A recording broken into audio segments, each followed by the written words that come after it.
The French Revolution and What Went Wrong, Stephen Clarke. An examination of Stephen Clarke's 2018 demolition of revolutionary romance. The claim that 1789 was a few busy weeks of humane dispatch, followed by liberté, égalité, and fraternité for all. Clarke goes back to French archives to show a constitutional monarchy already underway, a king still cheered in 1790, and a terror that left the poorest worse off than before. Abstract. Stephen Clarke's 2018 The French Revolution and What Went Wrong is a sardonic British in Paris demolition of the story that 1789 was a few humane weeks ending in liberté, égalité, and fraternité. Drawing on diaries, newspapers, Arthur Young, and the minutes of the convention, he argues that a constitutional monarchy was already underway, that Louis XVI remained personally popular into 1790, and that the poorest, women, and colonial slaves were not the revolution's beneficiaries. The Bastille held 7 inmates. The real slam was populism. Fake news, October reign at Versailles. Varennes, Brunswick. August 10th, the September massacres, then a terror and a vade that left France splitting into murderous halves for nearly a century. The close is not a restoration pamphlet. It is Regis envy. Palaces still occupied, and French queues at Buckingham Palace for a living continuity the Republic never replaced. Executive summary. Central thesis. The revolution most French people wanted in 1789 was a father-king under law, not a republic of pikes. A window for bloodless change existed. Assembly, Constitution, Louis still cheered, and was slammed shut by politicians who needed riots more than bread. Guillotining the owner who was trying to hand over shares did not complete liberty. It confirmed that no head was sacred, redistributed church land to those who could bid, excluded women from the rostrum they had earned on the scaffold, restored slavery under Napoleon, and left France with 1 coup per decade until 1871. Modern France still lives in Bourbon rooms and envies a monarchy it will not name. Foundational observations. Versailles was a 2-century advertisement of aristocratic distance, not an ancient French essence. Henri IV's Bicycle King model died with a knife, and Louis XVI inherited a nerd's goodwill that Marie Antoinette's belt spent. 1789 was not a dark age. Literacy up, balloons, Figaro. Caillas asked for a father, not a scaffold. The Bastille's 7 prisoners do not justify a national feast of gunpowder. Turgot, Necker, Calonne, Brienne tried to tax privilege and were sacked. By May 1788, magistrates had already staged a revolution for the rich. After July, fake news, Grande Père, orgy at Versailles, cake, iron-safe letters, filled the vacuum. October 5th to 6th terminated 160 years of palace etiquette with heads and loaves treated as equivalent trophies. The 1790 fete was the high point of king and constitution loved as one. Assignats, factions sliced like courgettes, and Marat's wall tabloid were already brewing the hurricane. Varennes made kidnapped the moderates' only story. Brunswick, August 10th, and September put Roland's veil over honorable trials that ended at the pikes. The company analogy. Workers do not kill the reforming owner. Ideologists do. Girondins, then Danton, then Robespierre, then 50,000 in the Vade. Poor, women, slaves, 2 without bread. Clubs of more than 5 women illegal. 1794 abolition undone in 1802. El est fini meant the curtain, not the polish. Regis envy is the leftover. Significance and recommendation. Read Clarke against the schoolroom triad, not as a royalist tract. The book is most useful where it is most concrete. 7 prisoners, Drouet's assignat, Sauce the grocer, Westerman's pity, Ollam's clause 10, Napoleon's 1802 decree, Hollande's hairdresser. Use it to test any claim that July 14th was the revolution, or that the terror was liberty's necessary price. Pair with a heavier Vade or Saint-Domingue monograph if the satire's speed leaves those theaters thin. The recommendation is forensic, not nostalgic. If the 1789 to 92 constitutional monarchy was what the majority wanted, The commemorative question is why France celebrates the slam rather than the window. Introduction, a justification. I'm not a French-style royalist, but the romantic nonsense talked about 1789, mainly by the French themselves, needs scraping off. Listen to the Revomantics, and a few busy weeks saw every powder-faced aristo donate his fortune and a despotic king make way for philosophy-reading Democrats handing out liberté, égalité, and fraternité. Almost all of that is almost entirely false. The initial aims may have been those three words. For several years, the reality was tyranny, megalomania, and fratricide. Even while the Bastille was stormed, almost nobody called for Louis to be deposed. A revolution had already happened. Parliament was drafting a constitution that reaffirmed the king as head of state. Once the necklace shopping stopped, Louis was popular, cheered at the first Bastille Day anniversary by the same Parisians who had rioted the summer before. In 1790, Maupinat could pitch a statue of Louis celebrating the happy revolution under his reign and still have an unsevered neck in 1792. By 1793, some 300,000 French people had been killed by their compatriots in the Terror. The poorest ended worse off than in 1789. Something went disastrously wrong. Quote, Liberté, égalité, and fraternité may have been the initial aims of the revolution, but for several years the reality was more like tyranny, megalomania, and fratricide. And what the French rarely acknowledge, or even realize, is that guillotining royals and aristos was not at all what their revolutionaries originally intended. The fact is that even during the storming of the Bastille, almost no one in France was calling for King Louis XVI to be deposed, let alone decapitated. Paris, pourquoi la Révolution? The accusation later put to Louis XVI at his trial, that he had committed a multitude of crimes to establish tyranny and destroy liberty, is the legend this part unwinds from the other end. How Versailles, bankruptcy, and two Louises manufactured the crisis that 1789 did not yet know how to end, creating Europe's grandest palace. In the modern French psyche, everything changed in 1789, so thoroughly that Louis XVI reign, and every king's before it, is still called the Ancien Regime, a name Louis never chose, having no inkling his regime was going to be former. The monarchy was ancient enough, the class that brought it down was newer. The complacent aristocrats who so infuriated the French that aristo is still an insult had existed in their mutant form for a couple of centuries at most. A glass ceiling and a wall between Louis XVI and his people. Their most visible monument sat 20 kilometers outside Paris. Versailles, a flagrant advertisement of distance. In the 1780s, a common dawn sight was a carriage load of drunk aristocrats nosing back to the palace, just as the poor began another day's underpaid, overtaxed toil. Who had created this microcosm of obscene privilege, and who had enabled it to become so bloated? Wandering kings, a shirt ritual, and the taille. Before the 16th century, French kings did not keep a settled court. They wandered chateau to chateau, showing off armor and collecting taxes. That changed under François I, 1515 to 1547, a contemporary of Henry VIII. Renaissance leisure, more women in the entourage, dancing and feasting, just to prove he was the alpha male.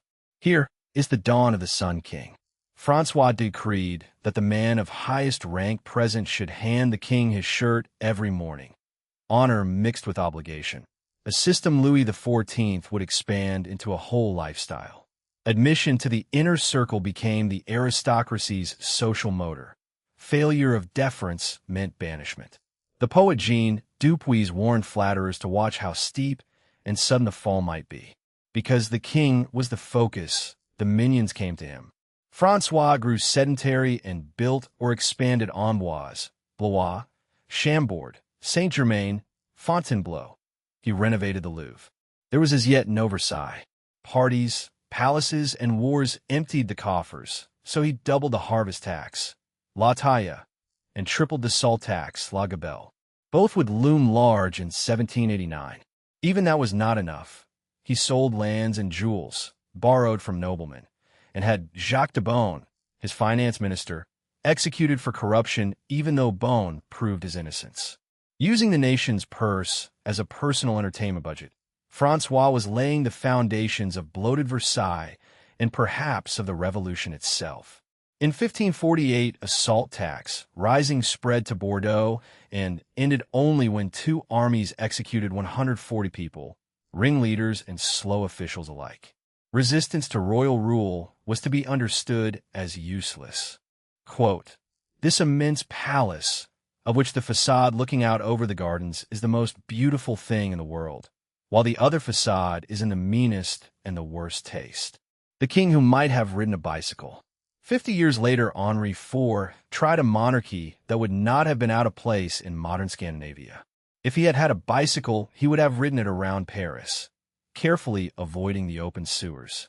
A moderate who had switched religions several times himself. In 1594, he gave Protestants the right to worship.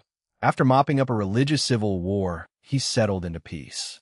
When he fought, he forbade pillage, which meant suppressing unemployed soldiers robbed of the trade's traditional perks. At the Louvre, when his food taster drank a whole glass of wine, Henri joked, "At least you could have drunk to my health." A century later at Versailles, the offender would have been banished to a trading post halfway up the Mississippi. He was no saint and no hypocrite.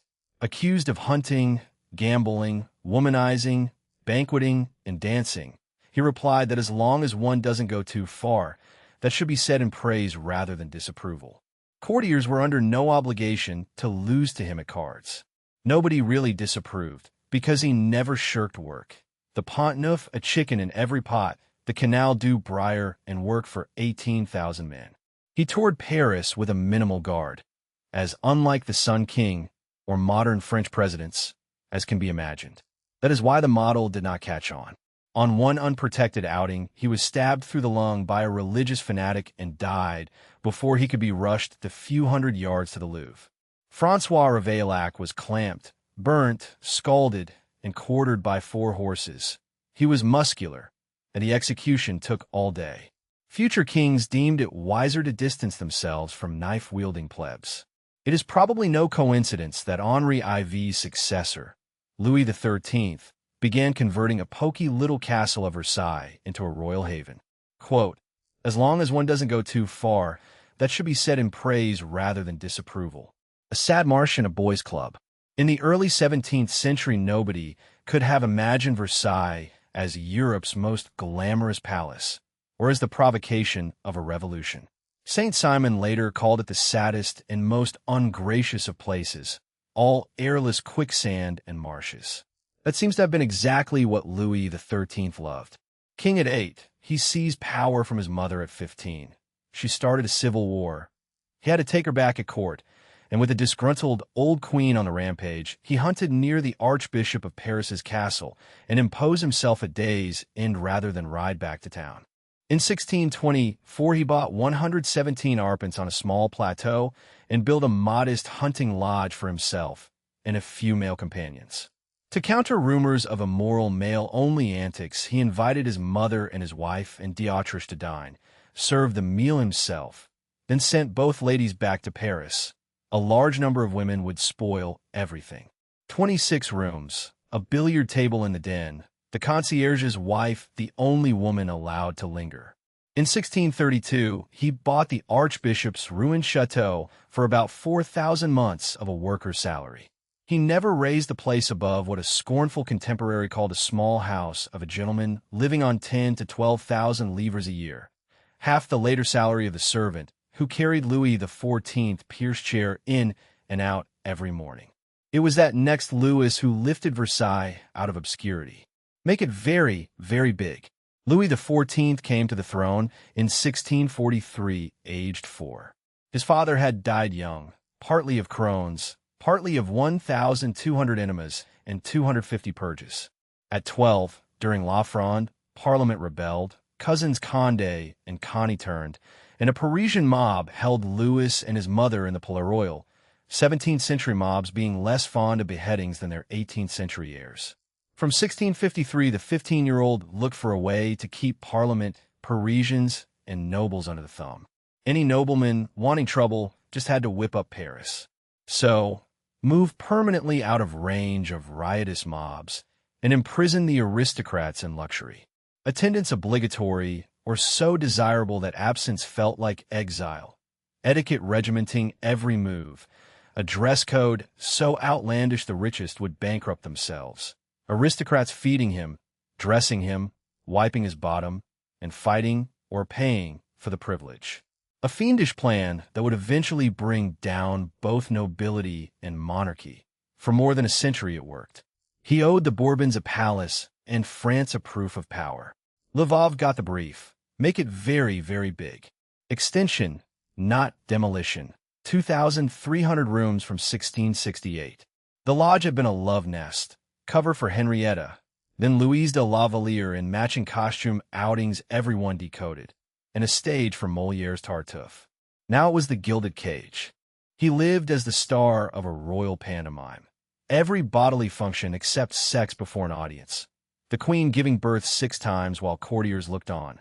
The Apollo room with Louis as sun god. A chapter 2, verse 6-meter silver throne later melted to pay for war. The Galerie de Glaces, not, as some French children think, the Gallery of Ice Creams, ran 73 meters, 357 mirrors, telling the world France had surpassed Venice at glass. In 1919, it still intimidated the Treaty of Versailles.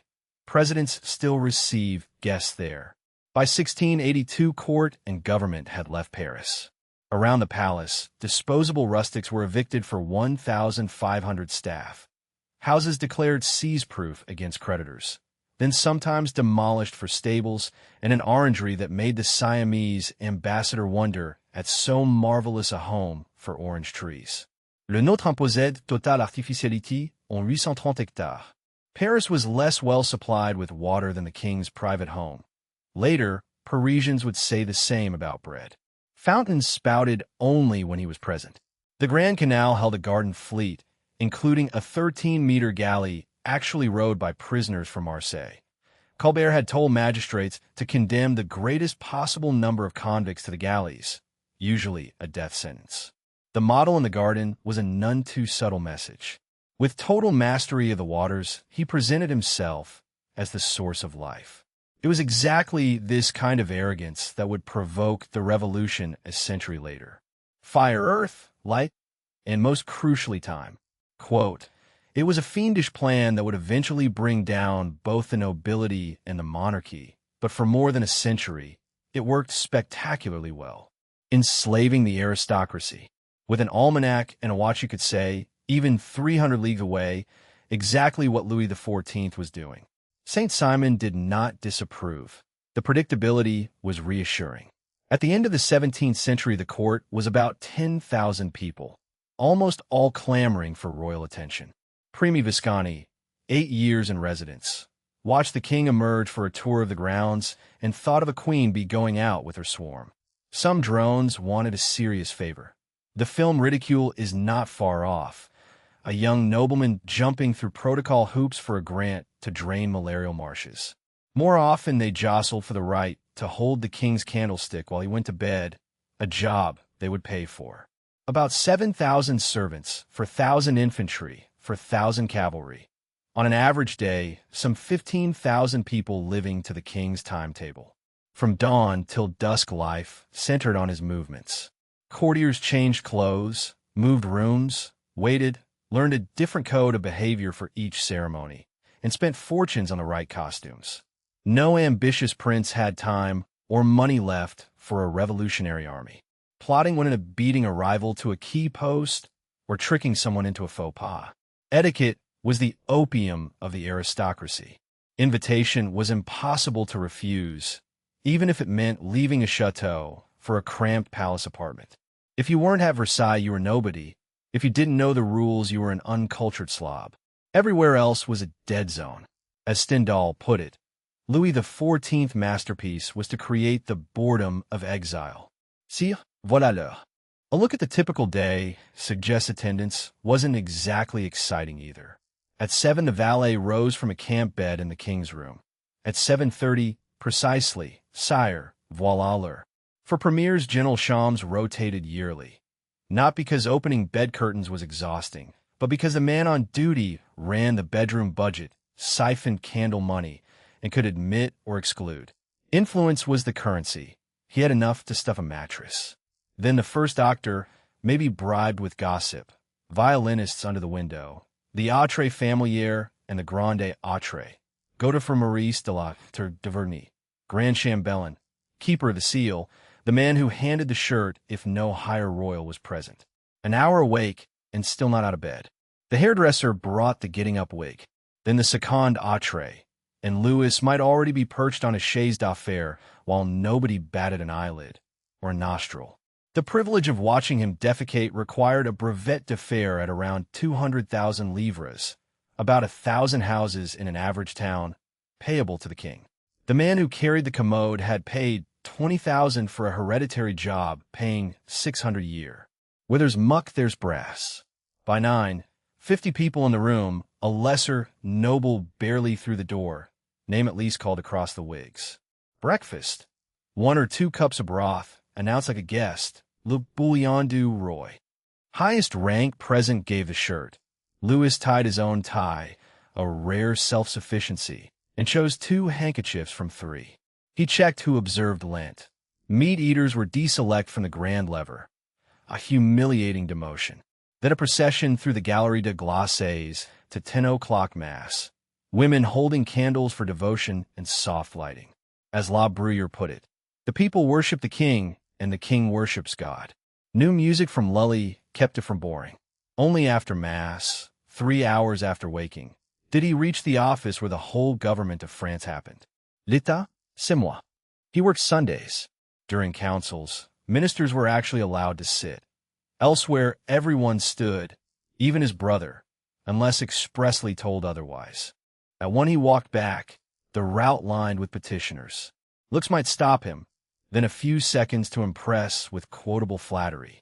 St. Simon said the crudest pieces were well received, the most degrading enjoyed even more. Lebrun, asked if the king had aged, saw only a few more campaigns on His Majesty's forehead, and became director of the Royal Academy. Racine, who had skipped a siege, claimed his tailor delivered the campaign outfits after the towns had already been taken. The Duc d'Uzes became a laughingstock. His wife's baby was due, whenever your majesty wishes. 2 gases would decompose if your majesty will permit. The time was the time that your majesty wishes. Lunch, diner, in the bedroom, alone if you don't count the hoard. Soup, ham, mutton, game, eggs, salad, fruit, pâtisseries, venison with truffle stuffed partridges, violets, 7 varieties of melon. When Louis favored peas, the price hit 130 livres a pound, almost a worker's yearly wage. Courtiers bowed to the meal as it processed from kitchens built on the old village church, with a chapel to Saint Roch, patron saint of Salmonella. 3 men to pass a glass of wine. Afternoons, he announced almost at the last minute. Shooting 2,000 pheasants and 5,000 partridges released so he would not be frustrated. Ladies wearing bloody corpses on their belts, riding without comfort breaks unless he took one. Cork it or wet the saddle. Promenades where fountains sprang and hats came off, Lully thickening the orchestra in the wind. Elizabeth Charlotte, admirer though she was, described a typical concert as a tune from an old opera heard 100 times before. 3 evenings a week, apartment. Ice creams, mingling ruinous steaks because it was not polite to beat the king. Michel Chamelart became Secretary of State for War and Minister of Finance thanks to losing at billiards. A hero at billiards, a 0 at the ministry. In hot weather the crowd made a hammam. Ice creams melted. Louis often left for his mistress. Supper in an armchair, divide and rule guest lists, then the lever backwards, plus the candlestick. 1 courtier, 1 glove off, holding it while the Sun King undressed. Tomorrow it would all begin again. Quote, with an almanac and a watch, one could, even at a distance of 300 leagues, say exactly what he was doing. Cesspits, cadaverous breath, and why nobody rebelled. When Louis was in residence, the palace was so crowded that 350 commodes were not enough. Chic aristocrats disappeared into bushes, peed in staircases and behind curtains, used shaving bowls, an unpleasant surprise for the occupant returning to freshen up. The aged Bishop of Noyon, caught short on the chapel's upper level, urinated over a balustrade. Louis, who had a soft spot for the old man, did nothing. Servants emptied turtled cesspits. The stories of the king never bathing are often exaggerated. He swam rivers young, built a bathing apartment in the 1670s, and would have wanted the hunt's blood off several times a week. Many courtiers believed hot water poisoned through the pores and swabbed only the visible parts with vinegar, covering the rest in musk. From 38 his teeth went. By 1685 a botched extraction left a hole that turned gargles into a nasal fountain. Cauterized with red-hot irons. No anesthetic. Thereafter a strong, almost cadaverous odor when he blew his nose. By 47 he had lost all his upper teeth but one, just after marrying Madame de Maintenon. Never can you may now kiss the bride have sounded so threatening. Portrait stayed eternally glamorous.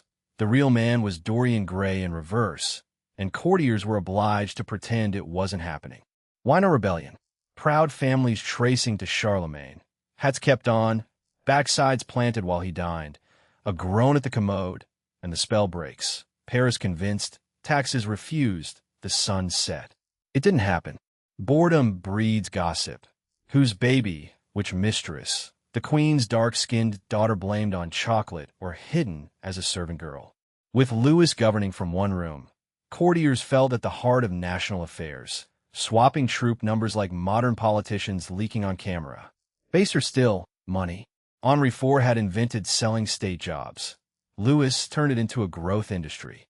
The Paris rubbish tax collectorship sold for 75,000 livres, with a cream-off and an annual keep-the-job payment. Win-win-win. When he created 200 extra spa licenses, the existing Barbiers Avis paid 100,000 livres, 1,000 years of soldier salary, to have the edict withdrawn.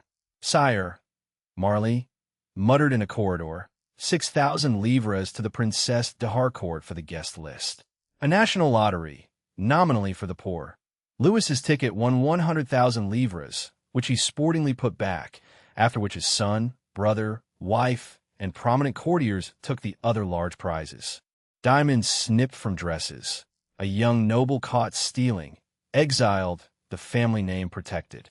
Unfinished royal dishes resold in the Place d'Armes by Cerdos. By 1700 more than 100 hotels and inns. Tailors should have prospered. 3 skirt dresses, trains of 12 feet for a duchess, 44 for the queen, ribbon garters that made walking sticks a necessity. But nobles rarely paid, and Louis's seize-proof houses meant a debtor could stay at court angling for the glance that might make him rich for generations while the tailor pawned his tools. Louis created a self-perpetuating market based on his own glory, totally corrupt, highly efficient. After the Fronde, he never doubted absolutism. That self-confidence was a mistake. An aristocrat who had humiliated himself and paid a fortune for a lucrative tax collectorship or judgeship, hereditary, would hang on as a dynastic obsession. Taxing the less fortunate became the aristocrat's whole way of life. Louis thought he was enslaving the aristocracy. He was giving it reason to bite the hand that fed it. This was the situation that would cripple Louis XVI reforms before 1789 and send him, and many aristocrats, to the guillotine. So sure of his authority, he even joked about a riot. When his first grandson was born in 1682, the people of Versailles tore down scaffolding for a bonfire. Courtiers wanted soldiers. The king quipped, "Let them carry on, as long as they don't burn us." It would be another century before the joke turned sour. Etiquette as opium. The timetable, costumes, and corridor plots that left no surplus for raising an army. Venality of office. Jobs and licenses sold, then milked, the growth industry that taught aristocrats they could feed themselves. Quote, Louis XIV masterpiece was to create the boredom of exile, moral and financial bankruptcy. The gangrene of the leg that killed Louis XIV in 1715 spread throughout Versailles almost immediately. Rotting on his deathbed, the 76-year-old who had outlived 2 generations of heirs told his 5-year-old great-grandson to avoid war. it is the ruin of peoples. In French law, ruin is usually financial, and he knew. The War of the Spanish Succession had emptied the coffers. Taxes had become crippling, though not for the nobility, who didn't pay. Farmers lost tents to landlord and church, plus tolls, salt, alcohol, and workdays. Urban wages sat far below London or Amsterdam. Almost the only reason France didn't rise, apart from oppression, was that some 2 million people, nearly 10% at the poorer end, died in the winter famines of 1693 and 1709. The infant Louis XV and his regent, Louis XIV nephew Philippe d'Orleans, had a chance. Peaceful growth, fairer tax, less crippling government. Philippe wrote an open letter promising fairer taxation, restored Parliament's droit de remonstrance, abolished 1673, and abandoned Versailles almost overnight. Finance Minister Adrien de Noailles even suggested burning it, perhaps to fumigate after the gangrene. Government moved to the Palais, the child king to Vincennes. You don't grow potatoes on an ornamental rose bush. 41-year-old Philippe was a typical product of the upbringing. Sex parties, gambling, disconnected from running an economy. His supers became orgies. St. Simon lists mistresses played off against each other, sometimes an opera girl, often Madame du Barry, Philippe's own daughter. Unknowns who shone by debauchery. They drank, talked dirtily, and went to bed. The incest rumors were rife. He didn't care. Unjustly, the daughter became the figure of hatred. La Giroflot, rumored to sleep with the Luxembourg guards. She died in 1719, aged 23, pregnant for the 7th time 3 months after a miscarriage. One of her last acts was to reopen the gardens. The French have never been convinced their leaders need to be squeaky clean sexually, so sex addiction didn't stop Philippe running the country. St. Simon thought the palace so heavily barricaded during supers that you couldn't reach him even for matters that might endanger the state, and that his favorite maxim was the toxic divide and rule. Indolence at least bought peace. A short, cheap war with Spain, an alliance with England, the old alliance dropped. The downfall was economic, and probably linked to the gambling Versailles had nurtured. In 1715, needing money and lacking an efficient government to advise against it, Philippe contacted an old friend handy at accumulating cash, a Scotsman called John Law. Paper, swamp, and size. Despite the moral-sounding name, Law was a con man who had been deported by several countries, including France, after introducing Pharaoh at Versailles. Easy for the banker to cheat, and the banker was often Law. Louis XIV signed the deportation. Philippe invited him back as chief financial advisor. Was it desperation, or a sense that Law might wheedle cash from aristocrats, as at the card table? The scheme was legal enough and has inspired swindlers ever since, down to Madoff. Most French money was stagnating in safes. Gold, silver, jewelry. Law's parable. Aristocratic Parisian, give 1,000 livres to his mistress. Diamond, champagne, wig, and a chunk returns as tax. Meanwhile, everyone has benefited.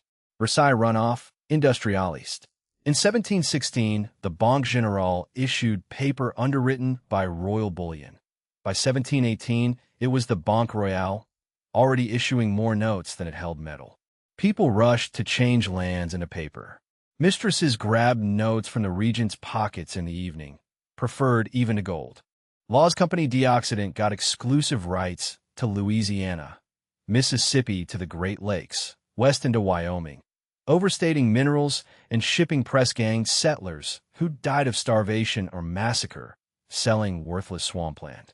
He scaled up to the company Perpetuel des Indes Orientales, merged it with the bank, lent the state $1 billion paper livres. In the first 3 months of 1720, shares went from 500 to 20,000, a 40-fold rise. Insiders cashed out. A grandson and godson of Louis XIV converted millions into gold. Then the run. On July 17th, the Palais Bank offered coin for 1 10-livre note per person.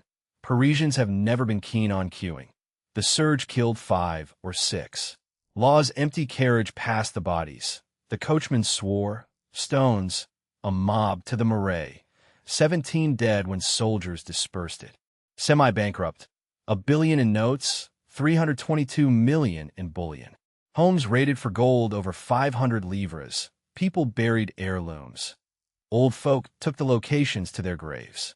St. Simon, only a miracle, rather than an effort of government, that such measures did not produce revolutions, and that so many millions penniless or dying of hunger uttered nothing more than sighs and complaints. In October, the system collapsed, 2 million holding worthless paper. Law blamed Philippe for using the bank as pocket money. St. Simon half agreed. The bank might have doubled the nation's resources in a republic or a Britain where those who supply the money govern it.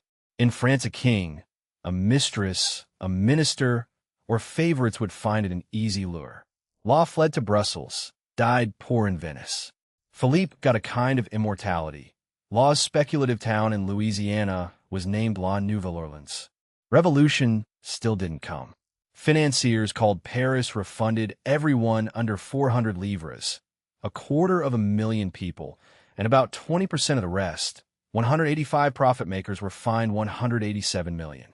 Inflation multiplied prices by 6, but the poor paid in coin, so law hurt them less than Louis XIV taxes. Attitude: serves you rich idiots right. An uprising needed someone in the ruling class. The bourgeoisie had not yet expanded, and aristocrats didn't want to undermine the pile, with a 10-year-old king already sitting silently in meetings. They had also seen Clarke, a Breton tax revolt fronted by a cruel smuggler landlord, promised 2,000 Irish by Philip V, delivered 300 betrayed, beheaded in Nantes with 4 others, assets seized, rank withdrawn, cannons on the walls. Then plague in Marseille, 40,000 dead in the city, 100,000 in Provence. Read as divine retribution for Philippe's irreligion. When Louis XV, a much more mature 12, was crowned in 1722, the French looked forward to a fresh start. How wrong they were. Quote, "It was only thanks to a miracle rather than an effort of government that such terrible measures did not produce revolutions, and that so many millions of people made penniless or dying of hunger uttered nothing more than sighs and complaints." Louis XV, the worst of both worlds. As soon as he was old enough, Louis XV proved he had learnt nothing from his predecessors. His 51 years, not counting the regency, combined a return to Louis XIV Versailles excesses with Philippe Durlin-style debauchery. Self-indulgence plus mismanagement of the aristocracy brought the monarchy to its knees, ready for the century's coup de grace. He began modestly, Versailles official, but only 140 to 200 days a year, the crowd cut from 10,000 to 4,000 odd. No longer a solar system, an asteroid shower. Married at 15 to Polish Marie, a son and heir at 19. Dynastic duty done. He ruled almost alone with his old tutor, Bishop Fleury, 72. Spending cut, currency confidence restored, cotton in and clothes out, roads for the poor and for trade, peace with Britain and Spain. Even Voltaire found gentleness and a love of order. Fleury died in 1743, taking moderation with him. The French felt the young monarch would get the country back on its feet.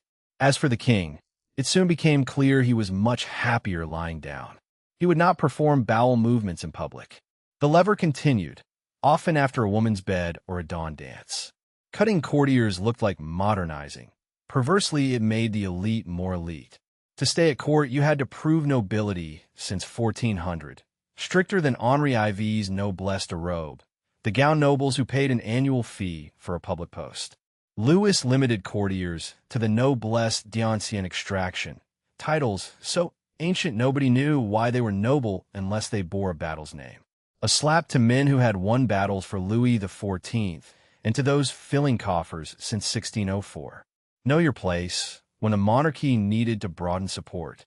In 1749, when Louis tried a 5% tax on clergy and aristocracy, parliaments and clergy encouraged riots, and he backed down. The privileged could beat off even a small measure of equality. For the moment, a shaky, top-heavy status quo. Fish, Deer Park, and the man without a care. Amongst the noblesse, the snobbery got into the language. Versailles was si paisible, Champagne had to be vin to champagne. Sac became SA. Beauty or brilliance could still break the firewall, especially if you wanted to sleep with the king. Most famous, Madame de Pompadour, Jean Antoinette Poisson, daughter of a bureaucrat exiled for black market food in the 1725 famine. Rumored illegitimate daughter of a tax collector who married her to his nephew. She hosted salons at a chateau in a royal hunting forest and popped out from behind trees in blue and pink until Louis sent a deer. Bankers disgraced in the law fiasco had decided she would become mistress. Her husband had no say. At a 1745 masked ball, she came as Diana and ensnared a male tree. Marriage annulled. Rooms above the king's, a secret staircase. Queen Marie, 10 pregnancies enough, withdrew into prayer and charity that would outlast Louis's reputation. A black marketeer's daughter as official mistress was a bourgeois bombshell. She spoke vulgar French. Street singers produced poisonades. Isn't it from the market hall that we get fish? Louis compensated with a title, a Boucher frescoed chateau, a hermitage at Versailles. She came to dominate him. A minister with bad news was ordered out. Conversation turned to frivolities, and Louis acquiesced. The Princess de Conti found no seats at supper. Nobody stood. Perception. He was losing control of his palace because he was thinking with his trousers. By 1752, her charms no longer enthralled him. Determined not to lose her place, she set up as procurer with valet Dominique Lebel. No witty rivals. Simple sex objects, preferably too young to be seen in public. Petites maîtresses. Vetting in the Parc UX serfs. Paris prostitutes checked for intelligence, ambition, and disease, then smuggled in as after-dinner treats. Most famous, Marie-Louise O'Murphy, painted naked by Boucher, a regular from 1752 to 1755, a daughter, almost certainly Louis's, at 16. Once Versailles had set the standard of good taste, now the riff-raff reigned. A refrain. There he is, here he is, the man without a care in the world. People had balked at Louis XIV taxes. They had never looked down on him. Scorn for a king was a royal novelty, and a dangerous one. Quote, there he is, here he is, the man without a care in the world. Rubbish and Neptune, a tap on the shoulder, peace as stupid as war. Negligence showed on the grounds. Courtiers threw rubbish into the park. Neptune became a kitchen dump. The Swiss like a laundry. Thieves stole lead. Vandals broke statues. On January 5th, 1757, a man sprang from the shadows, tapped Louis's shoulder, and stabbed him in the side. Why would anyone want to kill me? I've never hurt anyone. A surgeon bled him further. He came round to tell Marie he was murdered. Robert François Damiens, 41, former Jesuit school valet, later servant to virulent noblesse de robe opponents, had rented a sword and hat and walked in with the audience seekers. D'Argenson recorded no remorse. The king governed badly, and it would have been a great service to kill him. Louis first called for mercy, then claimed the people demanded vengeance. Hearing he would be torn by horses, Damiens quipped, it's going to be a rough day. On March 28th in the Place de Grève, it took over 2 hours. The crowd booed the executioners. The wound was not deep. Louis said it struck at his heart. The people didn't love him. D'Argenson noticed the good bourgeois expressed pain. The lower classes stayed mute. Fearful princes, he predicted, would have to live like tyrants, constantly distrusting the French people. They ought to have heeded him. Fleury's austerity forgotten. 200,000 livres to O'Murphy as a parting gift. 10 times Fleury's annual salary as Minister of State. A grandson's birth. Fireworks at 664,000 livres. A stray rocket 157,599 more in stable repairs. Then wars. The Austrian War of Succession, typically to stop Maria Theresa ruling Austria. She won. Fontenoy in 1745, then almost all gains given away in 1748. The French coin bet comme la paix, as stupid as peace. They would soon regret it. The 7 Years' War cost Canada but a corner, colonies east of the Mississippi, Pondicherry, Caribbean islands. Louis borrowed and imposed 2 waves of the Vingtieme. This time the robe nobles let it through. Between 1756 and 1763, income tax on all sections tripled.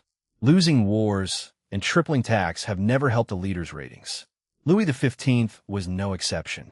Noblesse d'ancien extraction.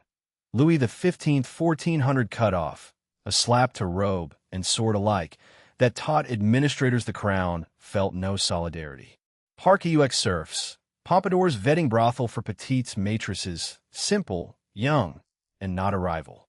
Quote, if the French kingship had not, by course of nature, longed to live, he of all men was the man to accelerate nature.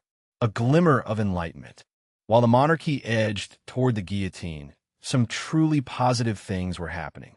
Louis XV's reign saw huge advances in the sciences and some of the greatest writers in the language, the siècle de Lumières. Cartography was a favorite. He commissioned Cassini's 180-page map, the most accurate yet, triangulation of coast and roads, 60 years of family labor. When 7 Years' War cash ran out, he helped set up a subscriber company, Pompadour among the first, and gave Cassini the right to sell. Patronage at its productive best. He backed Bougainville, who lost Canada, then sailed the world, planted a Falklands colony the Spanish snatched, and in 1766 got orders to comb the Pacific for metals, spices, stopovers, drawings of everything noteworthy. New plants including the flower that bears his name. A deckhand named Jean Bart, who turned out to be a woman, put ashore in Mauritius after already circling the globe. Cook blamed French sailors for giving Tahitian girls syphilis. Europe, reading the 1771 voyage Autour du Monde, thought only of the Polynesian paradise and families who thought it polite to let visiting sailors enjoy unlimited casual sex. Watchmaking, too. Even the best clocks were accurate to about half an hour. Suisse Ferdinand Berthoud's Marine Chronométrée, Pierre Leroy's Température Compensation. Louis ordered Navy tests. He also loved watches as jewels. Young Paristine Caron published a paper on almost flat watches. Louis commissioned a 1-centimeter ring watch for Pompadour, wound by turning the bezel. Brick phone to credit card, if you were very, very rich. Botany, encouraged by Pompadour when he stopped sleeping with her. A Versailles garden of 4,000 species, biggest in Europe, Q still years off. Coffee, pineapples, cherries. Bernard de Jussieu, classifying flowering plants without bothering to publish. German potatoes more efficient. Kelseyprise. Cereal disease cures against famine. A noble enterprise that couldn't have a downside except in Louis's hands. Among the new buildings, a hermitage for Jean Antoinette. 20 rooms, kitchens, bathrooms, a warren of servant cells, a bijou cottage by Versailles standards. The Petit Trianon, later Marie Antoinette's fantasy farm, lambs and peasant dress, a piece of role-play that would disgust the public and knock a nail into the coffin. The book that hit him over the head. Under his patronage, France also created Diderot's Encyclopédie, 1751-72, 35 volumes, including 12 of plates, 68,000 entries from about 160 contributors, dedicated in capitals with the king's approval and favor. Begun as a translation of Chambers, expanded into a megalith. Diderot stole illustrations, admitted some entries were weak, mediocre, even outright bad. Priority was getting knowledge into the arena. From 5 pages on the letter A to Z in ancient Egypt. Politics, too. The 1-page Monarchy in Volume 10 by Louis de Jaucourt, DJ, almost a quarter the whole, starts neutrally. Sovereign power in one man called king, monarch, or emperor. Discounting Elizabeth, Mary Queen of Scots, Catherine the Great. The most enlightened men in France had not seen the light about the sexes. Then, unlike a republic, a monarchy is not based on principles of good morality. Virtues shown are duty to oneself. If the monarch is virtuous, a golden age. If not, baseness and slavery. Ways it falls. Public servants loyal to the king rather than the country. Intimidation. Encouraging children for taxpayers. Frivolity. Another below-the-belt stab. Volume 10 appeared December 1765, the month the Dauphin died, leaving an 11-year-old grandson. The entry ends. Someone will tell you a prince is born who will restore glory. Alas, people, I fear the hopes will be disappointed. Monsters will choke this beautiful flower. Subtext: look what became of the infant Louis XV.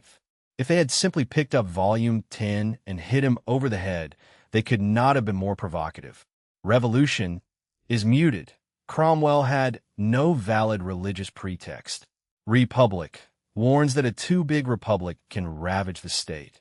DJ prefers Greek city-states. A prophet of the departments, though he did not foresee a monarch-style national president in a palace. The Lumieres condemned abuse of power without saying so outright. Censors were bamboozled. Franciscans treated factually, mocked at Capuchon for 100-year schism over hood shape. The church felt itself under attack. Diderot had already done 3 months of Vincennes for Letters on the Blind.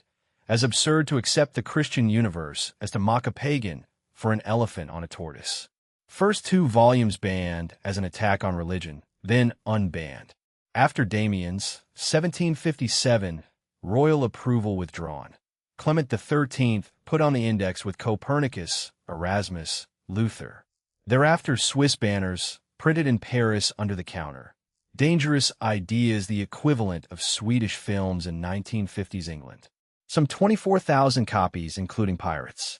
Instead of harnessing the Lumieres, the establishment had become their self-appointed victim. Quote, "No man has received from nature the right to command others." Letters, the Bastille, and the ugly grimace. Montesquieu's Lettres Persanes, 1721-161 postcard from supposedly naive Persians, imported from Amsterdam. De l'Esprit de Lois, 1748, anonymous from Geneva, attacking absolutism, asking why God would not have given a soul to black bodies, condemning the extermination of Native Americans. On the index in 1751, dead soon after, Ideas bandied as established truths by 1789, though not all the pleas for benevolent rule would be listened to. Voltaire, son of a spice tax collector, discovered acerbic wit paid better. Accused of a poem on the regent, exiled. On return, told the police Philippe deserved it. He exiled me because I let the public know his daughter is a whore. 11 months in the Bastille. A nobleman could lock anyone up with a lettre de cachet.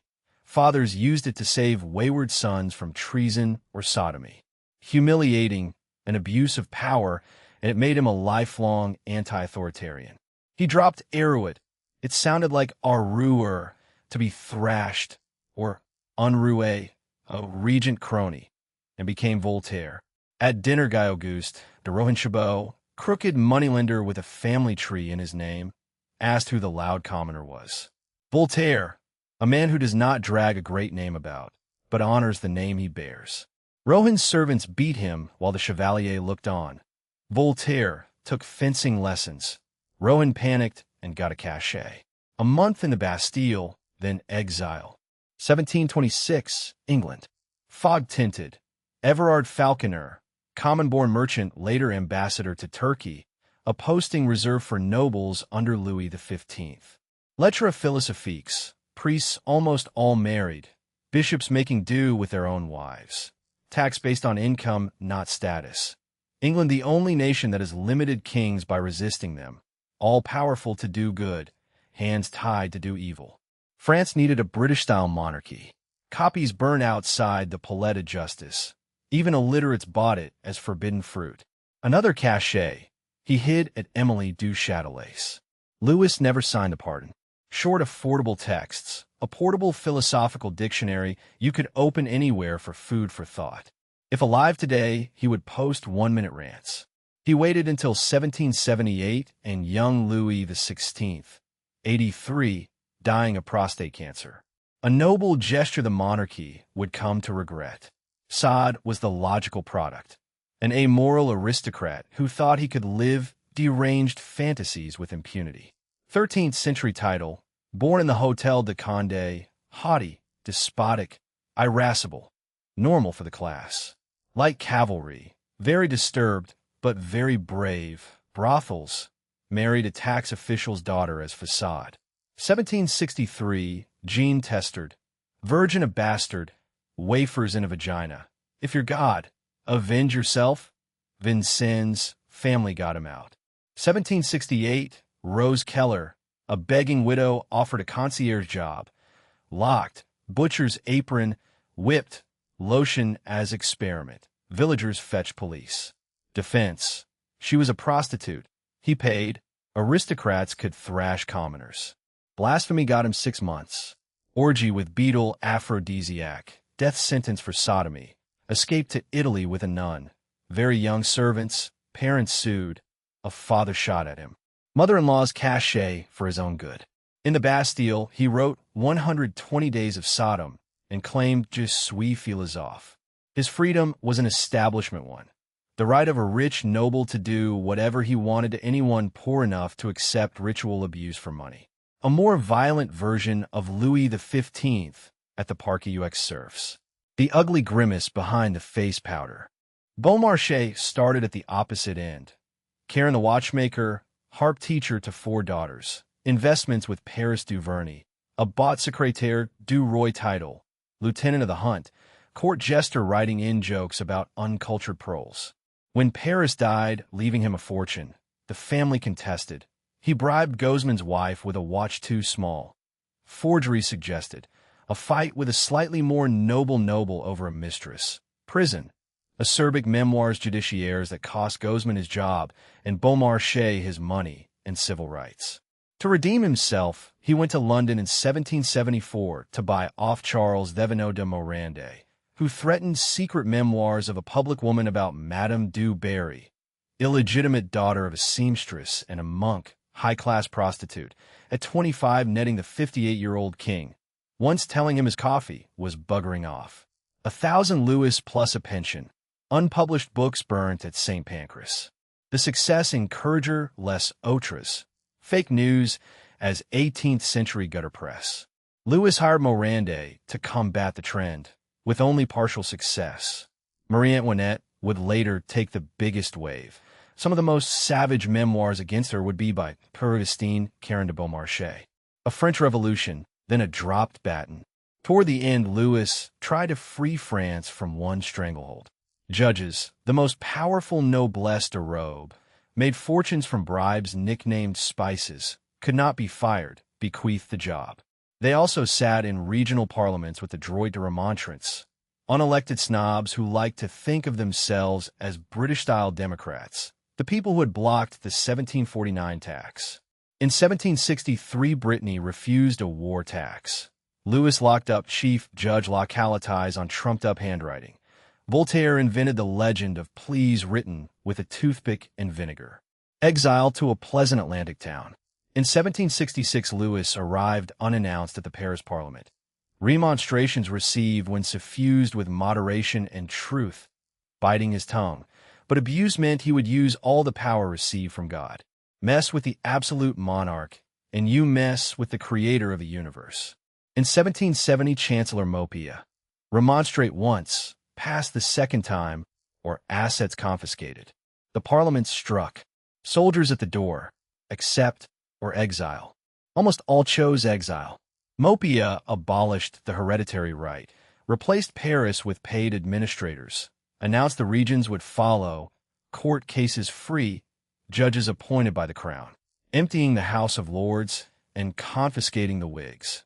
A whole tier of aristocracy stripped of bribes, poor people with a chance. It was a French Revolution. The judges fought, backed by hungry royals, the rest of the aristocracy, and Beaumarchais still smarting. Aging lecher under a strumpet's thumb? Partial yes. He left mechanics to Maupeou. Let Du Barry undermine Choiseul over pornographic pamphlets. A mistake. Choiseul was popular, but he genuinely wanted laws without a corrupt gang. The strongest accusation, tyrant, removing democratic rights. Anonymous pamphlets, rumors of a secret cash hoard and a bunk. Parisians stealing children so he could bathe in their blood to cure leprosy, causing minor riots. Tragic irony. Stripping abusive privilege made him an enemy of democracy. Overall, he had been less harmful to ordinary people than the great Louis XIV. Louis le Bien-Aimé had been inaccurate for most of the reign, but he had tried to limit tax by avoiding war. The 7 Years' War was the exception, provoked when the Brits grabbed America. The final straw for Choiseul was not the pamphlets. "Monsieur, I told you that I wanted no wars." He let his unmarried 32-year-old daughter Louise become a Carmelite, to use her influence on the one judge he had not sacked. After almost 60 years, his reputation was in ruins, but he had not really shaken the monarchy itself. Even Voltaire still wanted the crown, only reined in by Parliament. The encyclopedia stopped short of condemning it outright. All everyone wanted was for Louis XV to vacate. Dead of smallpox, May 10th, 1774. The cortege snuck around Paris at night to Saint Denis, officials fearing rotten vegetables. No one mourned. Parties for the immoral old tyrant. Voltaire's eulogy praised the scientific mind, the abolition of the venal judiciary, and used the death as an excuse to plug inoculation. Let it guarantee the new king, princes, and princesses. Louis XV gone at last. Things can only get better. The king is dead. Long live the king. They had thought the same in 1715. This time there was a difference, no more awe. Still possible, a successful new king could restore majesty. Clarke's parallel is 1997, the Queen after Diana, then grandmother, Bond girl, Jubilees. As long as the monarchy is in place, it can save its reputation. When Louis XV took to his bed on April 26, 1774, very few people in France seriously wanted it to fall. An exhausted relay runner, holding out the baton, confident a younger teammate would take the next leg. This was the 19-year-old Louis XVI, whose first act as king would be to drop the baton. Lettre de cachet, a sealed royal order that could lock anyone in the Bastille. Voltaire's education and anti-authoritarianism. Sada's mother-in-law's mercy. Maupeou's revolution. Hereditary judges out, free courts, paid administrators. A reform so radical the privileged sold it as tyranny. Quote, England is the only nation on earth that has managed to limit the power of kings by resisting them, and has finally established a wise system of government in which the ruler is all-powerful when it comes to doing good, and has his hands tied if he attempts to do evil. Louis XVI and Marie Antoinette are an early flop. Even before he came to the throne in 1774, many people were convinced Louis XVI had condemned the monarchy. In April 1770, the 15-year-old Louis Auguste was married by proxy in Vienna to Maria Antonia Josepha Joanna, a year younger. Versailles snobs opposed the match. Foreign, a mere archduchess, Ella Trickian. One step toward a prince marrying a kindergarten assistant or a foreign actress. Fake news. She was 50% French. Austrian mother Maria Theresa, French father François de Lorraine, two French grandparents, including a granddaughter of Louis XIII. Quickly renamed Marie Antoinette, a true princess of the blood. Louis Auguste had only one French grandfather, Louis XV. He was less French than she was. The gossips put about that the bloodline was being diluted, and it stuck. Louis XV could not afford the wedding. After a huge party, his finance minister called the celebrations impieables, unaffordable. Many suppliers were never paid. Superstition went deeper. Born November 2nd, 1755, the day after the Lisbon earthquake, Campan later called it a catastrophe that seemed to put a fatal stamp on her birth. The Dauphin had died in 1765, then his eldest son at 9, leaving the less charismatic Louis Auguste. Louis XV greeted her in a forest near Compiègne on May 14, 1770, and saw a pubescent girl with disappointing breasts. The first thing he looked at, he told his ambassador. Childish. None of O'Murphy-esque flirty sensuality. Louis Auguste stood by chubby and bemused. Informed that Madame du Barry's role was to give pleasure to the king, Marie Antoinette replied she would be her rival, for she also wished to give pleasure to the king. After the Versailles ceremony, Louis XV tried macho banter. Don't overload your stomach before tonight. Why not? I always sleep better after a big dinner. Fireworks rained off, the princely squib doubly damp. 2 weeks later in the place Louis XV, a misfired rocket caused a stampede. More than 100 dead. The couple donated a year's civil list. Felicite de Genlis. Everyone viewed it with the darkest foreboding. The square would later host their guillotines.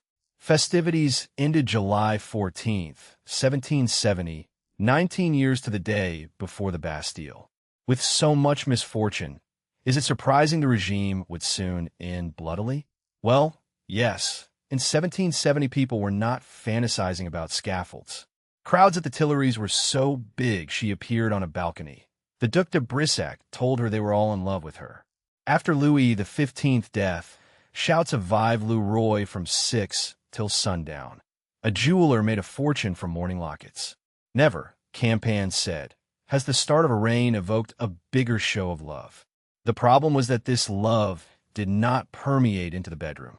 As Louis XV might have guessed, the future monarch simply did not have the cojones. Can the king do it? Almost any 15-year-old boy would be grateful if grandfather provided partner in bed. Marie Antoinette, duty drummed in by her mother, was consenting, pregnant as soon as physically possible. All he had to do on May 16th, 1770 was climb in and lose his virginity. He didn't. Next morning, gossip. Second night, he slept in his own room. Thereafter, he would occasionally visit, insert his member, stay without moving maybe 2 minutes, withdraw without ejaculating, still erect, and wish her good evening. Doctors inspected. Everything looked normal. Sex was political. An unconsummated marriage could be annulled. Ambassador Mercy demanded updates. Choiseul asked. The Spanish ambassador wrote home. Maria Theresa fired letters, caresses and cajoling, but too much hurry would spoil everything. Marie Antoinette went to his hunts, handed out food, ignored the servant jibes. He confessed a deadline, then asked for another delay to reflection. A cooling-off period, the last thing they needed. January 1771. Last-minute anxiety on the wedding night. Fear grown worse since. March. Every night in her bed. March 26th. Penetration without ejaculation. Duly reported to Vienna. His brother Louis Stanislas married an ugly, unbrushed Savoyard and failed even more. At least this couple were handsome and touchingly innocent. October 1772. Granddad summoned them. Attempts always stopped by painful sensations. Louis XV examined the anatomy. A very small obstacle common to adolescence. No operation needed. The old king having devoted his research to the female body. When they became childless heads of a dynasty in 1774, panic. Theories multiplied. Lazy. A stuck foreskin. She a lesbian. He gay. A poem. Le Godemish Royal. Had her lamenting a member soft for her, hard for an arse. He agreed to an operation, pulled out, changed his mind. A 1776 song. Can the king do it, or can't he? June 1777, 7 years, not a sexual itch. Maria Theresa sent her eldest son Joseph, traumatized by 2 smallpox-dead wives, for a hands-on investigation. Louis confessed wet dreams and partial penetrations. Joseph to Leopold. He is happy, only does it out of duty. If I could be present just once, I would sort out. He needs to be whipped so that he comes like a donkey. It worked. Little proof of circumcision. No procedure described, no diary gap. 2 months later, Louis told his aunts he liked pleasure a lot and regretted not knowing it for so long. August 30th, 1777, Marie Antoinette to her mother. The most essential happiness, consummated over a week ago, repeated yesterday, even more fully. Mercy, matter of fact. The king came when she was getting out of her bath. They stayed an hour and a quarter. Surgeon Lasson confirmed. The farce was over. The gossip could stop. Or could it? Consummation as statecraft. An unconsummated royal marriage could be annulled. Vienna, Madrid, and the bedroom were one circuit. Delay to reflection. Louis is cooling off after the wedding night. 7 years of Mercy cables, songs, and Joseph's donkey whipping diagnosis. Quote, can the king do it?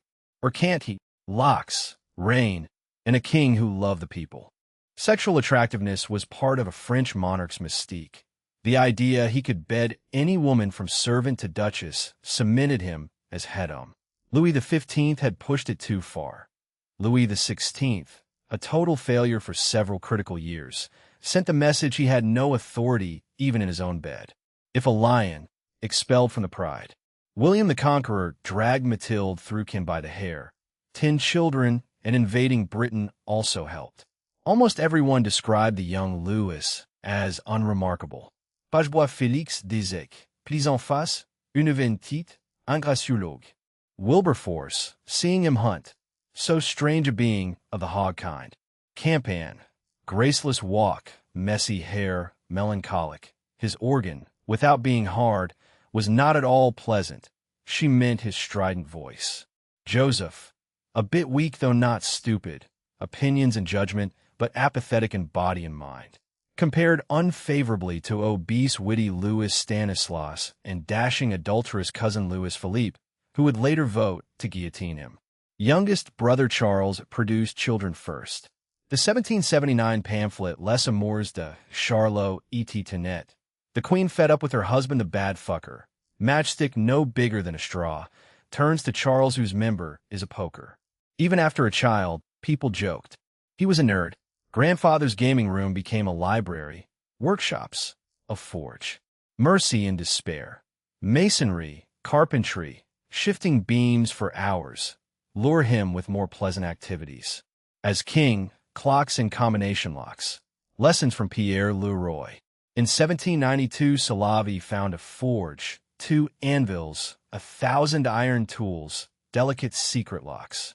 A clock sold in London in 1890 for £30,000 as a wedding present by Louis XVI. If allowed to survive, he could have earned a living making padlocks. Rousseau's Émile had told privileged boys to learn a mechanical art. Lower yourself to rise above your status. Madame de Genlis made the future Louis Philippe Plainwood. The talent for machines was Louis XV's wish that heirs embrace a measure of social equality. The old-school obsession was hunting. Only nobility to 1400 could join. As a teenager, October 1772, 22 days out of 31 hunting. As king, about 2 a week. He lifted a Swiss gardener's immense musket effortlessly. Post-hunt, he would buttonhole some unfortunate aristo through every farm and river the stag had taken. Come bedtime, he often flopped and passed out. He turned even the most macho royal pastime into sexual avoidance behavior. The infamous diary, July 14th, 1789, reign. Taken as detachment while the Bastille fell. In fact, it meant he had killed no animals that day. Kills were copied by a calligrapher and hung on the library stairs. First meeting Marie Antoinette. Met Madame la Dauphine. A minister's death. Nothing. Death of M. Maurepas 2.30 in the morning. October 6th, 1789. Captive in the Tuileries. Reign. My aunts came to dinner. A passenger in almost all aspects of his life. Napoleon. At another time, an excellent king. Worthless during a revolution. In his place, I would have got on my horse. If the revolutionaries had been stags, maybe he would have brought them a heel. He was not the indifferent tyrant later advertised. Returning from a hunt, he met a deserter on his knees, ordered letters of pardon, cheerful the rest of the day. Thereafter kept away from galley slave processions for fear he would free them all. The Marechal de Richelieu. Earlier generations loved paintings and war. Louis XVI is different. He loves the people. Joseph told him to travel, reside a few days in every large city. The advice went unheeded. The British royals have learnt that shaking hands does wonders. Before the revolution brought him into enforced contact, he wasn't that kind of monarch, and it was to cost him dear. Reign. The July 14th, 1789 diary entry. No animals killed that day. Not indifference while the Bastille fell. Nerd King. Locks, clocks, a forge. Salavi found 1,000 iron tools. Napoleon's verdict. Excellent at another time. Worthless in a revolution. Quote, at another time, he would have been an excellent king, but he was worthless during a revolution. He lacked resolution and firmness. In his place, I would have got on my horse, and, making a few concessions on one side and giving a few cracks of the whip on the other, I would have restored order. Marie Antoinette, the queen of royal excess. Marie Antoinette has become such a symbol of royal extravagance that it is often forgotten how popular she was for the first few years. The most famous kindness story, October 1773, a stag gored a peasant. She got out of her carriage, revived the fainted wife with smelling salts, gave her purse, sent royal doctors, asked for updates until both were on their feet. Embellished, engraved, printed on fans, an angelic Austrian princess. People came out to hunts to cheer her, and maybe to throw themselves in a stag's path. While Louis XV lay dying, the couple had 200,000 livres taken from personal funds for Paris paupers. Mercy reported the greatest possible sensation. On accession, every monarch was entitled to a gift on the happy succession. About 100,000 livres. His wife usually got the less elegantly named Cincha de la Reine, a tax levied as an expression of love whether they loved her or not. Aristocracy and clergy exempt, naturally. In 1774, both declined. Empty gesture, they didn't need the money. But a year earlier, she had written of the tenderness of this poor people who, despite the terrible weight of taxes, were transported with joy to see us. The Comte de Cucherel Penacrawl. What used the Queen's belt? You have that of Venus. It was the kind of easily understood news item that told everyone who she was. Princess Diana shaking hands with an AIDS patient. Maria Theresa warned that minds were undergoing the strongest fermentation and that everything depended on this happy beginning being preserved.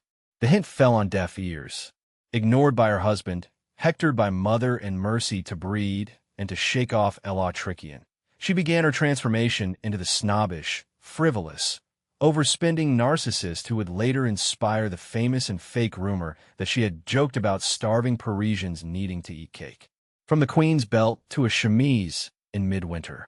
The process started even before she became queen, with a war of supremacy against Madame du Barry.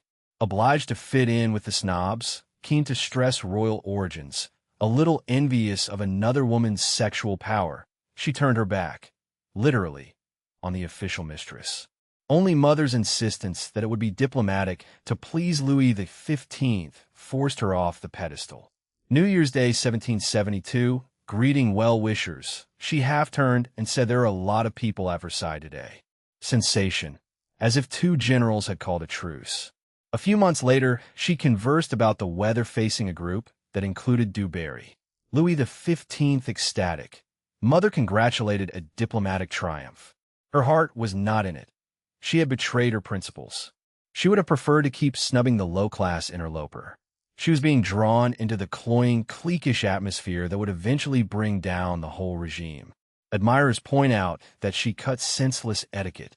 Campan, brought up in Vienna, where simplicity was allied to majesty. In 1778, the birth spectator tradition went. Anyone could enter as soon as it was announced La Reine via accoucheur. December 19th, so many crowded the bed, she felt faint. Louis flung open the windows. Servants chased spectators. Queens would deliver in peace. Not that any more queens would give birth at Versailles. The most famous true story. Left naked in midwinter because of who should hand her clothes. Dressing was a masterpiece of etiquette. Campan about to clad her in the chemise when a Dame d'honneur claimed it. Then the Duchess of Orleans. Then the Countess of Provence. By then the Queen had folded her arms across her chest and appeared to be cold. The Countess slipped the chemise over her head without removing gloves, knocking her hair.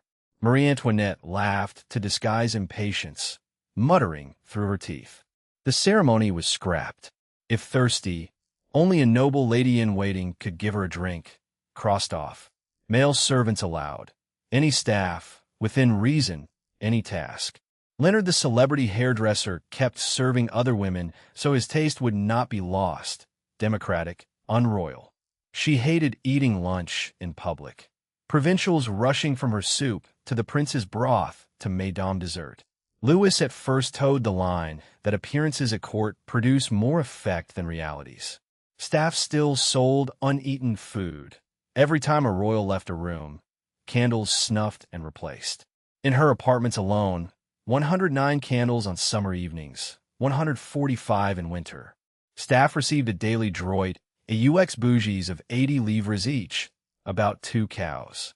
Guards paid a straw bedding bonus, though barracks had mattresses. Servant to travel allowance, though monarchs no longer migrated.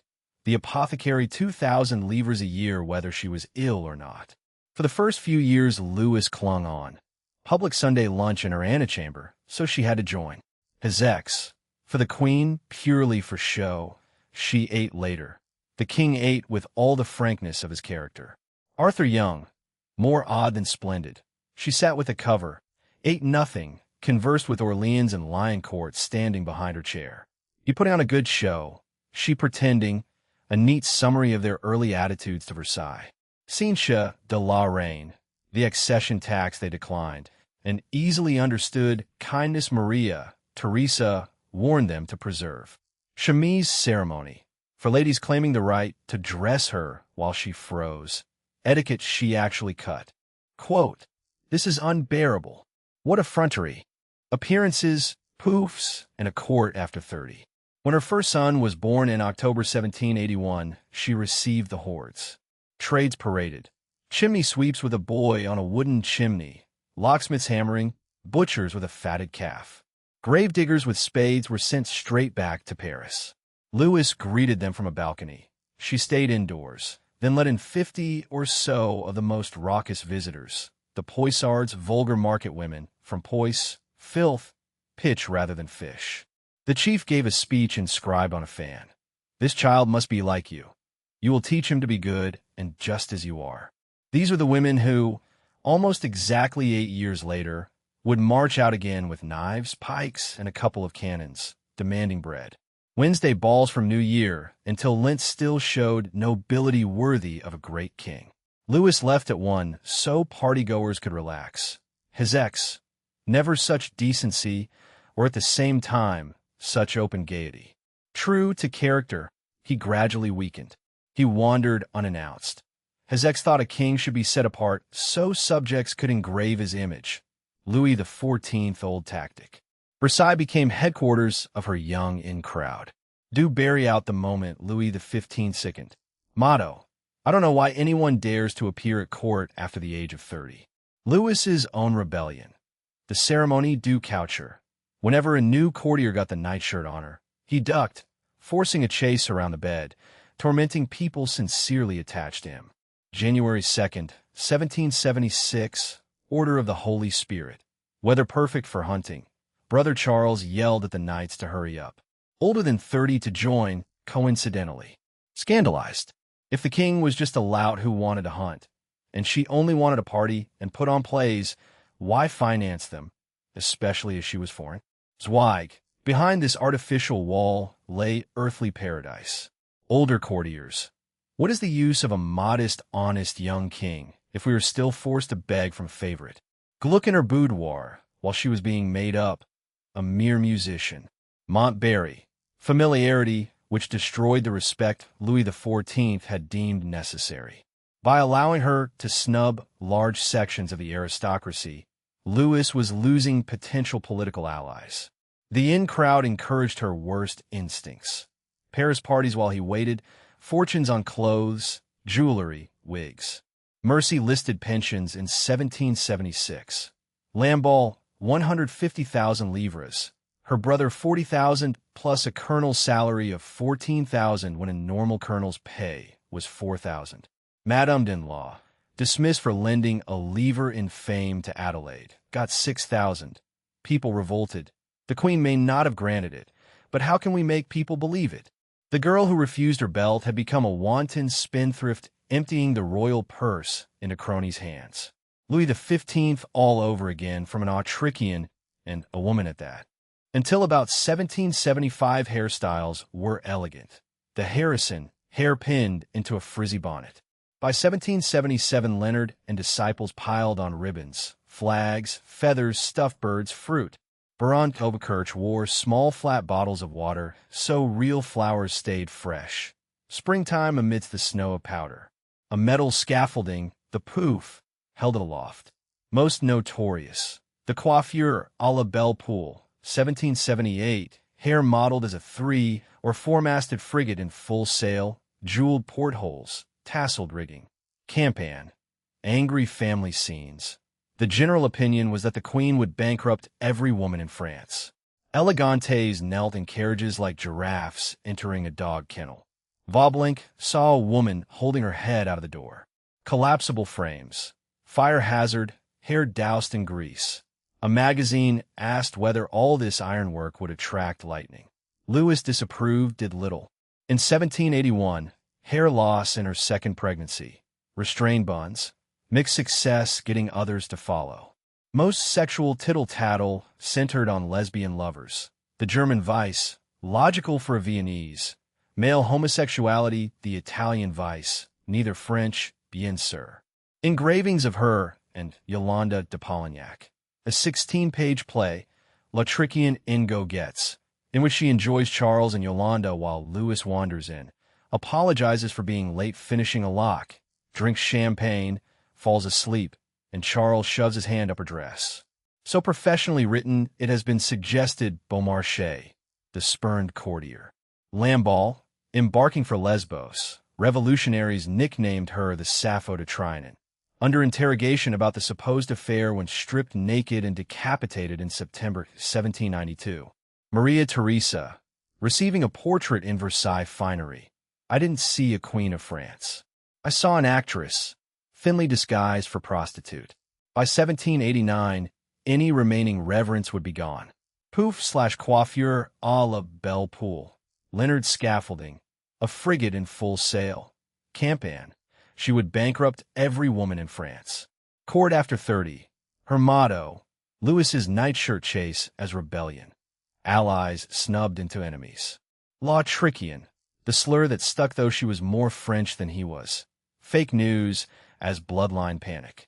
Quote, I don't know why anyone dares to appear at court after the age of 30. The Hamlet and the necklace fuse. Louis does not seem to have taken the infidelity rumor seriously. Or maybe he was too passionless to care. He gifted her the Petit Trianon in 1775. This beautiful place has always been the refuge of the king's favorites. It must therefore be yours. A rare compliment quickly awry. She blacked out windows, spent a fortune on a fake English Hamlet. Jardins Anglais meant Rousseauian back to nature, every bit as artificial as geometric lawns. Hubert Robert produced 14 plans. Painted cracks, fake ruin, grotto, alpine garden, love temple, sheep park of neatly groomed animals, meandering river, the only water at Versailles that wasn't angular or a perfect circle. About 300,000 livres or 3,000 years' rent on a real farm of similar size. She later admitted she had spent more than she would have wished. The insult of pretending to be a peasant when real farmers eked under famine and tax is so etched that everyone still pictures her playing the shepherdess. Fake news. She didn't act the role in the Hamlet. She played peasant girls in the theater she built nearby, another 200,000 livres. Louis was delighted. It distracted her from all-night Paris soirees and gambling. She was a notoriously bad card player. Once begged Mercy to pay off 487,000 livres. Measles, 1779. 3 weeks at the Petit Trianon with 4 young rascals. Would Louis quarantine with 4 buxom wenches? He would take a locksmith. He visited and talked from the garden while she leant out of an upstairs window. Rumor. The grotto led to a secret passage. He was only allowed in if invited and never once slept there. Campan. The consequences were so dire that the fault must have been serious. A soiree in the English garden. Torches in earthenware pots. Firewood in a ditch behind the Temple of Love. Those not invited unhappy. The people, who only forgive parties to which they are invited, quoted a price as if a whole forest had been cut down. Winter 1776, ornamental sleighs. Rumors she frolicked on the Champs-Élysées while Paris froze for want of the firewood she had burnt. She stopped sledging. Louis had wood delivered to the poor of Versailles. Messrs, these are my sleighs. Damage limitation failed. Pregnant, 1778. Nocturnal terrace strolls with string players. Campan insists nothing more innocent. Arm in arm with sisters-in-law. Never left the terrace. Crowds from 11 until 2 or 3. An anonymous volume of songs left in the apartments. Louis, such songs would damage the union of 20 couples. Even while pregnant, she could not attract favorable publicity. Then L'Affaire du Collier, 1785, a massive fraud, and for once it was true. She was innocent. The scam only worked because of her reputation. The Comtesse de la Motte, name meaning clod of earth, illegitimate descendant of Henri II, lover of Louis de Rohan, Bishop of Strasbourg, in disgrace because Maria Theresa had demanded his repatriation and he had written an insulting letter about the Empress that Du Barry read out at court. Desperate to get into the Queen's good books, jeweler Boehmer stuck with a diamond necklace commissioned by Louis XV for Du Barry, woven strands, 2 gigantic pendants for tassels. Louis XVI willing to buy. Marie Antoinette refused. Money better spent on a ship, or she didn't want Du Barry's hand-me-downs. La Motte persuaded Rohan she was an intimate. Forged letters signed Marie Antoinette de France, a signature the Queen never used. 60,000 livres handed over. Then a private meeting at 11 p.m. in the gardens. Perfectly credible to an experienced diplomat that she would meet a man alone, late, in secret. A lightly veiled figure handed him a rose. You know what this means. The past will be forgotten. The Queen was a prostitute. The servant in livery, La Motte's forger lover. Another letter. Advance 1.6 million to buy a jewel. Italian crook Balsamo conjured a spirit predicting Rohan would be made chief minister. Everyone knew her history. 150 dresses a year at 200,000 livres. Earrings 300,000. Candlesticks 200,000. Bracelets 250,000. Once earrings at 450,000 that Louis had to cover. Mother, you have misspent your budget and are loaded down with debt. February 1st, 1785, at La Belle Image, a Versailles inn and tricksters hangout. Rohan signed. A messenger took the necklace. 540 diamonds sold in Brussels and London. Boehmer finally presented his invoice to Campan. Marie Antoinette demanded Rohan arrested. August 15th, Feast of the Assumption. Guards marched into the palace chapel as he was about to celebrate Mass. Bastille, then trial before the Paris Parliament, who found him innocent. A terrible slap. He had also been accused of lèse-majesté for believing she would meet him alone at night and buy jewelry behind her husband's back. Acquittal meant the state judged him justified in believing her capable of such behavior. La Motte branded with 2 verses. She struggled, so the second iron was thrust against her breast. In the public's eyes, the other guilty party was Marie Antoinette, being so disreputable that fraud in her name had become feasible. She escaped prison, fled to London, published memoirs alleging an affair, midnight trysts at the Petit Trianon, that the Queen had helped her escape. If the Queen of France was what she was meant to be, or rather was not what she is, these memoirs would not exist. Everyone knew she was an extravagant spender, a wife with a hideaway her husband never entered, both a lesbian and the type who met strange men after dark. The necklace confirmed all the rumors at once. Louis made the key error. He offered Rohan a private hearing judged by himself or a public trial. Rohan chose the trial. Louis should have known the Parisian judges would side with Rohan. The men Louis XV had stripped, whom Louis XVI had reinstated almost as soon as he came to the throne, hoping to heal the rift. A double failure. Ordinary people saw justice remain biased toward aristocrats. The judges saw the new king so weak he didn't dare uphold grandfather's policy. Acquitting Rohan of fraud was a foregone conclusion. Clearing him of lèse-majesté flexed their muscles. When that double non-guilty verdict was announced, it lit the fuse that 4 years later would explode into revolution. Petit Trianon Hamlet. English Garden as Rue Souquet, about 300,000 livres. Shepherdess fake news. She acted next door, not in the hamlet. Affaire du Collier. 1785 Rohan acquitted of lèse-majesté for believing she would meet him at night. She was already what the public needed her to be. The fuse Judges Louis had reinstated flexed on the Queen. For years later, the explosion. Quote, if the Queen of France was what she was meant to be, or rather was not what she is, these memoirs would not exist. Louis XVI tries his hand at politics. As France toppled toward revolution, Its structure still bore feudal scars. People were divided into 3 etats, states as radical as solids, liquids, gases. Medieval England. Work, pray, fight. By the 1400s, those divisions had blurred. Cressy and Agincourt devalued knights. The Black Death let surviving commoners drive a bargain. By the 18th century, British divisions were more money than birth, and commoners in Parliament held sway. In France, the 3 functions had become work and pay, pray while collecting, lounge while collecting. Praying and fighting still got done, they were secondary. The 3 estates had really become 2. Clergy and aristocracy more or less combined. Top church and army jobs to aristos, while the other 95% were lumped as the tiers état, a label designed to put them in their place. By Louis XVI accession, it was an absurd grouping. Plumpest grain merchant to poorest laborer, signifying only a commoner with little political power. Kings had periodically convened états généraux. Consultation was not fair representation. Convened when a king felt like it. Voting by block. Aristocracy won, clergy won, Third Estate won. In 1355, 800 delegates. In 1614, about 500. A duke or bishop weighed as much as a town's worth of commoners. Noble clergy plus aristocracy always beat them 2-1. Regular decisions belonged to the king and noble parliamentarians. A democracy it was not. France was Europe's most populous country, about 28 million. More than Britain's 16, Spain's 10, Russia's 25. Paris about 650,000, a number that would plummet and not recover until after Napoleon. Lyon, Marseille, Bordeaux, 100,000 to 150,000.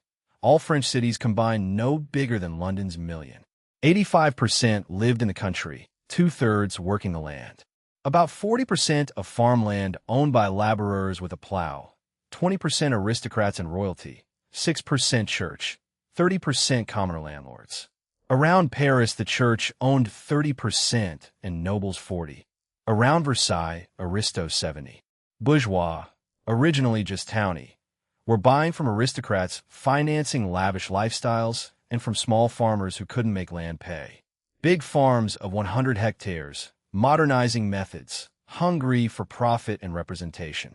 When they bought, they inflated prices and made poor peasants' advancement impossible. A doubly disgruntled rural population, frustrated rich commoners, and dispossessed poor. Joseph de Vernal-Puriceau in 1807. No one as poor as rustic households living off some snippet constantly dug at by the spade, often in vain. Small plots still paid crippling taxes to king, church, and near chateau. Communal sowing. If you planted lilies, everyone's pigs would eat them, and the bacon would be perfumed. Rural wages about 75% lower than England's, food prices the same.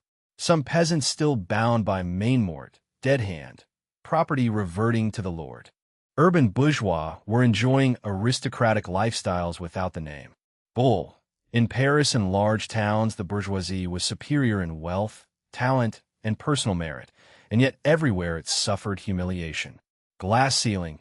They could not rise to the top of the clergy, be army or navy officers, get the best-paying government jobs, or, most important, have a political voice.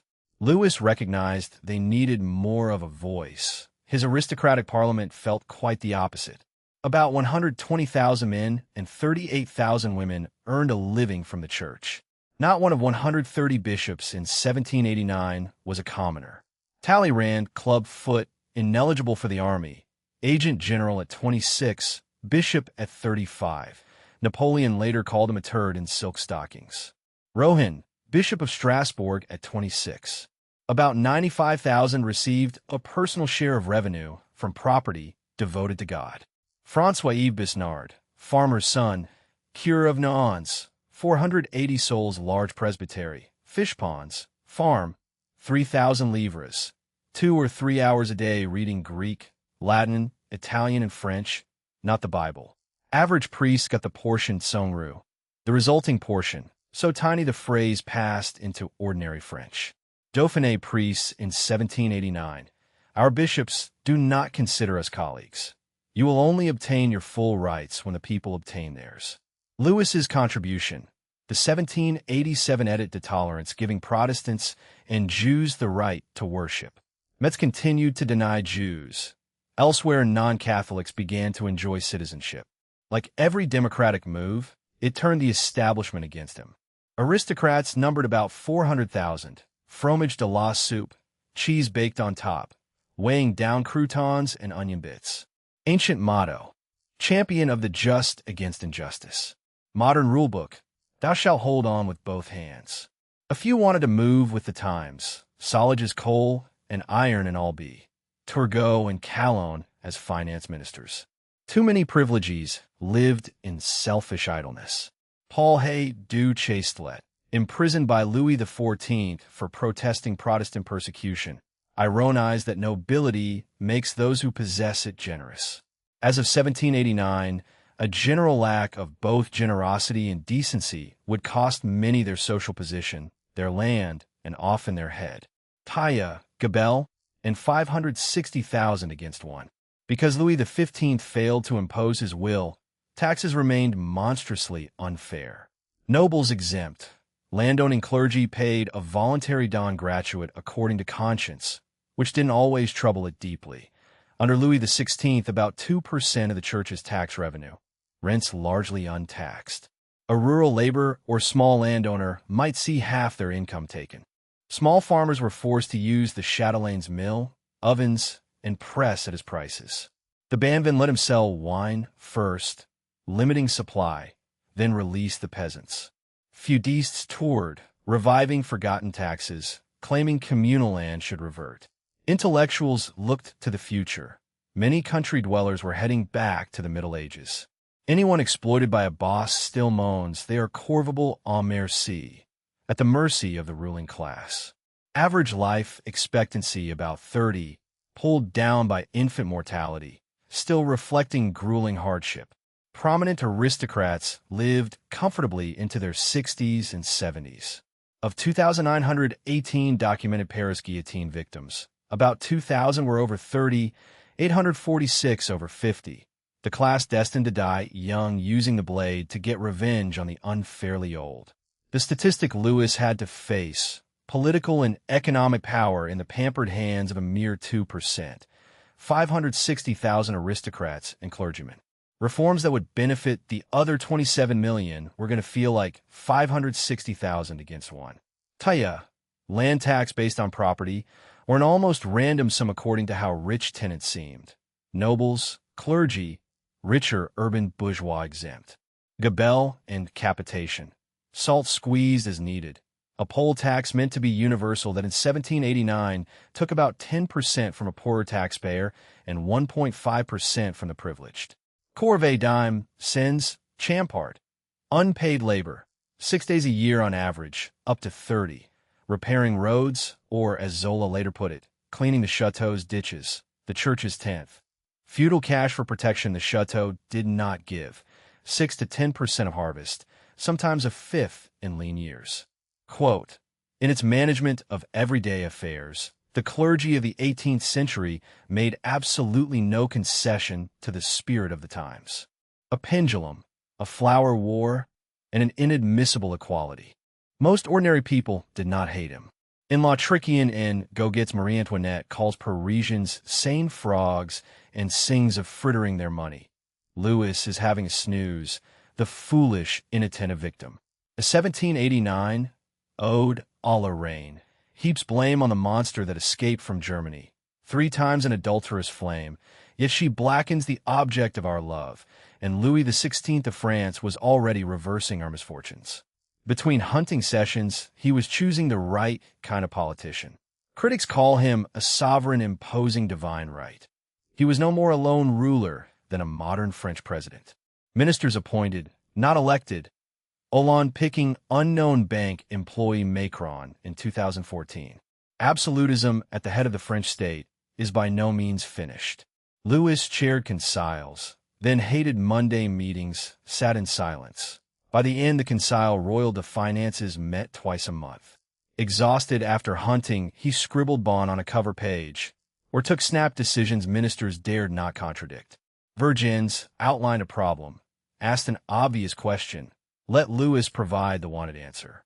Campan, kindly, his heart inclined toward reform, but principles, prejudices, fears, and the voices of the pious and privileged caused him to abandon plans his love for the people made him adopt. Put bluntly, stand cold feet, another stand cold feet again. 16 finance ministers from 1774 to summer 1789, 3 in July 1789 alone. Promising strategies never pushed through. Opponents concluded he was panicking. Malouet. The nobility thought it very good that the king should be the absolute master over everything, except their class. By comparison with them, he was going to prove himself a real revolutionary. The day after grandfather's death, he wrote to 72-year-old Maurepas, sacked 24 years earlier for crossing Pompadour. I am king. I am only 20. I have heard of your probity. Help me with your advice and Lumiere's. 9 days later, first cabinet, sole wish, glory of the realm, and happiness of my people. Competent men, none of his wife's allergy to wrinkles. Vergennes, former ambassador to Lisbon, Constantinople, Hanover, Stockholm. War, a general who had seen Fontenoy. Finance, Turgot, despite the first name a male, former intendant who in the 1770 famine obliged landowners to help tenants. Believer in an impotence unique. 32 intendants de police, Justice E.T. Finances ran the regions. Unelected, like modern prefects. Turgot in the Limousin. Potatoes, manufacturing, roads, a tax reduction after studying productivity. Bouchporn in Corsica. A 5% agricultural tax replacing a tangle, without provoking the Bonaparte family. Royal money on ancient bridges. Urgent maté, désastre finance. Louis cut his own budget, even hunting. Horses for personal use from 2,400 in 1774 to 1,125 in 1787, saving about 3.4 million livres. Petite écurie from about 6,000 to 1,800. Saint-Germain-en-Laye abandoned to rats and spiders, then sold to Brother Charles. Staff at the Menus Plaisirs cut. He still paid 3 organ makers, a man to wind his watch, a man whose only job was to ask at what time he would attend Mass, 2 commode carriers though he used a water closet, a mule driver with no mules.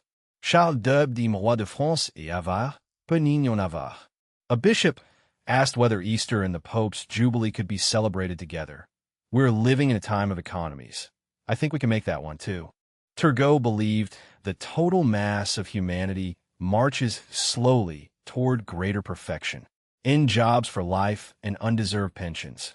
Review the Ferme Générale, aristocrats who collected taxes and helped themselves to commission. Perfume tantrums.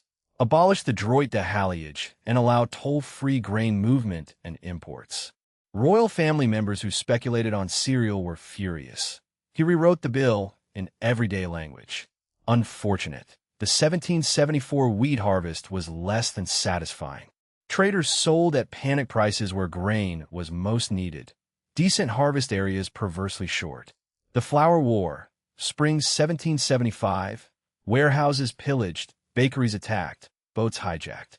25,000 soldiers, hundreds arrested, 2 hanged. Calls to return to the father of the realm paying for grain. Some warehouses were the king's wheat, crown stockpiles to limit the free market. Turgot held on. In 1776, he proposed abolishing the corvée royale, replacing unpaid labor with a cash tax on landowners. Laborers paid a fair wage. Employment in bad harvests. Louis's introduction. Those who have most to gain are the landowners, almost all privileged. By forcing the poor man to repair roads without pay, one takes the only resource he has against poverty and hunger, and makes him work so that the rich will profit. Paris Parliament. An inadmissible system of equality. Turgot also called for abolition of corporations and jurins, guilds from water carrying to goldsmithing. Crafts concentrated in a small number of masters. Apprentices wasting money they would have used to set up shop.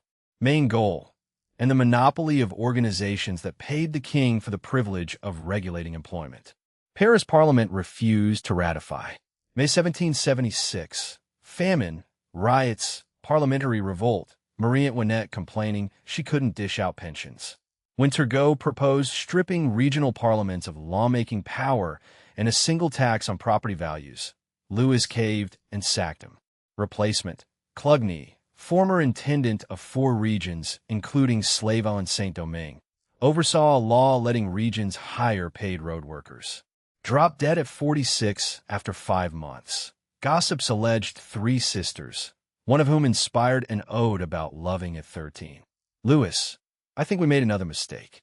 Yet again, reform had come to nothing. To his credit, he reacted by making his most daring appointment yet.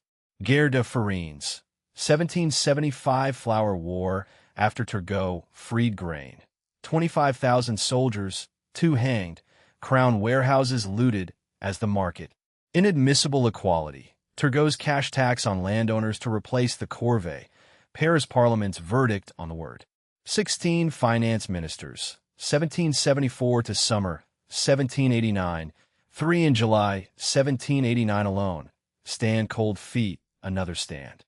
Quote, those who have most to gain from the corvée royale are the landowners, almost all of them privileged, whose property rises in value thanks to the building of roads.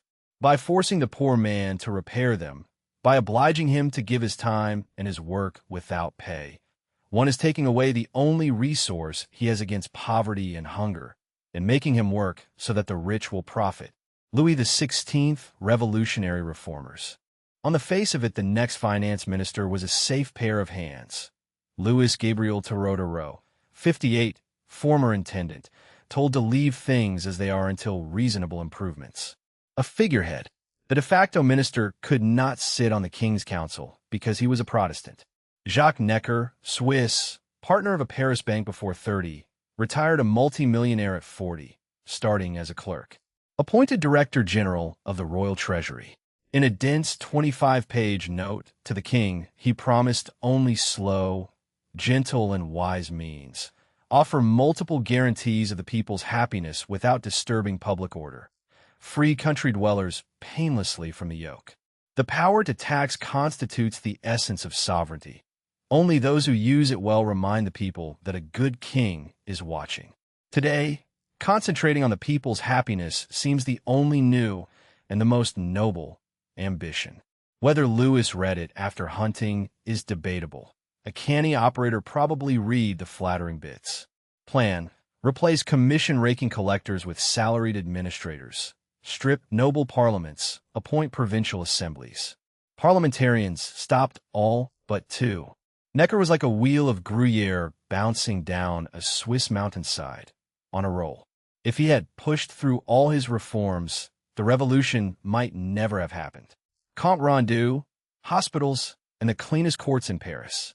The 1781 Comte Rondeau Roy, a lucid 100-page audit, a profit of 10 million, less than a third of royal household spending, not enough for famine or epidemic, but with precise excuses and radical suggestions.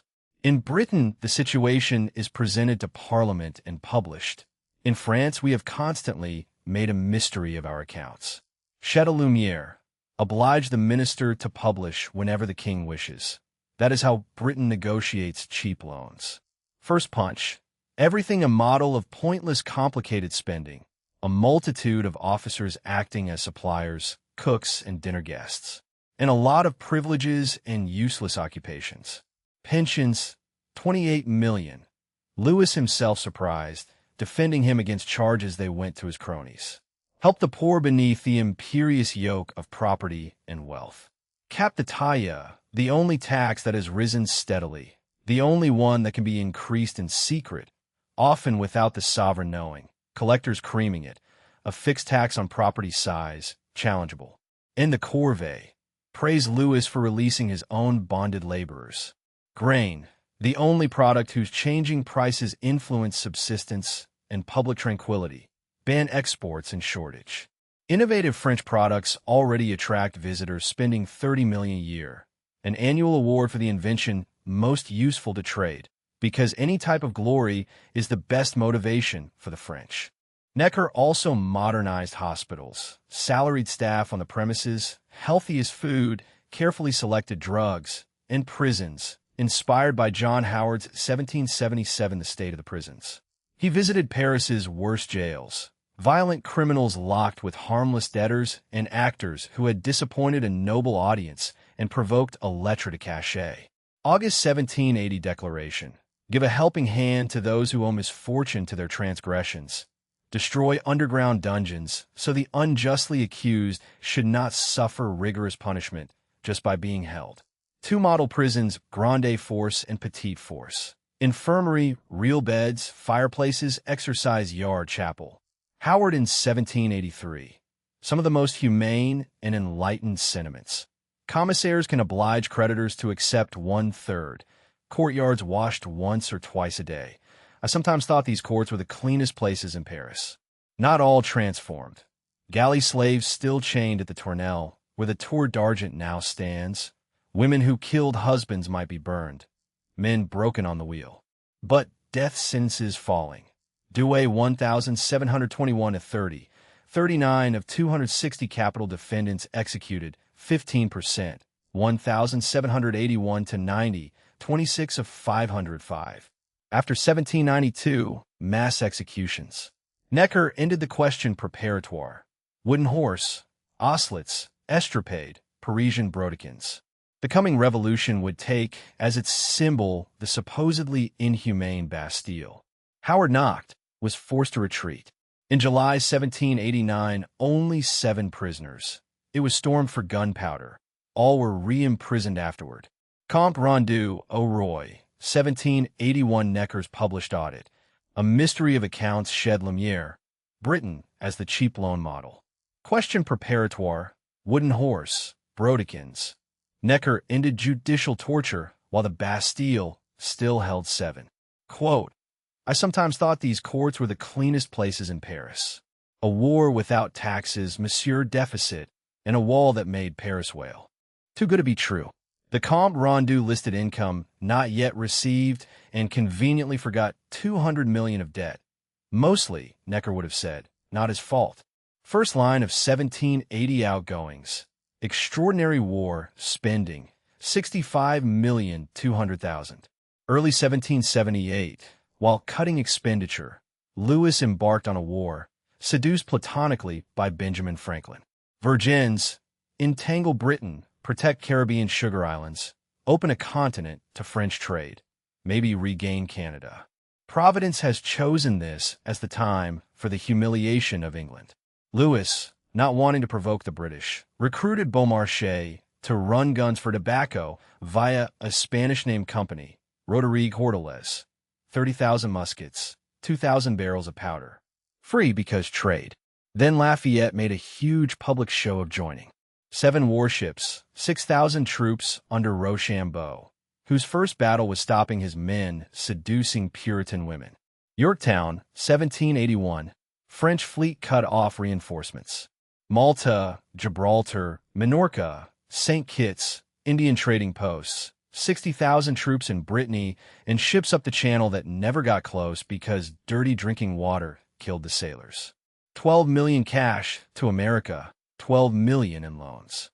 Necker borrowed over 380 million in subscription bonds. Previous secrecy forced high rates. Contracts sold to parents of young children for a lifetime income. Larousse later, borrowing precipitated disaster, quoting Senac de Mailhan, who had coveted the job. One miracle, he financed a war without raising taxes. If the country defaulted, bourgeois and aristocratic speculators would have lost. Ordinary people adored him. May 1781, anonymous letterdom. Le Marquis de Caraccioli, a banker suddenly elevated, a foreigner, a Protestant, un grande bizarrerie. Dogmatic cutting tone to the king, crushing a whole class. Parliaments violently attacked. Accurate bits. Knives out. Lewis's brothers, noble parliamentarians. His ex, normally genial, on this Jean van. Immense pride, overriding stubbornness, astonishing vanity. Necker asked Lewis to force through the law stripping parliaments. Lewis, stung by household spending outcry, refused. Necker resigned, wrote 3 volumes, 80,000 copies. Lewis had axed the man who might have saved him from the guillotine. Next, Joly de Fleury, Early 60s, opposed to philosophy, scrap assemblies, keep jobs for life, ferocious ministerial opposition, resigned under 2 years. Then 32-year-old Dear Messon. Too immature? I'm younger than you, and I occupy an altogether more important position. Lewis, still 29. 7 months. Lotteries, secret borrowing, panic, fired. Later mayor of Paris for a week, terrified of the mob. Then Calonne, dashing, witty, friend of Polignac, assumed author of the anti-Necker letter. Speech, an improvement plan founded on the very structure of the monarchy, undermining none. Restored private collectors, paid debts, restored pensions Necker had abolished. Necklace affair on his watch. If Louis was determined to provoke a revolution, this looked perfect. Surface deception. Young Calonne had helped Louis XV warn Parliament not to block legal democratization. He opposed Necker for suspected dishonesty. Now he kept the establishment happy while implementing his own salvage. Using Necker's idea that a country must look rich to attract funding, almost socialist public works. Roads, canals, Marseille, Lyon, Bordeaux, Le Havre, Dunkirk, La Rochelle, Cherbourg's harbor wall, inspiring Louis's only provincial trip, 1786. Biblical defense. Is it not the case that one must sow to reap? Also a 3-meter, 24-kilometer stone wall around Paris. More de fermiers généraux, 50 checkpoints, route of Metro 2 and 6. Mercier. Layers of tax collectors turned into colonnaded palaces. Beaumarchais. L'humour murant Paris rend Paris murmurant. The wall walling Paris makes Paris wail. On 12 to 13 July 1789, mobs attacked the toll stations, practiced before the Bastille. Good harvest 1783 to 85 and 1787. Excellent wine 1785. Taxes not raised. Aristos happy. Castries warned. Irregularity shocks the people. One spark could ignite the nation. Calonne had borrowed around 600 million, more than Necker. Britain recovered, pumped cheap goods, including to America, which forgot its debt. French luxury exports outweighed by British industrial influx. Confidence slumped. April 1787. Necker's open letter. Polite, vicious mudslinging. Louis issued a lettre de cachet, banishing Necker 20 leagues from Paris. Calonne's 500-page reply itemized a 126 million deficit for 139,759,464 Necker's loans. Footnote that secret extensions were not included. Maison du Roi 21,869,000, down from 25.7 million, plus Marie Antoinette 4.25 million, rest of family up to 9.8. Hunting 1,031,000. About 10 million loaves. Wine at Versailles from 6,567 in 1785 to 60,899 in 1789. Louis drank little, a glass of Malaga with toast. The party crowd and bribe buyers creamed an increasing percentage, as if they knew it was about to end.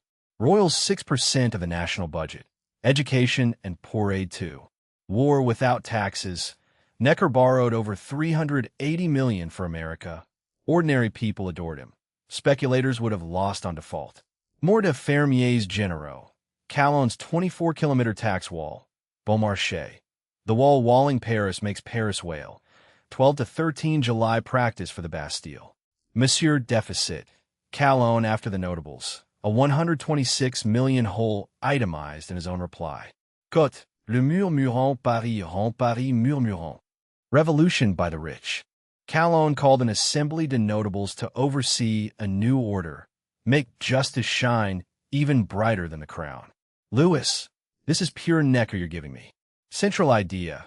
France must not be afraid to show itself as it is. By confessing abuses, it shows its resources. Tax the clergy, cut the taille, a territorial subsidy on all land income, sell certain royal properties over 25 years. February 1787. 147 notables, including brothers, cousins, 12 dukes, 33 noble parlementaires, 12 bishops, 8 marshals, 25 unelected city representatives, all landlords. Voted against. Louis stood up in the opening days, then suddenly fired Calonne in April, exile to Lorraine. Scandal sheets dubbed him Monsieur Deficit. He fled to London. Each member, including Louis, had calmly pulled out a dueling pistol and shot themselves in their silk-stocking foot. Panic. Printers pumping gossip. Louis appointed the Assembly's president. Loménie de Brienne, 59, Archbishop of Toulouse, Marie Antoinette's favorite. Looked like surrender. Aged clergyman, mouthpiece of the body that had sabotaged Calonne, refused the Paris archbishopric years earlier because at the very least the Archbishop of Paris should believe in God. Shrewd, friend of Turgot and Voltaire, had shut Toulouse's Inquisition. Academy speech, 1770, a soft, temperate warmth to feed and vivify, not Louis XIV blinding splendor. Stopped the tax wall, not actually dismantled until 1860. Compromise to the notables. Tax reform still on the table, provincial assemblies, but free grain trade and scrap docking charges. Voted down. Same proposal to Paris Parliament. They wanted newer figures than Calonne's 500 pages. 3 days later, a declaration du Roi. Corvée into fairer cash. Taille reduced via 6 million in bonds. Territorial subsidy, including clergy and aristocracy. Assemblies composed equally of nobility, clergy, commoners. Brienne. What greater gift than to let one's subjects decide how taxation should be imposed? Parliament declared it illegal. Banished to Troyes. 3 months later reconvened. Lamoignon affirmed the king alone possesses sovereign power, answerable only to God. Crucially, Louis had weakened. Territorial subsidy gone, replaced by borrowing 420 million over 5 years. Cousin Orleans. This is illegal. Louis. No, it's legal because I want it. Banned him from sitting for 2 whole days. May 1788. Magistrate Duval d'Espremesnil, involved in demolishing a hospital for speculators, stole documents on reducing parliamentary power. Warrant. He and Goislard took refuge. 900 soldiers. Captain asked them to identify the fugitives. All stepped forward. J.E. Suis Duval or J.E. Suis Goislard. Eventually gave themselves up. Duval to Sainte Marguerite, where the man in the iron mask had rotted. Louis summoned Parliament to Versailles to accept a plenary court of princes, nobles, marshals, clergy, some magistrates. They declared it illegal to disregard the ancient institution. Rennes. Anyone attending would be infame. 12 arrested. Riots. Grenoble threatened Dauphiné independence. Brienne got a cardinal's hat and disappeared to Italy. The magistrates had, in effect, started a revolution. In favor of aristocratic privilege, against the democratic change the apparently powerless absolute monarch wanted. May 3rd, 1788, they hypocritically affirmed loyalty.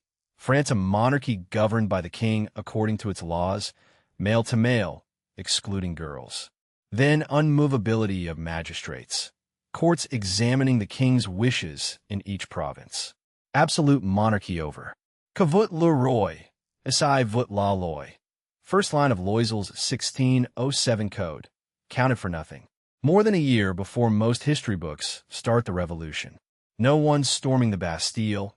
Ordinary people hoping fairer taxes would be implemented. Revolution by the rich, calling for liberty to prevent equality.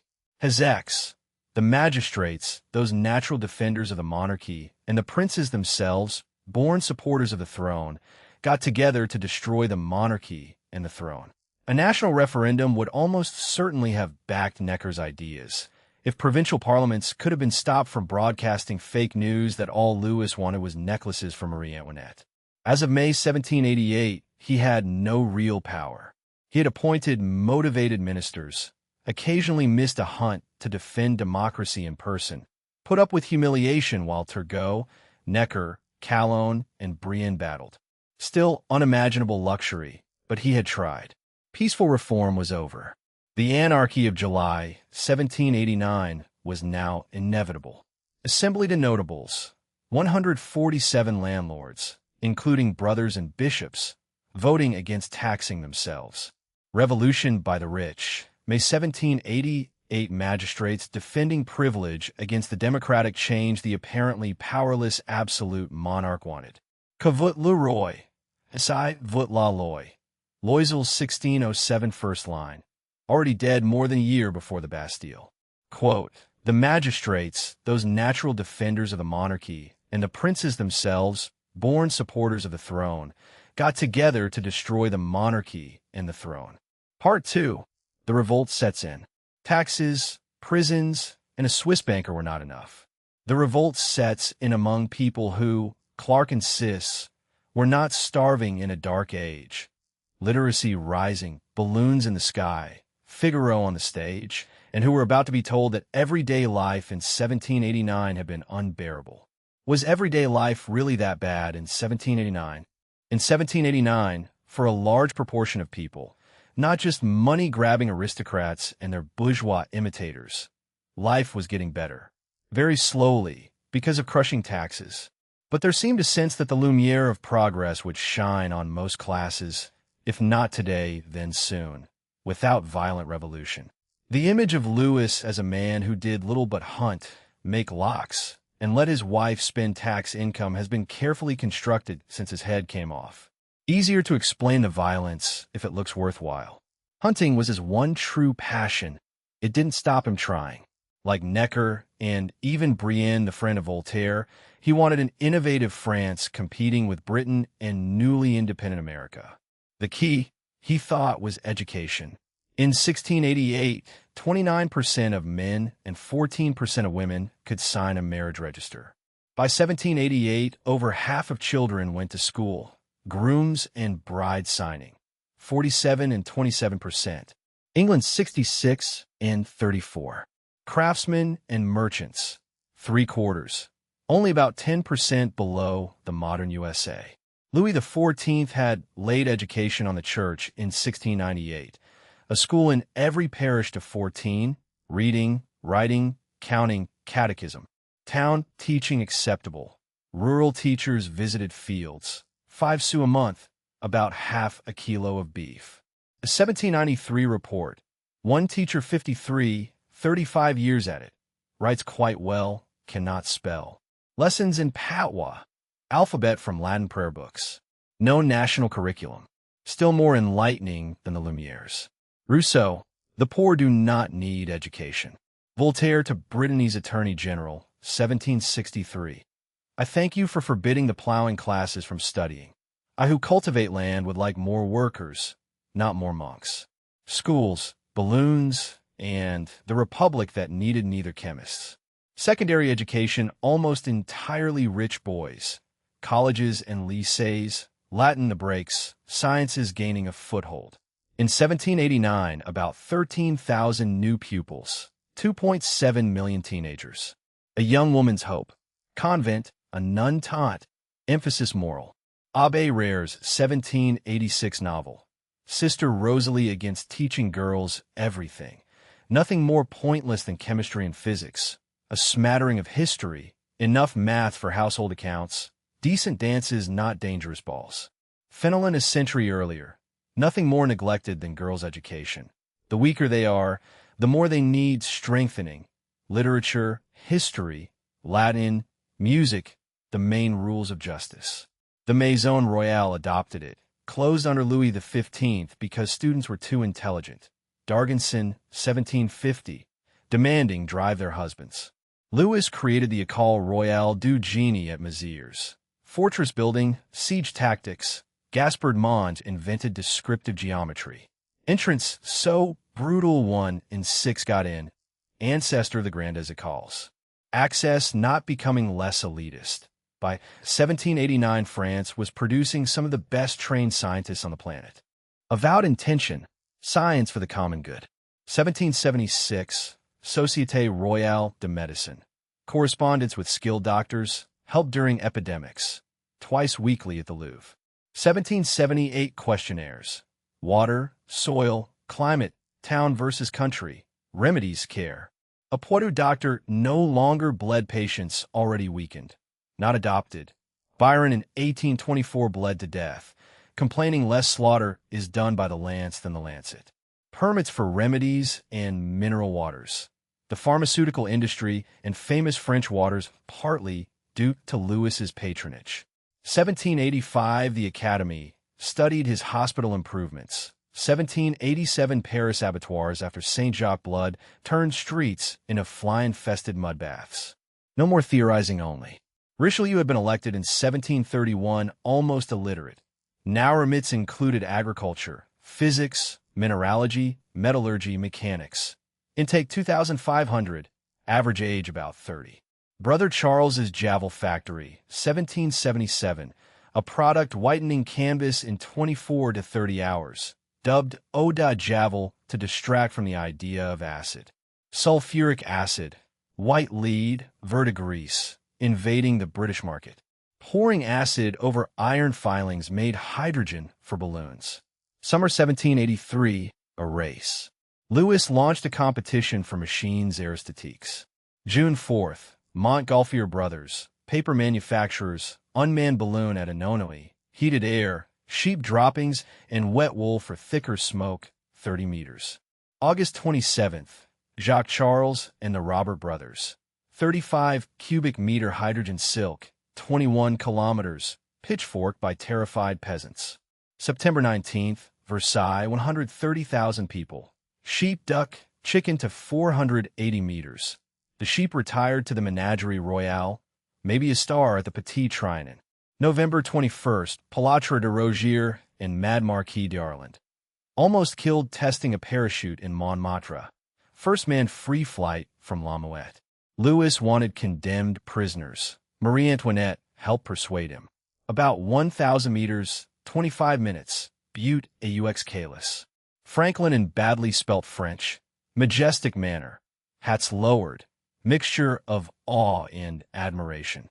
December 1st, Charles and Robert. Hydrogen from the Tuileries. 2 hours. Pursued by Louis Philippe and 71-year-old Fitzjames. Charles solo to over 3,300 meters with the altimeter he had invented. First atmospheric experiment above the surface. Pensions, Pierre Montgolfier ennobled. Factory manufacture royale. Motto from Virgil. Sicatur ad astra.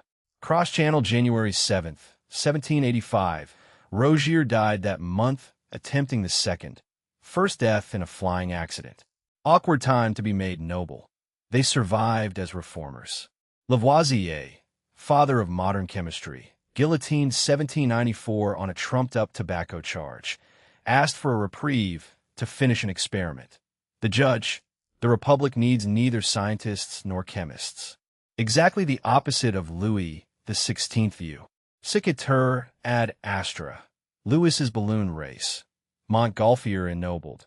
Lavoisier later told the Republic needs neither scientists nor chemists.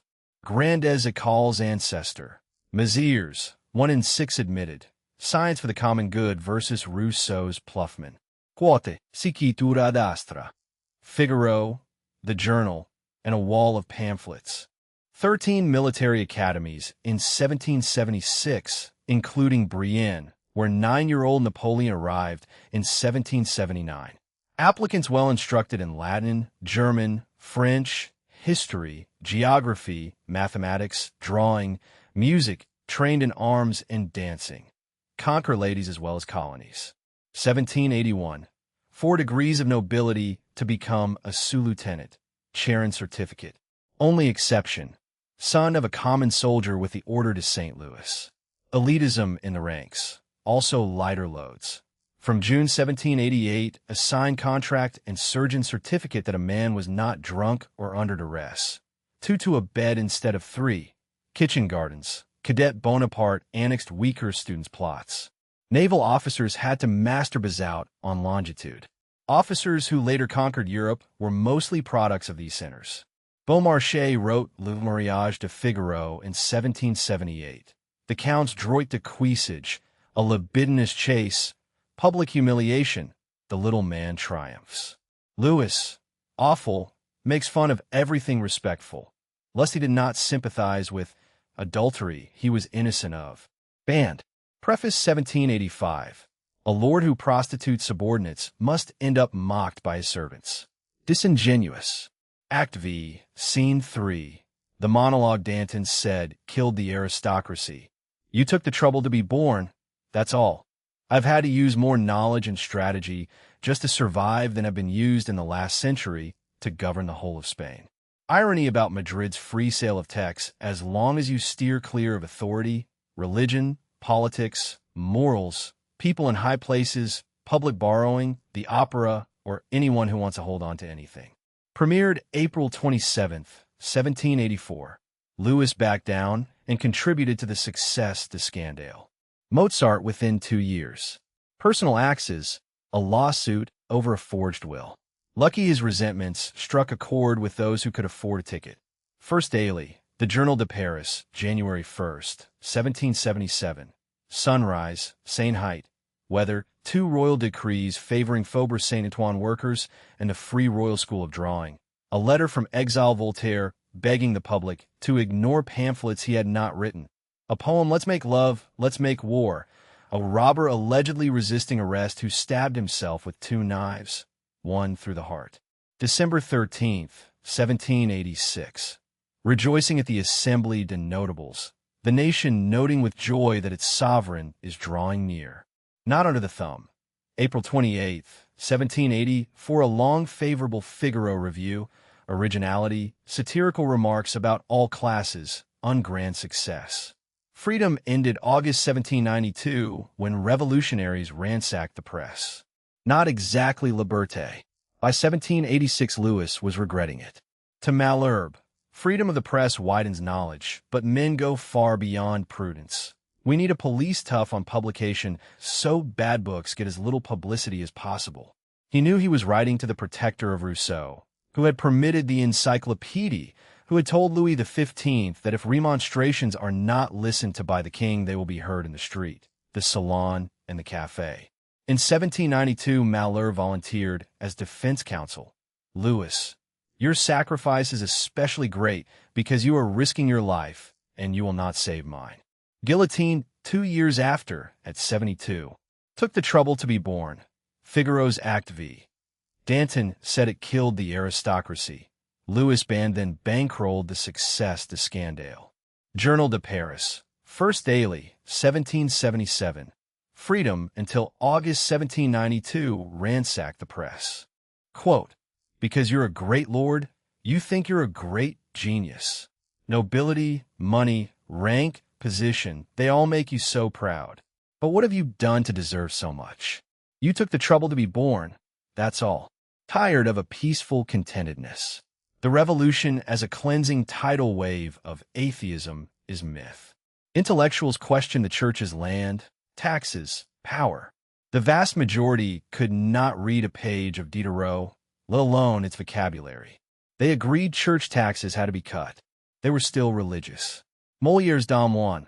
One doesn't need light when one is guided by heaven. Challenging ideas may have reheated faith, as Pollock gave way to Warhol's soup. Meister in the Handwritten Correspondence Littéraire, April 1776. The Pope's Jubilee celebrated in Paris with a devotion astonishing in times less corrupt. Does this prove philosophy has not achieved all the progress it claims? Amusing if philosophy had inadvertently helped to reheat religious faith. In the provinces, festivals were heartily observed. Holidaying France's national sport. Parts of province down to about 260 working days. Processions, 2 masses, fête houses and flowers, sewers planked, Chateaubriand. The humble, the poor, and children leading, judges and soldiers following. 1781. A law against throwing others into water, pétanque, drums, dancing. 1782. Archbishop of Toulouse forbade evening processions, scandalous irreverences under cover of darkness. Blasphemy theoretically death, tongue pierced, galleys. Under Louis it didn't happen. At coronation, he swore independence of the Pope. An industry, sweepers, musicians, flower sellers, innkeepers, beggars. Ordinary people would not have abolished religion. They would have agreed to end the dime. Asked to turn their backs on the God presented as the one reliable truth in a world of famine, disease, injustice, and overwork. Non, merci. Meister, Many things are done out of hatred for those one wants to do away with, rather than affection for those for whom one wants the greatest good.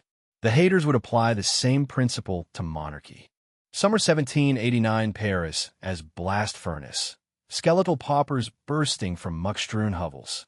Theory 1787 guidebook lists tourist sites. Notre Dame, Pont Neuf, All St. Louis, and also 20 hospitals and the city's functional buildings. Not all oppressed and muck-strewn.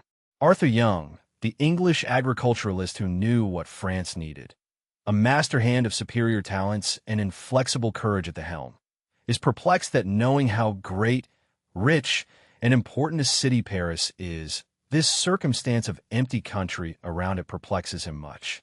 What a miracle that all this splendor of the cities should be so unconnected with the country. A peasant woman, a morsel of land, one cow, a poor little horse, wheat and chickens as quit rent to two seigneurs, heavy tales. Figures so bent she might have been 60 or 70. She was 28. Dordogne girls without shoes, ploughman without sabots. This is a poverty that strikes at the root of national prosperity. Poor people abstaining from leather and wool. Whenever you stumble on a grand seigneur, even one worth millions, you are sure to find his property desert. Field scenes of pitiable management, houses of misery, property of glittering beings who figured in the procession at Versailles. Oh, if I was the legislator of France for a day, I would make such great lords skip again, exactly what Louis had been trying and failing to do.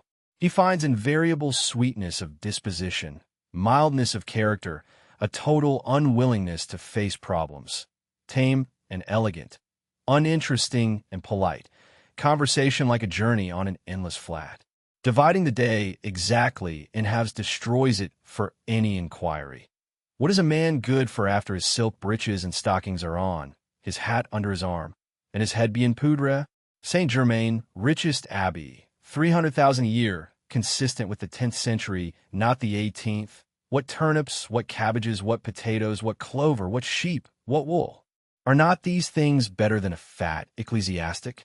Publishing in 1792, he swore he altered none of these passages.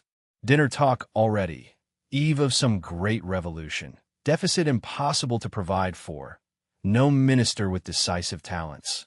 A prince with excellent dispositions without the resources of a mind that could govern without ministers. A court buried in pleasure. A great ferment amongst all ranks eager for some change without knowing what to hope for. A strong leaven of liberty increasing every hour since the American Revolution. Palais Royal presses. 1920ths in favor of liberty, violent against clergy and nobility. Is it not wonderful that while the press teems with leveling principles that if put in execution would overturn the monarchy, nothing in reply appears, not the least step by the court to restrain this extreme licentiousness. June 1789.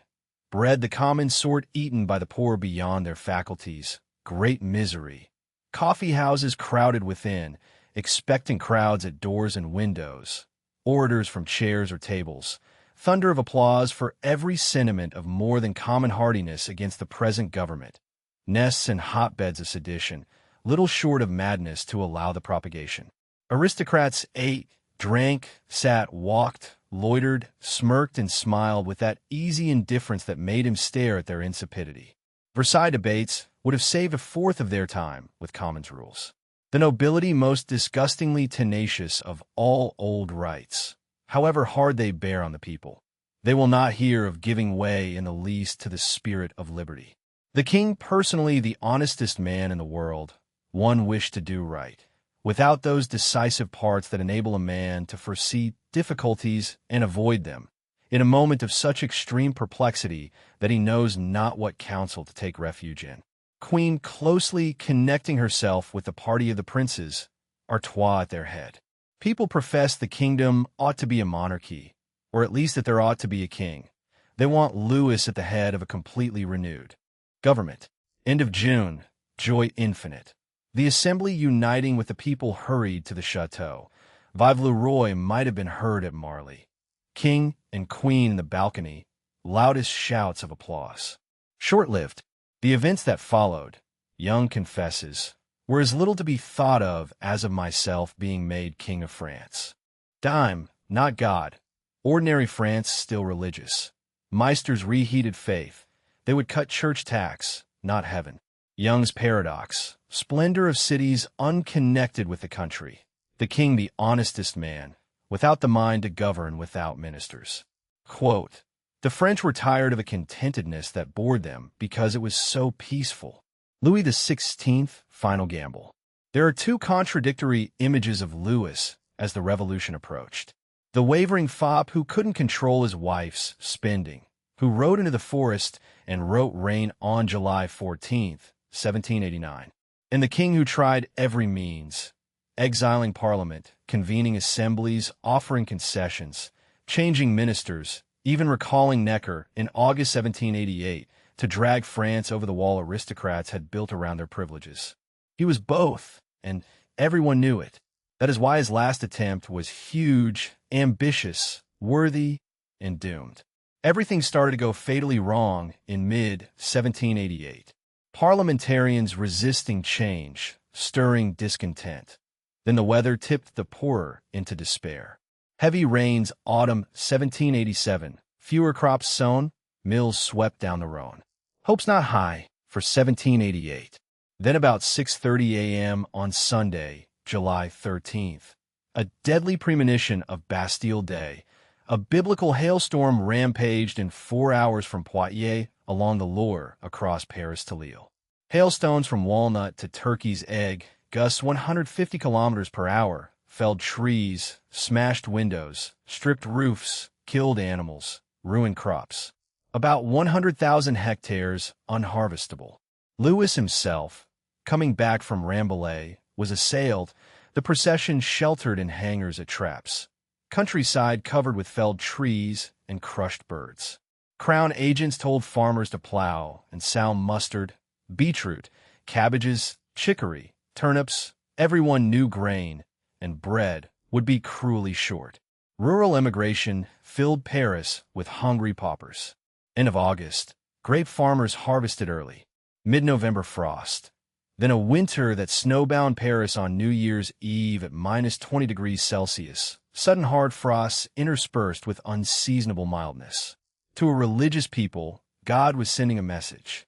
The king, previously his political representative, was not going to provide their daily bread in his place. Doubling the third, and notebooks that wanted a father.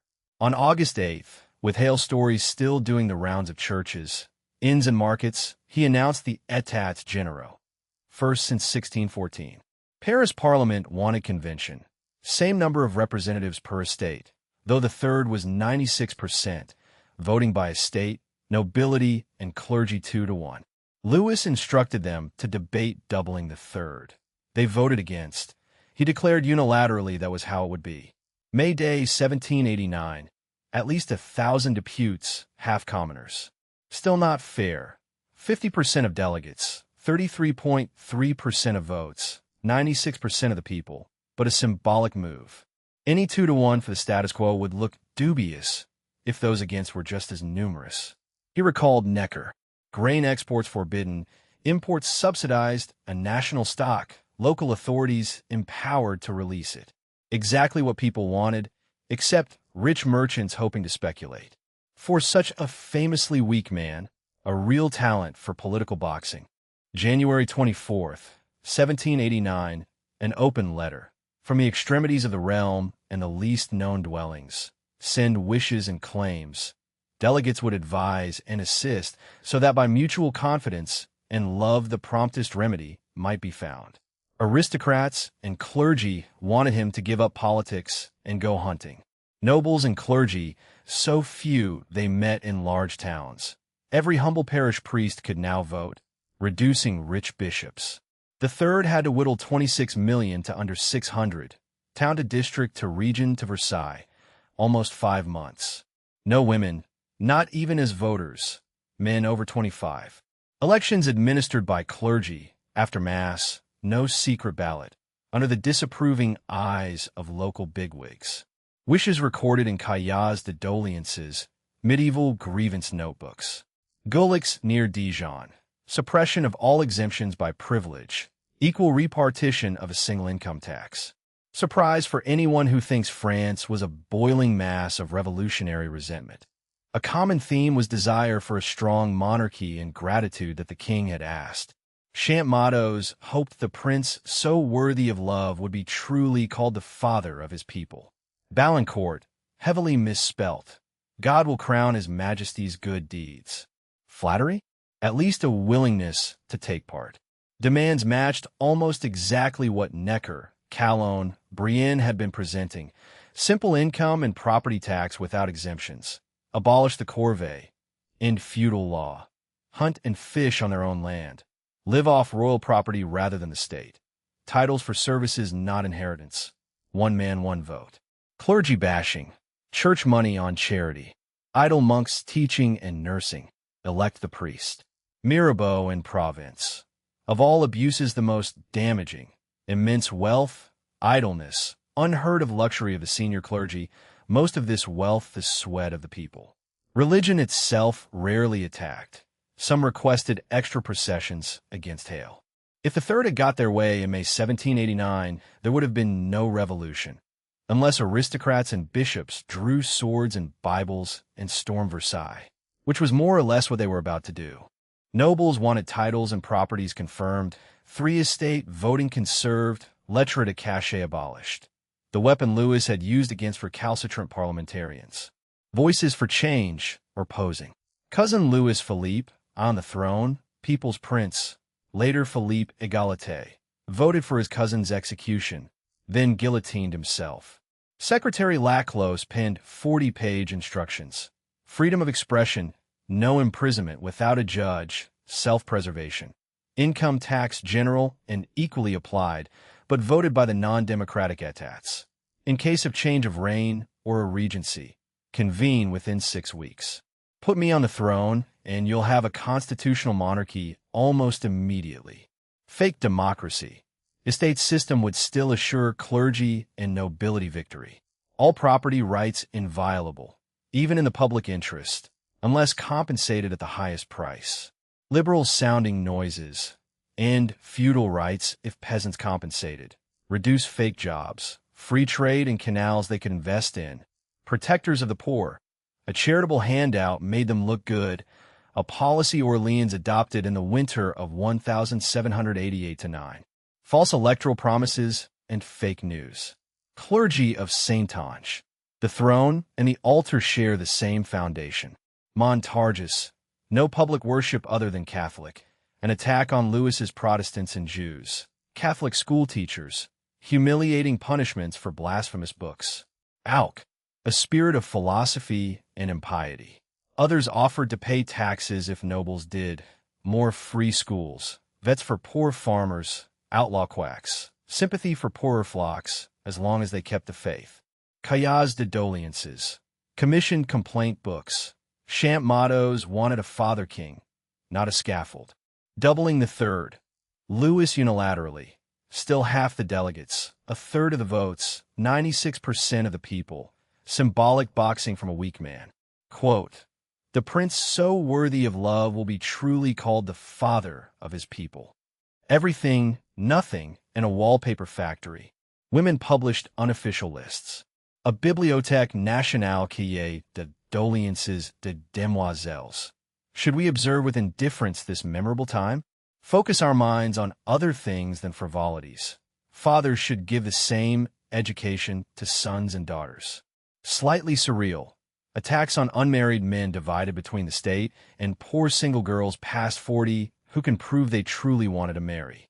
A teasing Cahier du beau sexe to the king. Accused of being chatty after the endless, insolent chattering of men. Then a tirade against worldly women. Cover carriage and mistress in mud. Convent for aristocrats out alone without escort.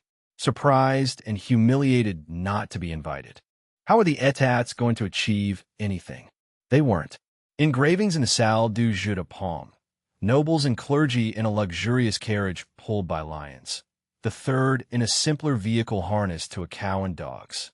Among the busts, Emmanuel Joseph Size, abbot from Chartres, former chaplain to one of Louis's aunts, advisor to the clerical assembly that managed church tax. Discontented, Essay on Privileges, 1788. The object of all privileges is to be exempt from the law. D'Ingénierie 1789. Qu'est-ce que le tiers état? Was the third estate? Everything. Until now, in the political hierarchy, nothing. What does it want? To be something. Protest march chant. 80 dense pages beyond most commoners' reading. Nobles a burden. The third does all the work that maintains society. Denying fair representation a social crime. Scrap the three estates. A single electorate, the nation, its will is always legal. Is the law. Monarchy does not even appear. He accuses nobles of threatening the king and the people. Common cause with Louis. More or less what Louis had been trying. Warning. By its presence the third would only consecrate the oppression of which it would be the eternal victim. National bestseller. Undermining the process before it began. Meanwhile, Paris exploded over wallpaper. Jean-Baptiste Revelin, whose factory had sewn Montgolfier balloons, rumored to want workers living on 15 sous a day. Guilds whose power he had undercut. Fake news, Polaroil. A riot. House pillaged, iron banisters, marble fireplaces. From the Bastille, he estimated repairs at 50,000 to 60,000 livres. Not diplomatic while people rioted about bread. Soldiers fired, between 25 and 900 dead, depending on whom you believe. Dozen soldiers killed. Conspiracy. Why did Orleans' carriage emerge unscathed after chance of death to the rich? At the very least, shameless politicking. Revelin, paid 30, 35, or 40 sous. Kept all workers through the shutdown winter at the same rate. Cruel enemies depicted me as a barbarian who puts no value on the sweat of the unfortunate. I have made people ungrateful, but never poor.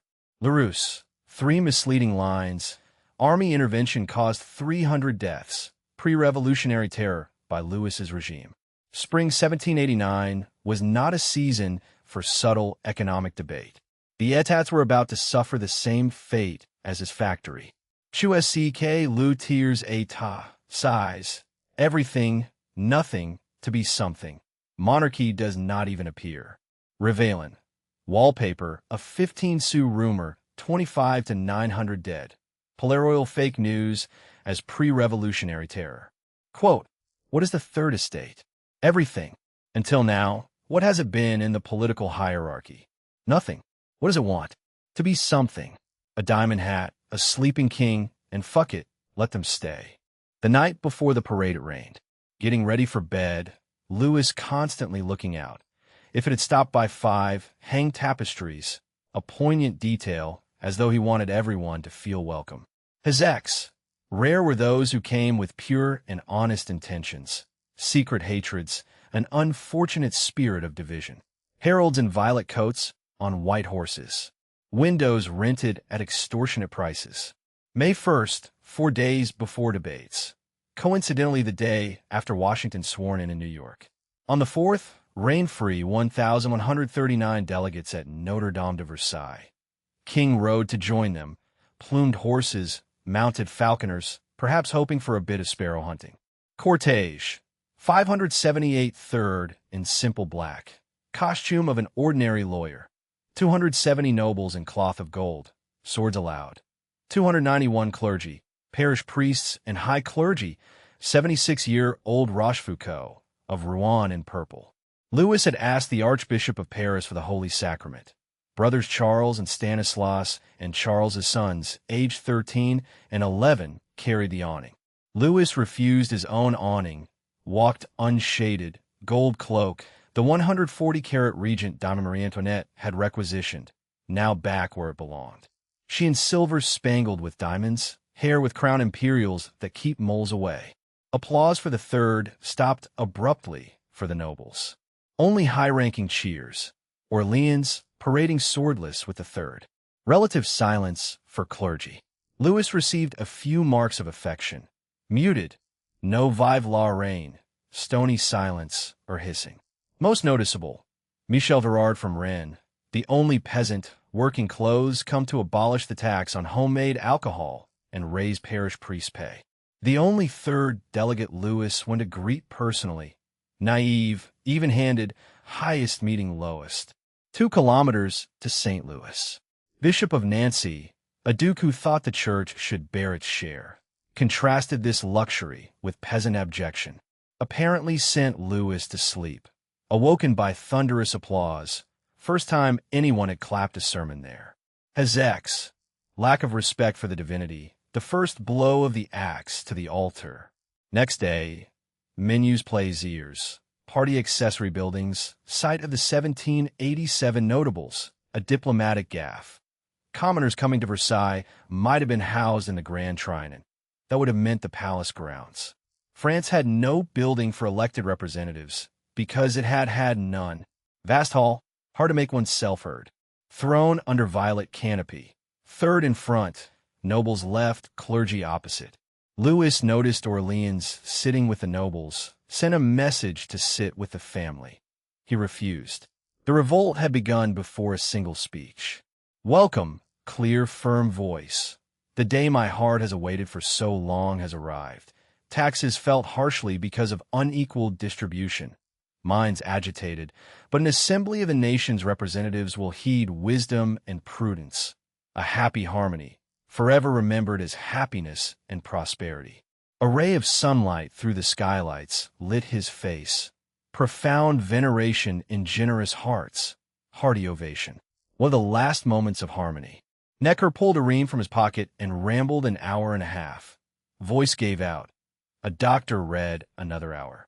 Watered-down plans. Bottom line, $56 million to pay the debt.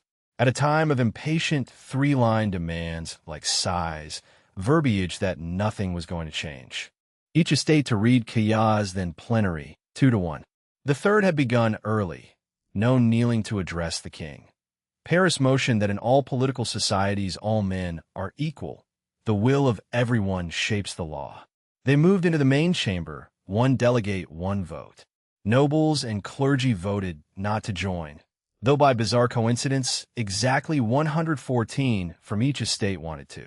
Then tragedy. 7-year-old Louis Joseph, heir, tuberculosis and curvature of spine, had waved feebly from a balcony crib. Sent to Meudon. Louis riding the 10 kilometers almost daily, even after the May 5th opening. Died 1 a.m. June 4th. Grim omen. Private mass. He asked audiences postponed a few days. The third refused. Are there no fathers in this assembly? Size proposed an ultimatum. Vote a new power structure with or without the others. A few reforming clergymen broke ranks. What to call it? Size. Assembly of known and verified representatives of the French nation. Mounier, a 30-year-old lawyer, among those who found National Assembly. June 20th, they found the hall closed, supposedly for a royal session. They walked to the Jeu de Paume and swore not to separate until a constitution. Considering itself summoned to write the kingdom's constitution, re-establish public order, and uphold the true principles of the monarchy. And the first principle of monarchy is to have a monarch. June 23rd, one more half-hearted attempt. Impatience. A perfect agreement should have been born of simple love of the country, yet a disastrous division. All they had done for almost 2 months was argue about voting when people wanted action. The king's intentions, fair taxes, free speech, and feudal law, reform the clergy if central tenets remained intact. More or less exactly what commoners demanded. Language out of date. Bailly, Parisian astronomer, president. The king wishes it. Good deeds of the king towards his people when delegates were talking about their own rights. I will march towards the goal with all the courage and firmness it inspires. A threat from the least threatening man in the room. I order you, messers, to separate immediately. He left. Nobles and bishops followed. Commoners and lower clergy stayed. Workers removing seats. Drew Breeze, 27, inherited master of ceremonies, asked if Bailly had heard the order. Usually quoted, "The assembled nation cannot receive orders." Bailly stressed he respected the king too much. What he said was the assembly is adjourned after the royal session, and I cannot disband it until it has deliberated. Mirabeau, ugly as Satan's son, giant head, smallpox, imprisoned by lettre de cachet at his father's request for debt and elopement. Rejected by nobles, mouthpiece of the third, later secret advisor to Louis while claiming to support the revolution, bellowed something like, "Tell those who sent you that bayonets have no power against the will of the people." Bailey, had anyone talked about bayonets? Had Breeze uttered any threat? No. The true commoner, polite, cool-headed. Hardly surprising he would be silenced by the guillotine in 1791. Drew Breeze reported, "Louis, rare swearing. Well, if they don't want to leave, then fuck it, let them stay." Some nobles joined, including opportunistic Orleans. In the streets, Young, Bishop of Beauvais is stoned to the head. Archbishop of Paris windows broken. Rochefoucauld hissed and booed. June 27th, another rain day, Louis ordered remaining clergy and nobles to unite. 9 jeudi, Assemblée nationale constituante. Mountier, for a constitution to be good, it must be founded on human rights, the rights of men. The idea that would lead a month later to the Declaration. Forgotten, both Constitution and Declaration conceive from a monarchistic point of view. A constitution determining rights of monarch and nation would be as useful to the king as to fellow citizens. When he acts in the name of laws agreed with representatives, no organization, no individual, whatever rank and wealth, will dare oppose his power. The king's lot 1,000 times more glorious than that of the most absolute despot. A republic was not what most people wanted. Debates 2 more years. The 1791 Constitution set up a constitutional monarchy with Louis at its head still in place. By July 9th, 5 days before the events commemorated as the official start, France had a more or less democratically elected parliament, majority non-aristocratic, about to vote on fair taxes, equal representation, free speech, and end to privilege while maintaining a monarchy. Bailey, achieved without anyone reaching for a bayonet. Armed guards on their way recalled, presumably by the king. Only fatality, 1 delegate of apoplexy. A revolution of sorts, bloodless. Que demande le peuple? What more could the people ask for? Precisely the problem. Jeu de paume oath. Not to separate until a constitution. First principle of monarchy is to have a monarch. Fuck it, let them stay. Louis's rare swearing after Drew Breeze. Bloodless revolution by July 9th, 5 days before gunpowder. National Assembly. Mountier's name. A constitution useful to the king as to citizens. Quote, "Well, if they don't want to leave, then fuck it, let them stay." Part 3. The revolution goes astray for the first time. Carlyle, safe in London in the 1830s, called the French mob among the liveliest phenomena of our world. Rapid, audacious, inventive. Clarke's point is bleaker. A window for bloodless constitutional change was about to be slammed shut, rather like the falling blade of a guillotine. French populism par excellence. In early 1789, there was a window for a smooth transition, led by Bailey and Mountier. Equal rights for males, determined to avoid violence. It was about to be slammed shut, rather like a guillotine blade, plunging France in a mob rule, civil war, and state-endorsed massacre that would continue, with periodic explosions, for almost 100 years. No one would oppose the more violent tendencies of populism. Arthur Young praised size, Mountier, Mirabeau, but noted spectators in the galleries clapping, grossly indecent, dangerous. If they may clap, they may hiss. Extremist elements of the people would shout down or intimidate the rational reformers, encouraged by Danton, Robespierre, Marat, rabble-rousers who ended with French blood on their hands and, fittingly, fell victim to the violence they encouraged. The most glorious period in French memory was opportunistic populists claiming to speak for Le Peuple when the majority wanted pain-et paix. Why commemorate the Bastille? America celebrates a Declaration of Rights. France commemorates a riot to grab gunpowder. Historians object, a notorious prison, a bastion of royalist authority. Fake news. Many lettres de cachet were requested by the prisoners' own families. On July 14th, 7 inmates, for forgers awaiting trial, 2 declared insane, and Count Hubert de Salages sent his family's request on suspicion of incest. The greatest national triumph. The mourning Parisians ignored the reforms at Versailles and decided to start blowing things up. Desmoulins, Saint-Lazare, and 2 heads on pikes. Not even the first of its kind. Réveillon in April was misdirected vandalism. Fearing a repeat, about 30,000 royal troops into Paris, some on the Champ de Mars. July 11th, Louis sacked Necker again. Out of touch, refusing to work with the Assembly. By the time news reached Paris, it had been distorted. Despotic firing of the people's champion. With troops, it proved he was stamping out democracy. Camille Desmoulins, noon Sunday, July 12th, stood on a chair in the Café de Foy in the Palais Louis Philippe's, pistol and sword.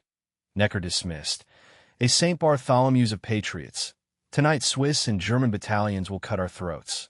Take up arms. Inflammatory nonsense. Patriots were writing a constitution at Versailles.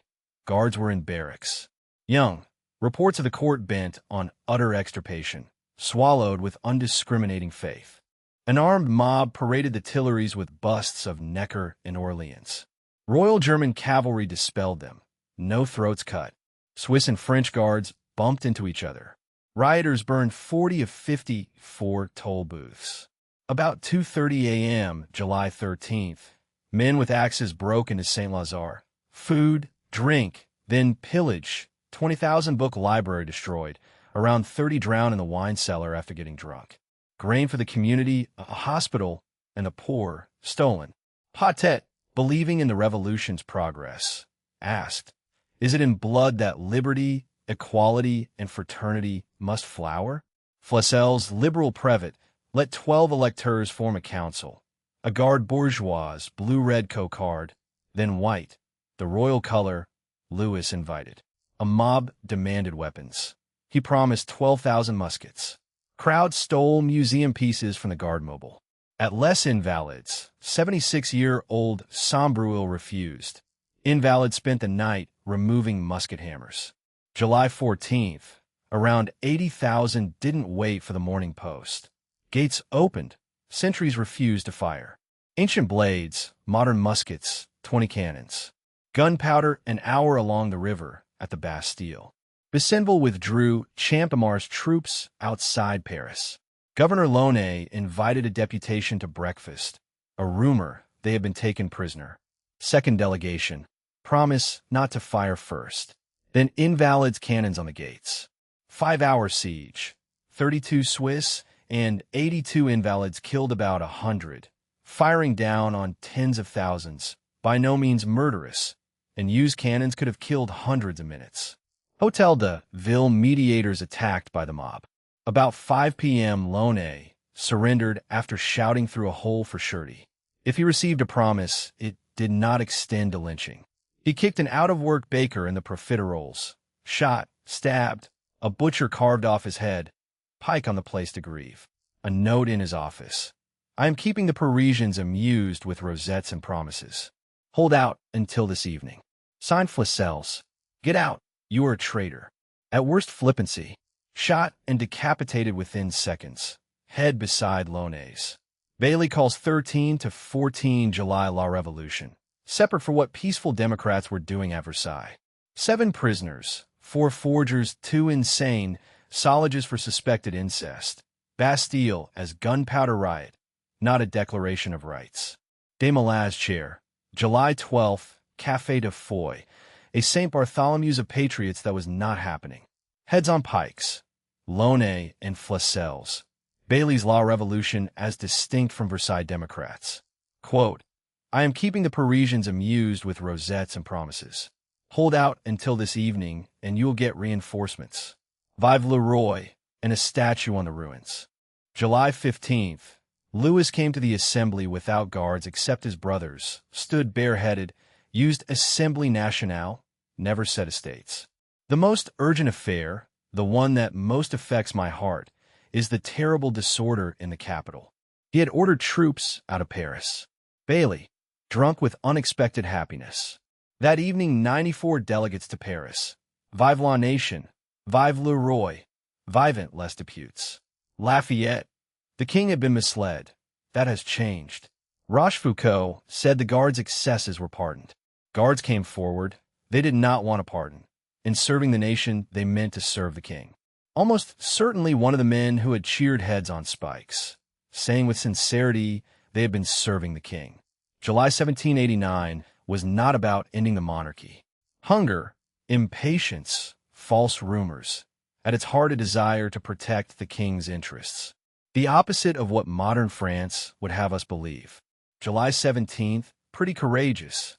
An estimated 100,000 armed citizens. 2 representatives lynched. Louis came of his own free will. When one does something, one must do it completely. Sacked all ministers, recalled Necker. Campan, a deathly silence. We hardly expected him to return. At Charlotte Bailey called it the monarchy's most beautiful day, an eternal alliance. Route lined with rifles, pikes, scythes, even monks with muskets. Place Louis XV, 3 shots, 1 killing a woman near the coach. Pont-Neuf cannons loaded with flowers. Tricolor cocarde pinned to his hat. A clinking canopy of sword blades. Notre Roi, Notre Père. A statue proposed. Restorer of public liberty and father of the French, to stand on the ruins of the Bastille. Window cheers. Muskets pointed down as a gesture of peace. Home. Happily, no blood was spilt. Thierry, voyage à Paris à l'Hôtel de Ville. For once his bland indifference reads like extreme bravery. Restorer of public liberty. Proposed statue on Bastille ruins. Tricolor cocarde on his hat. Notre Roi, Notre Père. When one does something, one must do it completely. July 17th into an armed city. Quote, when one does something, one must do it completely. France perfects its talent for fake news. While the Paris Council offered to buy back weapons and the Assembly worked on a constitution, news of the capital spread. Arthur Young arrived at a Strasbourg on July 20th to find people discussing the Bastille and the lack of royal intervention. That night he watched a mob break into the Hôtel de Ville. A shower of casements, chairs, tables, sofas, books. Pictures rained from the windows. Then tiles, banisters. Every part force could detach. Public archives in the streets. Troops quiet spectators, only guarding churches. Elsewhere intendants handed over more peacefully. Within days, people's committees in Marseille, Rouen, Strasbourg, Nantes, Delors. By July 20th, Lyon, Bordeaux, Nancy, Limoges, Amiens sharing power. Lille, Toulouse, Grenoble held the status quo. Almost everywhere militias formed, organized by notables, lawyers, businessmen, clergy, a mixture of aristocrats and bourgeois. Implication, not really people's militias. Sad fact, if you weren't rich, noble, male, or all of those, education was practically zero. Sifting rumor fell to the educated. The Assembly were notables too, and capable of defending the people's interests. By July 20th, France was descending into mass hysteria.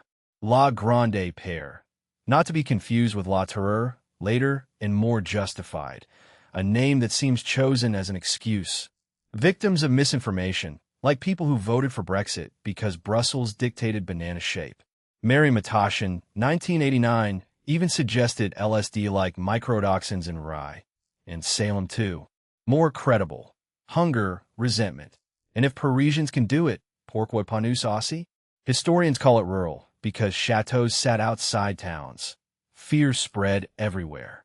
Rumors of revolutionary hordes, royalist armies, brigands, aristocrats burning crops or hoarding grain. Young and Alsace.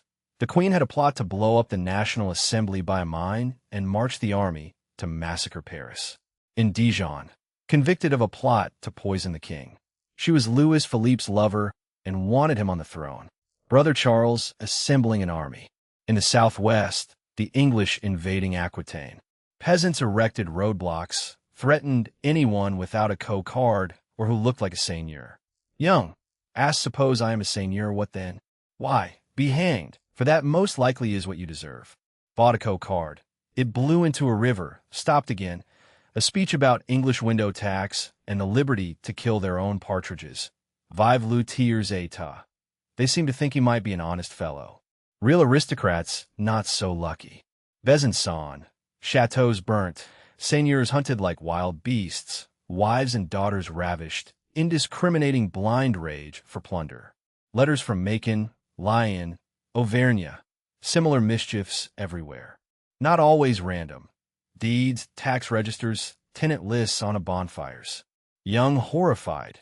No reliable information. Dijon Café an hour for the only newspaper. The Gazette de France no one believed. Fearful gossip filling the vacuum. Hay in the mouth, and the night of August 4th. In Paris the mood was not fear, but suspicion and bloody revenge. Rumor peddlers threatened with imprisonment if false.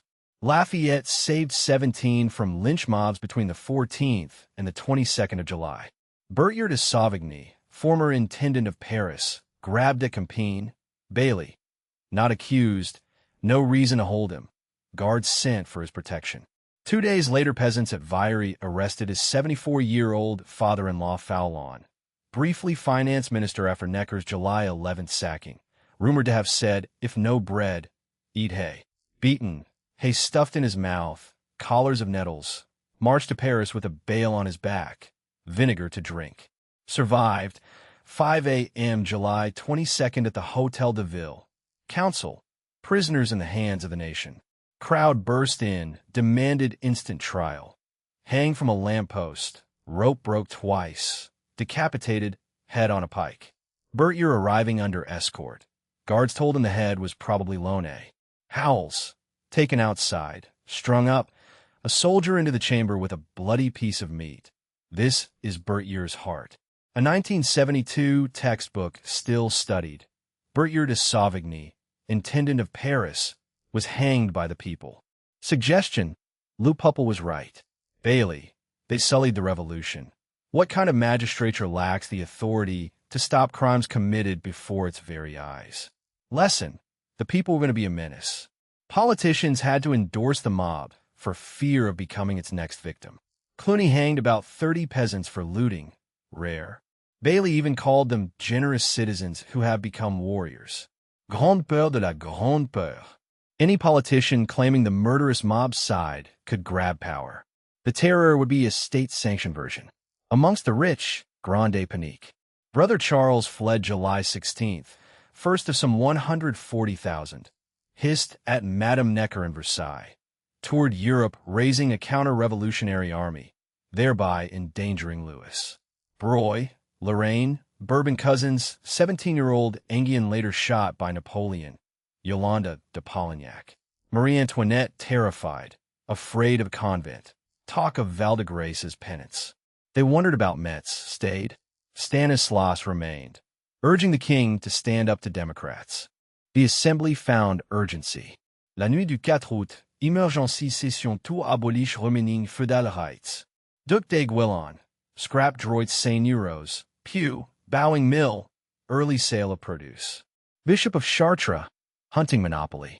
Beauharnais, commoners' access to all civil, religious, military posts. Later guillotined for losing a battle. Mid-September, 18 points, watered. Dimes still payable for salaries, seminaries, hospitals. Landlords could buy back certain taxes. Only corvée and mainmort abolished outright. Still unimaginable weeks earlier. Constitution to be prefaced by a Declaration of Rights, 20 to 26 August, inspired by 1776 and the Lumières, still in the French Constitution. Men born and remain free and equal in law. Law the same for all. Free communication of thoughts. No arrest except as determined by law. A reaction to the lynchings. Article 17, aristocratic pressure. Property inviolable. No deprivation unless public necessity and fair compensation in advance. August 26th, draft constitution. Assembly makes laws the king ratifies. Sole right to fix taxes. Key phrase. There is in France no authority superior to the law. The king reigns only by law. Endoff qui veut le roi, si veut la loi. Second-class citizen, subject to the assembly. I'll talk for the moment. Louis objected privately to the despoiling of my clergy and my nobility, would not surrender to this enthusiasm. Royal press printed, but did not distribute. Assembly had not given order, he was blamed. Not until November 3rd. Document ended. The king commands that the above orders be printed. Article 17 solemnly proclaims King Louis XVI as restorer of French liberty. On paper, the constitutional monarchy was still functioning. Grande Père, not the terror, young, one rascal writes, and 100,000 fools believe. Newt du 48, feudal rights abolished in a night, then watered, dimes still payable. The king reigns only by law. Draft Constitution, August 26th. Restorer of French liberty on paper. Quote, thus it is in revolutions. One rascal writes, and 100,000 fools believe. The sun goes down on Versailles. If delays in publishing the feudalism laws were deliberate, it was foolish.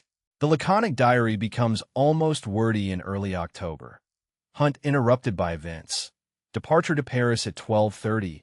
Hotel de Ville. Supper and bed at the Tuileries. He had ridden the wave. Cheered by Bastille stormers, still spoken of with love, Campan says, as if thanks to his character he would favor reform. Still part of the process. Autumn. Food prices not down. Merchants scared to send grain. Employers shut. Servants with no one to serve. Poorer, hungrier, angrier. Some of the resentment now at him. French historians present 5 to 6 October as a tipping point. A 20-kilometer women's march to fetch the king. The female half of Le Peuple forcing him to face daily responsibilities. Partial truth. Protesting started a day earlier. Women from Les Halles to the plural loud about bread despite a good harvest. Rumors of hidden stores. Male agitators saw angry women. A candle moment. Louis had committed a blunder. 5,000 of the regiment de Flandres to guard Versailles. Belgian sounding name.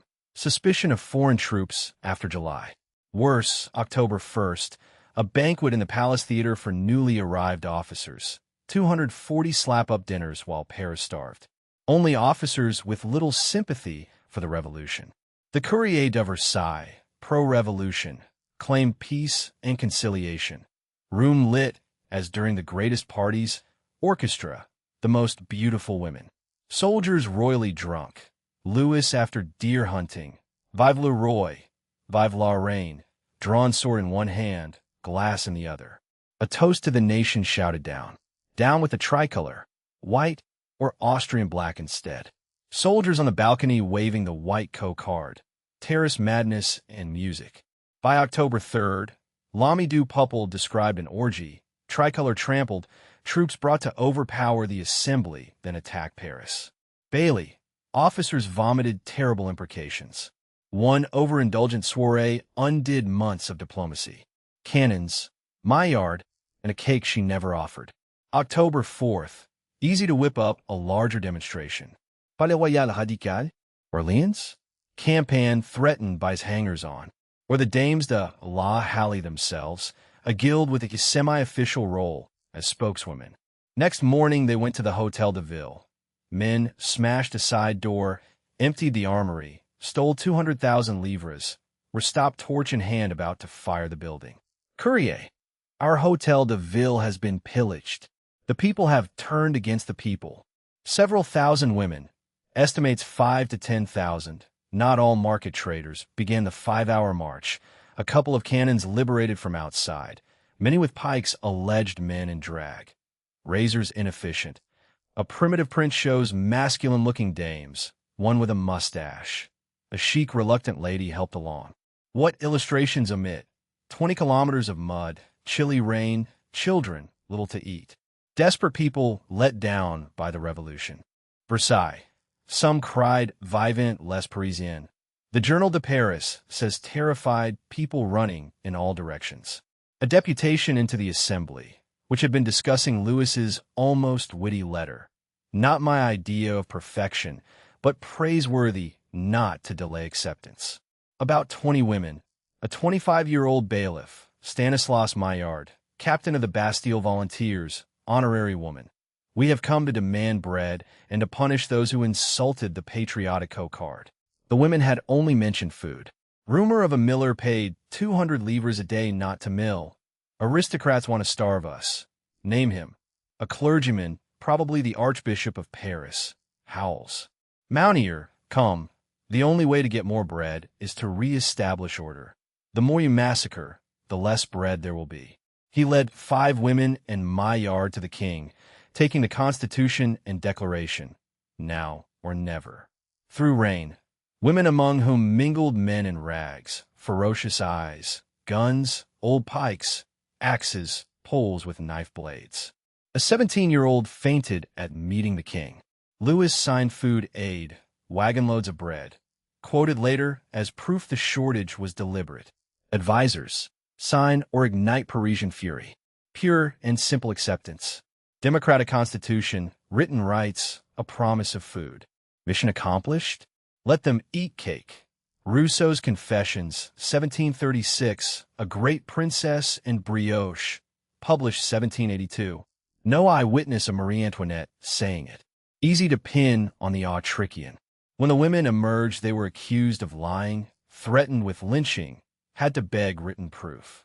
Let them eat cake. Rousseau's Brioche Princess, 1736, published 1782, before she was queen, no eyewitness. October First Banquet, Flanders Regiment, White Cocarde, Marat's Orgy, One Soiree, Undoing Months. Maillard, Honorary Woman, Bread Demanded, Constitution signed in the rain. Quote, the more you massacre, the less bread there will be. General Morpheus, Tigers on the Stairs, and the baker's boy. The meeting with advisors took 4 hours. They had been discussing whether to run. Reports. Returned to Paris with Marie Antoinette's head on a pike and a cocarde of her entrails. Metz urged. He refused to become a fugitive king. Coaches stopped. She stayed by his side. He later regretted the missed opportunity. Royal troops withdrew, fired on by the Versailles militia. Mountier, women whose numbers had been vastly exaggerated, followed by a few vile brigands. It should have been so easy to repulse them. Paris Council disastrously slow. Lafayette's National Guard, about 10,000, outnumbered 10-1. After Foulon and Berthier, he had resigned, been pressed back. Did not arrive at the Hôtel de Ville until 2. Refused to march without an official order. Bailly not until 4. Royalists accused Bailly of plotting. Lafayette posted men outside the palace and went to bed. General Morpheus. 3 a.m. Certain of general tranquility. Louis to Mountier. I have no intention of leaving and will never distance myself from the assembly. About 4 in the morning, an armed crowd broke in. Throats at the barracks. 2 guards killed. 1 beheaded below Louis's window. Rumors Orleans in a woman's coat shouting we're going to kill the queen. Almost certainly fake. He didn't need the risk. My Omandra, my friends, you love the king. I am alone against 200 tigers. She had been lying half awake, whisked with the children via a hidden staircase Louis had installed so visits would be less embarrassing. The mob reached an antechamber. An attendant ordered them in the name of the king to stand down. They obeyed. Lafayette got up, rallied, stopped thieves emptying the stables, saved guard from being burned alive. Down, vive le roi, notre la reine. Lafayette promised food. Le roi Paris. My friends, I will go to Paris with my wife and my children. It is to the love of my subjects that I entrust that which I hold most precious. Even a few vive la reine. 36 delegates. The king inseparable from the representatives of the nation. The ship of state maintains its course. A partial quotation of Paris's motto, fluctuat nec mergitur. The unsinkable vessel had sailed out and rammed Versailles amidships. Hold below the waterline. 1/2 midday, October 6th. Procession past the assembly. Mountier, 2 women waving a guard's head on a pike. Others holding up loaves, as if equivalent. 50 or 60 wagons of bread and flour. A folk song. Were bringing back the baker, his wife, and the baker's boy. Lafayette's men firing as if they had won a victory. Royal Guards and National Guard jackets. Trophies.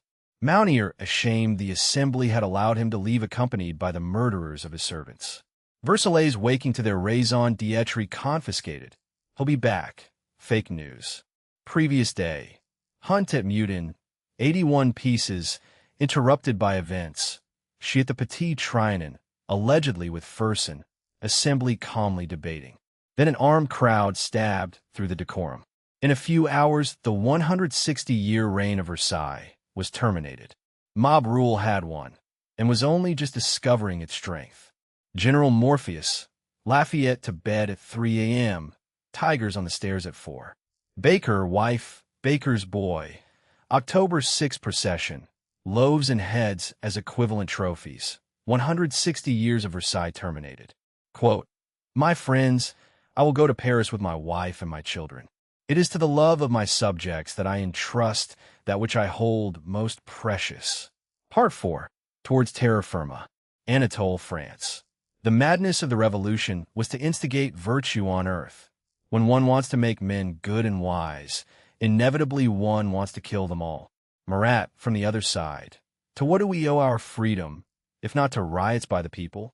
Between those two sentences sits the honeymoon, a year in which Louis still sat on a throne at the Champ de Mars, and a hurricane was already brewing in the Palais Royal. A short honeymoon in Paris. Geographically, the monarchy had gone full circle. Louis XIV had emigrated to Versailles to free himself from Parisian schemers. Now the family was backed by the Seine, hemmed in more tightly than the Sun King had ever been. Louis accepted quickly that this was not a day trip.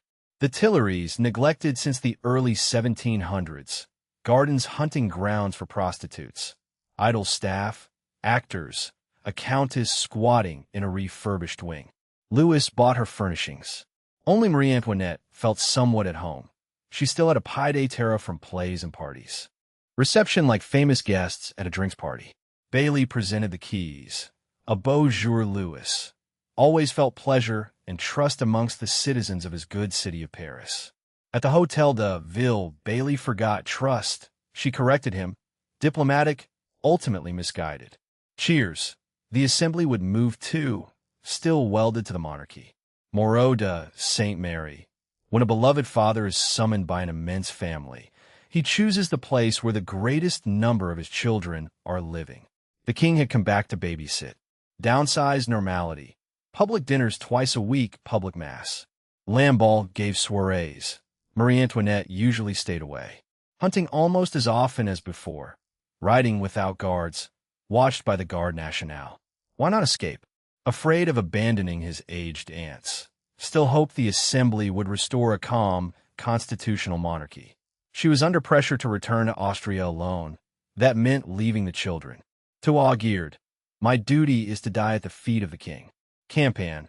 Royalist visitors spoke out at table without thinking that the servants belonged to the enemy army. Zoo hours, left and right, and a seat apartment. Parisians seemed to believe they owned the royal family. Zoo-like. Elizabeth moved off the ground floor because of people staring in. Women on the terrace shouted for Marie Antoinette. In these groups, there are always orders. She would have to learn to love Parisians. She always had. But on July 14th, you wanted to bombard the city. She understood why they believed it. Rumors false, and that caused the people's unhappiness. A woman called out in German. She had become so French, she had forgotten her native tongue. They asked for the ribbons on her hat. She gave them. Half an hour of long live our good queen. Buying survival with words and a handful of ribbons. The assembly moved into the Tuileries riding school. Radicals to the president's left, conservatives to his right, origin of left and right in politics, first over a royal veto. Those in favor gathered on the right, and won for the moment. Spectateur sport, audience participation, prédictably populiste. Thouret proposed 80 equally sized squared apartments. France is not square. A tiny northwestern corner of Brittany, consisting largely of open sea, would have been a whole department, replaced by 83 along the old provinces. November 1789, church wealth requisitioned. State to pay clergy. Commoners could become bishops, one per department. Monastic orders abolished and less education or charity. Louis approved. June 1790, hereditary aristocracy abolished. No French citizen may call themselves anything other than their family name. Beaumarchais was Père Augustin Carnegie. Lafayette became Gilbert du Motier and supported it. Mirabeau furious when papers called him Riquetti. This had disoriented Europe. An engraving. Peasants with flails smashing coats of arms and mitres. Easy to picture the people inside them getting a beating. Not one clause questioned the king's role. Majority still wanted a monarch. Left and right. Riding school seating over the royal veto. Those in favor gathered on the right and won for the moment. Departments. Thuret's 80 squares, one of them C, replaced by 83. Church wealth requisitioned November 1789. Quote, "My duty is to die at the feet of the king. The fate, a white horse, and rain in the painting." By the first anniversary, Bastille memories had been cleansed of violence and turned into fashion. Brooches, belt buckles, sewn on hats. What many French people conveniently ignore. On July 14th, 1790, the celebrations were led by Louis XVI. Yielding to populism. "We're with you. Please don't riot again." Also a celebration of the constitutional monarchy. Privilege dead or mortally wounded. No more radical upheavals necessary. Champ de Mars into an arena. Altar of the nation. Terraces for about 100,000. Laborers threatened to strike. Louis and Lafayette put in symbolic spadework. Hordes of volunteers. Diary. Ceremony of the Federation. Departure at noon. It started at 3.30. Dined at 7. From St. Cloud, 6 kilometers that took hours. 400,000 in the streets. Campaign. They loved the Constitution as much as the king as much as the Constitution, and it was impossible in their hearts to separate one from the other. Talleyrand, atheist Bishop of Autun, held probably the most gigantic communal mass ever seen in France. Glory to God, to France, and to the king. Lafayette on a white horse, 18,000 National Guards. Then Louis swore, as King of the French, to protect the Constitution decreed by the National Assembly and accepted by him. Hundreds of thousands deliriously happy. Thevenin's 1796 painting. Immense crowd, hugging in the foreground. Only a somber, stormy sky casts a cloud. Realistic, it began to rain as he drove home to dinner. And symbolic. Working in 1796, the painter knew this had been the joyful high point. Ambitious tacticians were watching. Polaroid cafes, royalist exiles, even the assembly benches. When the storm hit, it would sweep all unity away. Fête de la Fédération. July 14th, 1790, Louis is King of the French, swearing the Constitution. They loved King and Constitution as one. Thevenin's reign. 1796 painting of the high point with a storm already in the sky. Quote, "They loved the Constitution as much as the king as much as the Constitution, and it was impossible in their hearts to separate one from the other." A double-headed threat. Today in the Œil de Boeuf at Versailles, a marble bust of Louis XVI, signed Loudon 1790, gazes genially at tourist herds. Head slightly uplifted, apparent optimism. Completed and added to the royal collection. He still had reasons to be cheerful. He wasn't alone. A 1791 Versailles almanac from a town that had lost status and income might have been a doom-laden catalog. The publisher Blazet, bookseller to the king and queen, admits the almanac can have nothing in common with its predecessors except the name. Then, in surprisingly good heart, a new order calls all citizens to take part. Let each become more interested in educating themselves. 260 pages of elected officials, public buildings, sunrise, eclipses. The palace described as if they still live there. Elsewhere, their majesties proposing a new order in their houses. At the end, an idea of the new constitution of the French Empire. We are already beginning to feel the benefits of the new order that promises France a solid and durable happiness. The king cannot propose laws, cannot veto them. The third time a bill is sent, it becomes law. Under Louis XIV, the brilliance of royalty covered scars and concealed bankruptcy. France had a class of demigods and a mass of semi-savages.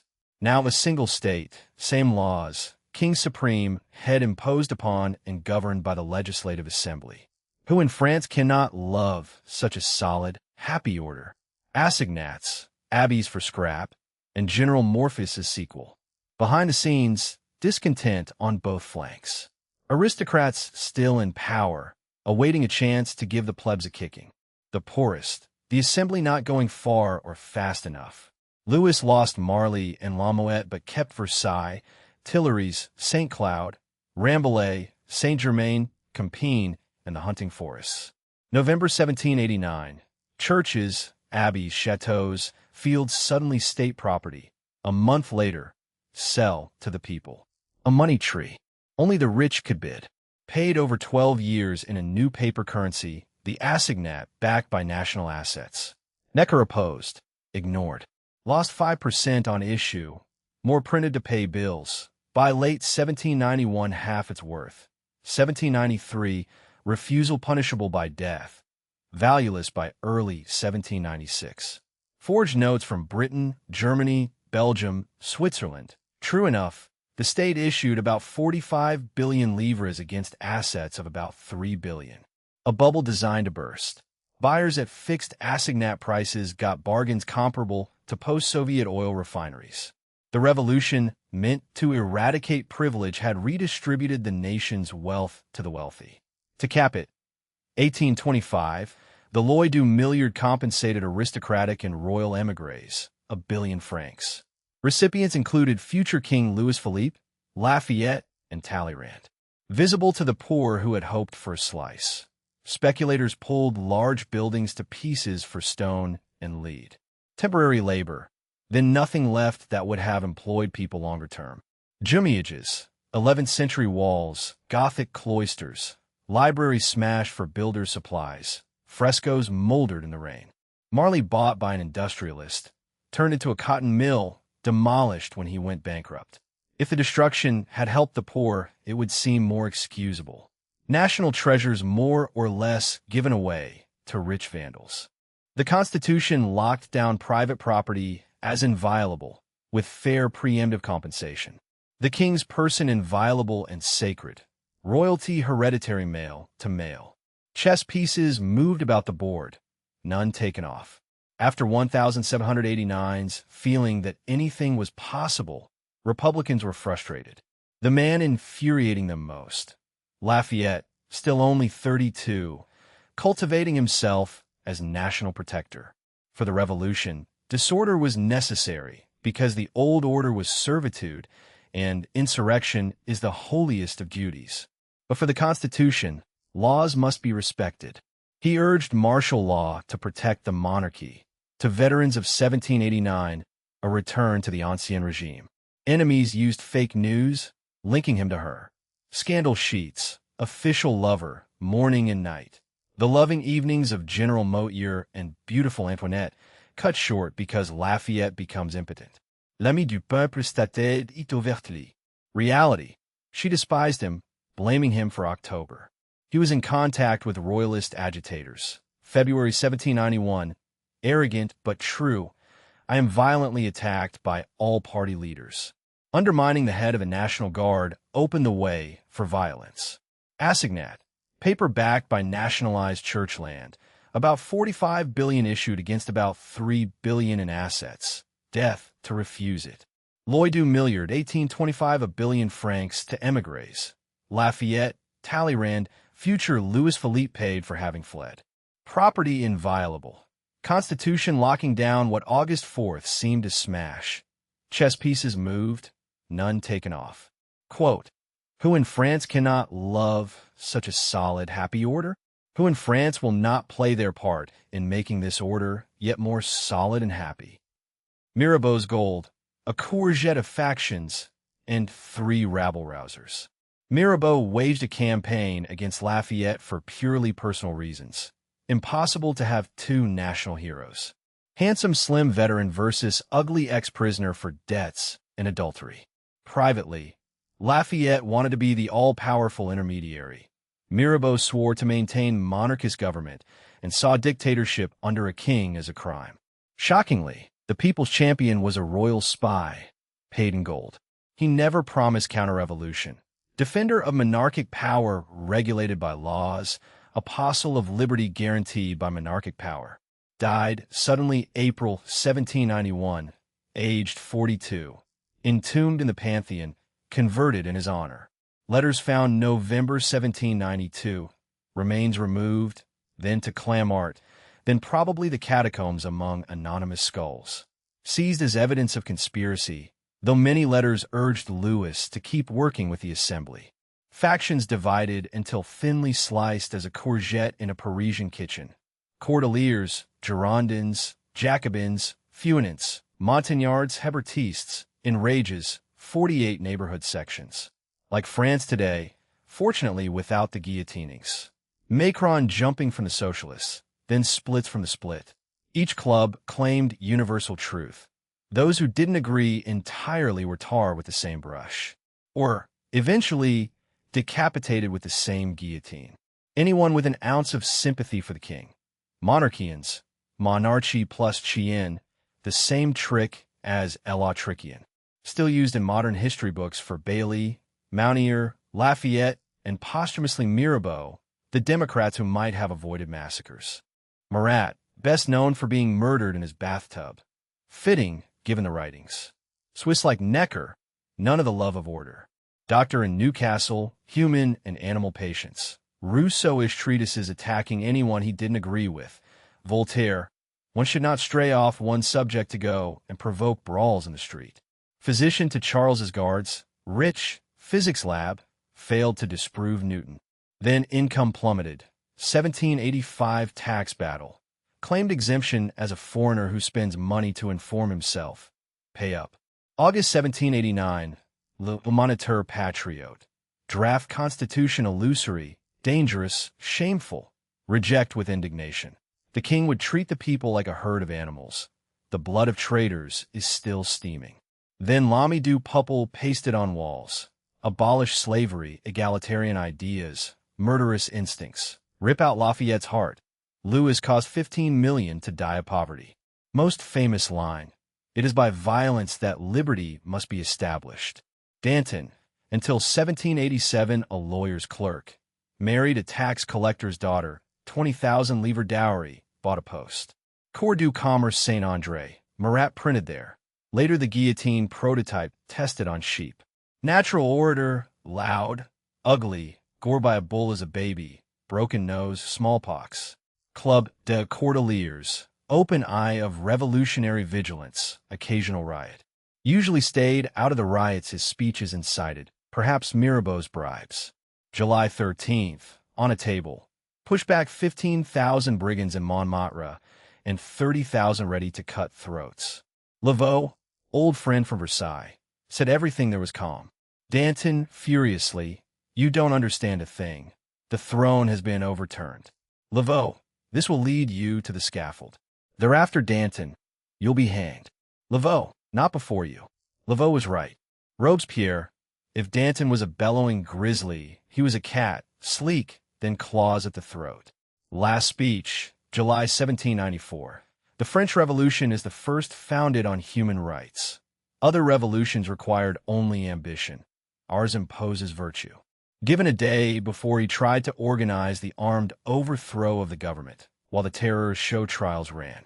Bastard son of a lawyer, scholarship to Louis Legrand financed by the king.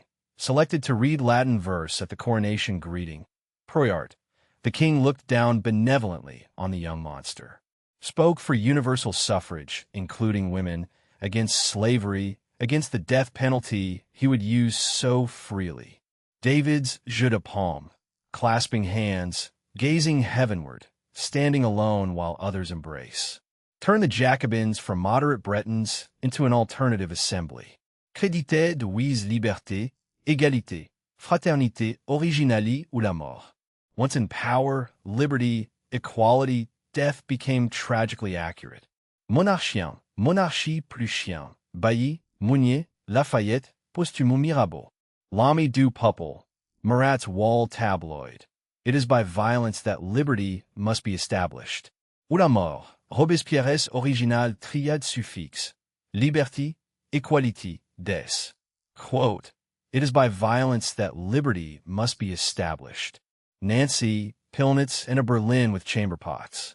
Republicans sniping from one flank. Ambitious royalists from the other. By the end of 1790, Louis was looking for a way to escape. Not necessarily from France, still the figurehead, but from Paris. Forbidden from returning to St. Cloud, even after promising the Constitution made him happy. Bull, commander at Metz, prove his mettle August 1790. Nancy mutiny over stolen pay. Lafayette's general locked up. Bull fought in, about 300 dead and wounded, 22 hanged, one broken on the wheel, last in mainland France before the more humane guillotine. Royalists had wanted this since July 1789. Now it created martyrs. Marat, the assassin Bull, killers of the garrison and citizens of Nancy, as if the whole town massacred. Assembly congratulated Bull in September 1790. A year later hailed the mutineers as national heroes. Brothers and cousins supposed to organize rescue, some wondering how to wangle onto the throne.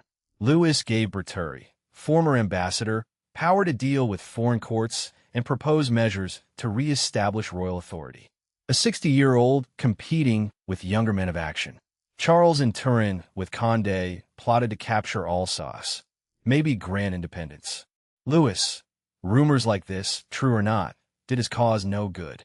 They turned to Leopold, her brother, now Holy Roman Emperor, and Friedrich Wilhelm II of Prussia at Pillnitz.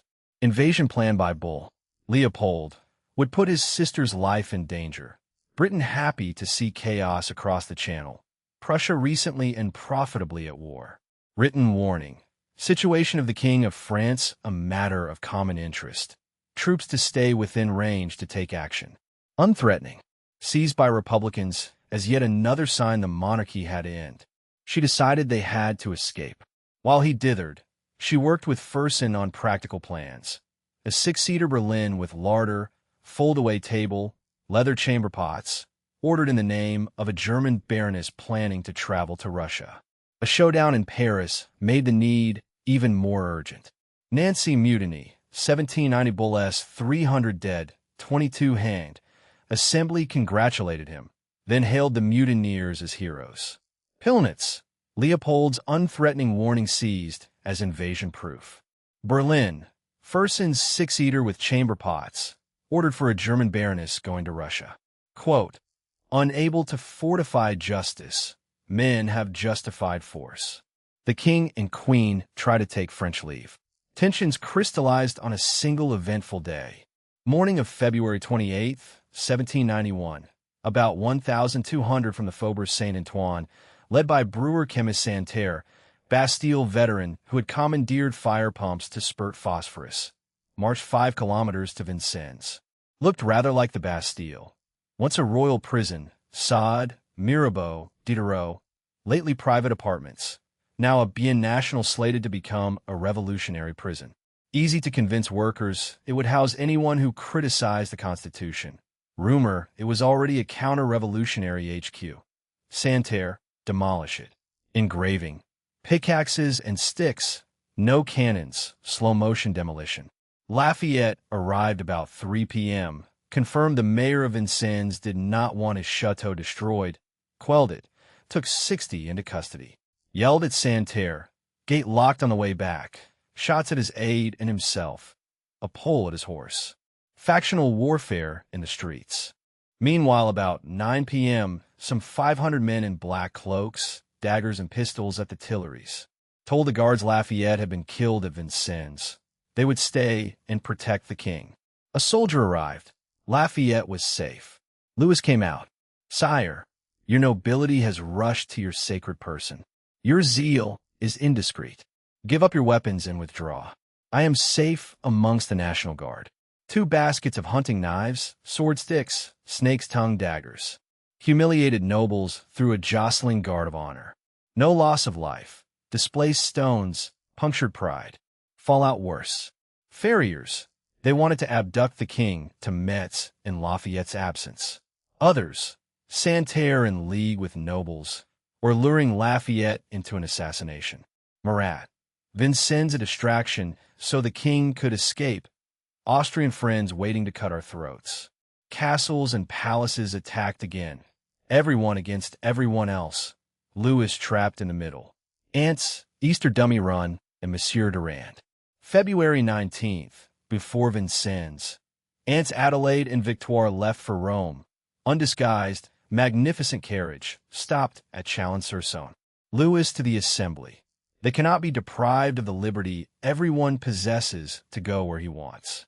Allowed to proceed. The obstacle of leaving them behind, overcome. A mob then forced Stanislaus to swear at the Tuileries he would never abandon his brother. Easter, carriage for St. Cloud blocked. Diary almost angry. Leaving for St. Cloud at 11:30, they prevented us. To the assembly, he had given in because he was afraid of provoking punishment against a misinformed crowd that thinks it is defending laws when it is breaking them. It is important for the nation to prove that I am free. Marat, Parisians, you will be the executioners of 3 million of your brothers if you let him outside your walls. Almost certainly not a real escape. The six-seater not yet delivered, but a dummy run, a terrifying failure. She wrote to Leopold, "Armed force has destroyed everything. Only armed force can repair it." He planned only to put himself in Bulle's hands. Codename, Voyage to Montmedy, a castle near the northeastern border. Stopped 50 kilometers short at Varennes and Argonne.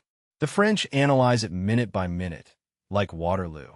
Napoleon enjoyed the what-ifs, though Louis's execution would create the vacuum Napoleon filled. Hitch 1 refused to run on Sunday, June 19th, as though escaping counted as working on Sabbath. Hitch 2, 11:30 p.m. Monday. Lafayette arrived during the coucher. The impatient king had to pretend he was in no hurry to sleep. Fersen already had Elizabeth and the children in a small carriage. midnight, they stole out of side doors. Fake identities. Louis as Monsieur Durand, servant of Madame de Corfe, Tourzel the governess. She is Madame Rochette, the Dauphin disguised as a girl. Lackeys in bright, yellow, Bourbon Condé livery. Unfortunate through the family's own northeast. Tearful farewell. Louis forbade Fersen to go further. No foreign fingerprints. Almost 2 hours behind, a delay that would prove fatal. Escort at some vessel given to inexperienced Choiseul, bull too well known. Inexplicably, Leonard the hairdresser with him. Perhaps she wanted to look her best as a counter-revolutionary avenger. For hours late, they stood down, messengers spreading the misinformation. Empty beds discovered. Lafayette's riders 2 hours behind the Berlin. Drit, innkeeper who had been at Versailles, recognized her, compared Louis to an assignat. Maybe a later plug for the ailing currency. Followed.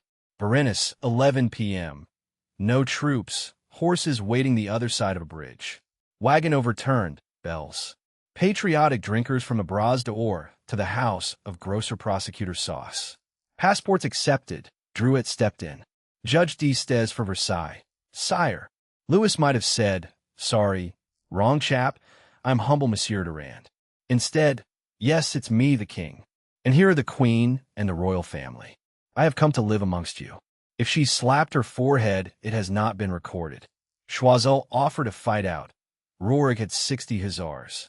Both times he refused force, indecisiveness, or the benevolent father, condemning himself to a patriotic mob. Monsieur Durand, Louis as servant of Madame de Corfe. "Yes, it's me, the king," instead of the alias. Drouet's assignat. Innkeeper comparing the face to paper money. Sauce the grocer, 50 kilometers short of Montmedy. Quote, "Yes, it's me, the king. And here are the queen and the royal family. I have come to live amongst you." Kidnapped, a letter on the bed, and 50 dead on the Champ de Mars. 4-day return. Hostile crowds. Windows ordered open. Pipe smoke blown in. Elizabeth. The king did not want to sort her. Louis. No. Messrs. I wasn't leaving the country. Lafayette's welcome. Anyone who applauds the king will be beaten. Anyone who insults him will be hanged. Silent crowd. Then at the Tuileries they roared. She had to be pulled free. Moderates face-saving. Kidnapped as early as the morning after. Republicans shouting treason. Marat howling for blood. Suspended from his role. One step closer to the scaffold. The 16-page letter on the empty bed gives a different man. Stanislaus drafted. Too aggressive. Louis rewrote, doubled it. Stanislaus escaped successfully the same day, on horseback, having practiced because of burgeoning obesity, left his wife. Manifesto in sections like one of Necker's reports. Third person. As long as the king could hope to see order reborn, no personal sacrifice was too much.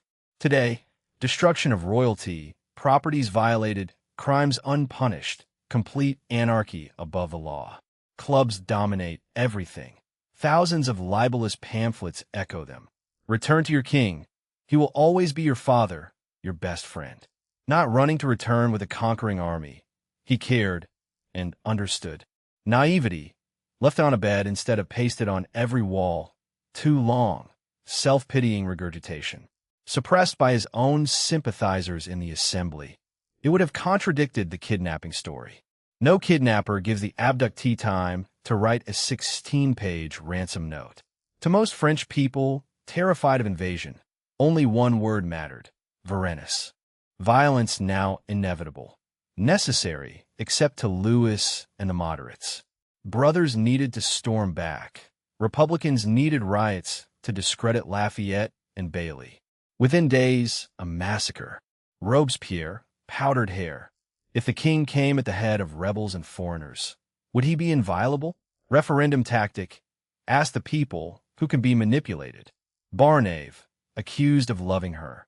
All government must embrace stability, otherwise endless change. Some men impose the politics of fiction.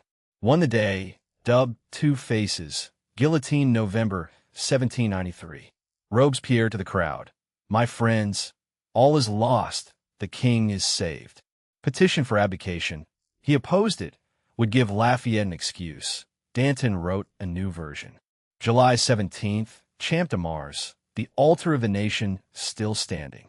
Two men under it drilling holes. Claimed to be looking up ladies' dresses. Released. Mob decided they were spies. One beaten to death, the other half hanged, heads on pikes. Some 20,000 signing. Martial order. Lafayette shot at. Used to it. Bailey's men fired upon, reposted. 10 to 400 dead, depending on the paper. Most accounts around 50. Marat banned. Hid. Danton fled to England. Political losers, the moderates. Lafayette, a figure of hate, resigned. Auvergne. Bailey withdrew to Nancy. Executed November 1793 on a guillotine specially set up on the edge of the Champ de Mars. September 1791, Constitution finally ready. Lafayette proposed complete amnesty. Louis, this day will be remembered in history. I wish that it should end discord, unite everyone, and that we should all be one. September 14th, he swore allegiance to the nation and the law. Cheering, cannon, more vive Lou Roy than traitor. No authority superior to the law. King subject to it. Suffrage about 15%. Male taxpayers over 25. The assembly constituent became legislative. Slate wiped clean. The revolution complete. The self-congratulatory regime was closing its eyes to the guillotine blade now rushing down toward its neck. Kidnapped story. Moderates only face saver. 16-page letter on the bed suppressed because no kidnapper leaves a manifesto. Champ de Mars massacre, July 17th, 1791, about 50 dead. Martial law. Lafayette and Bailey the political losers. 1791 Constitution. King subject to law. Suffrage about 15%. Slate wiped. Eyes closed to the blade. Quote, this day will be remembered in history. I wish that it should end discord, unite everyone, and that we should all be one. The homeland is in danger. Louis has always been accused of hypocrisy. Lip service to reform while waiting to join a counter-revolutionary army. Largely untrue until 1791. After Varennes, fearing for his family, he started playing Monsieur du Visages. An undated letter to Friedrich Wilhelm of Prussia. Some say December 1790, more convincingly December 1791, when he had given up on a workable constitutional regime. Despite my acceptance of a new constitution, agitators are openly plotting to destroy all vestiges of the monarchy. He had written to Russia, Spain, Sweden, suggesting a Congress of the principal powers, supported by an army. Not an explicit call to reverse every reform, an open call to invade.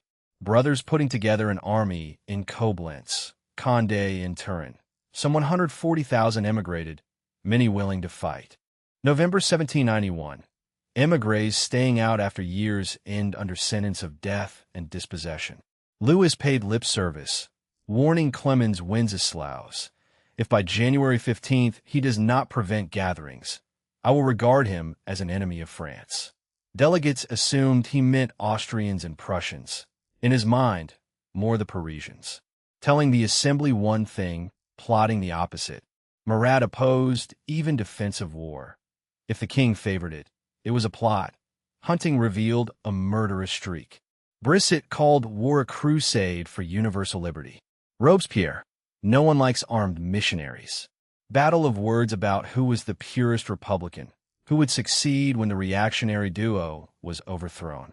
War declared April 20th, 1792, only on the Austrians, now led by her nephew Franz II after Leopold's death.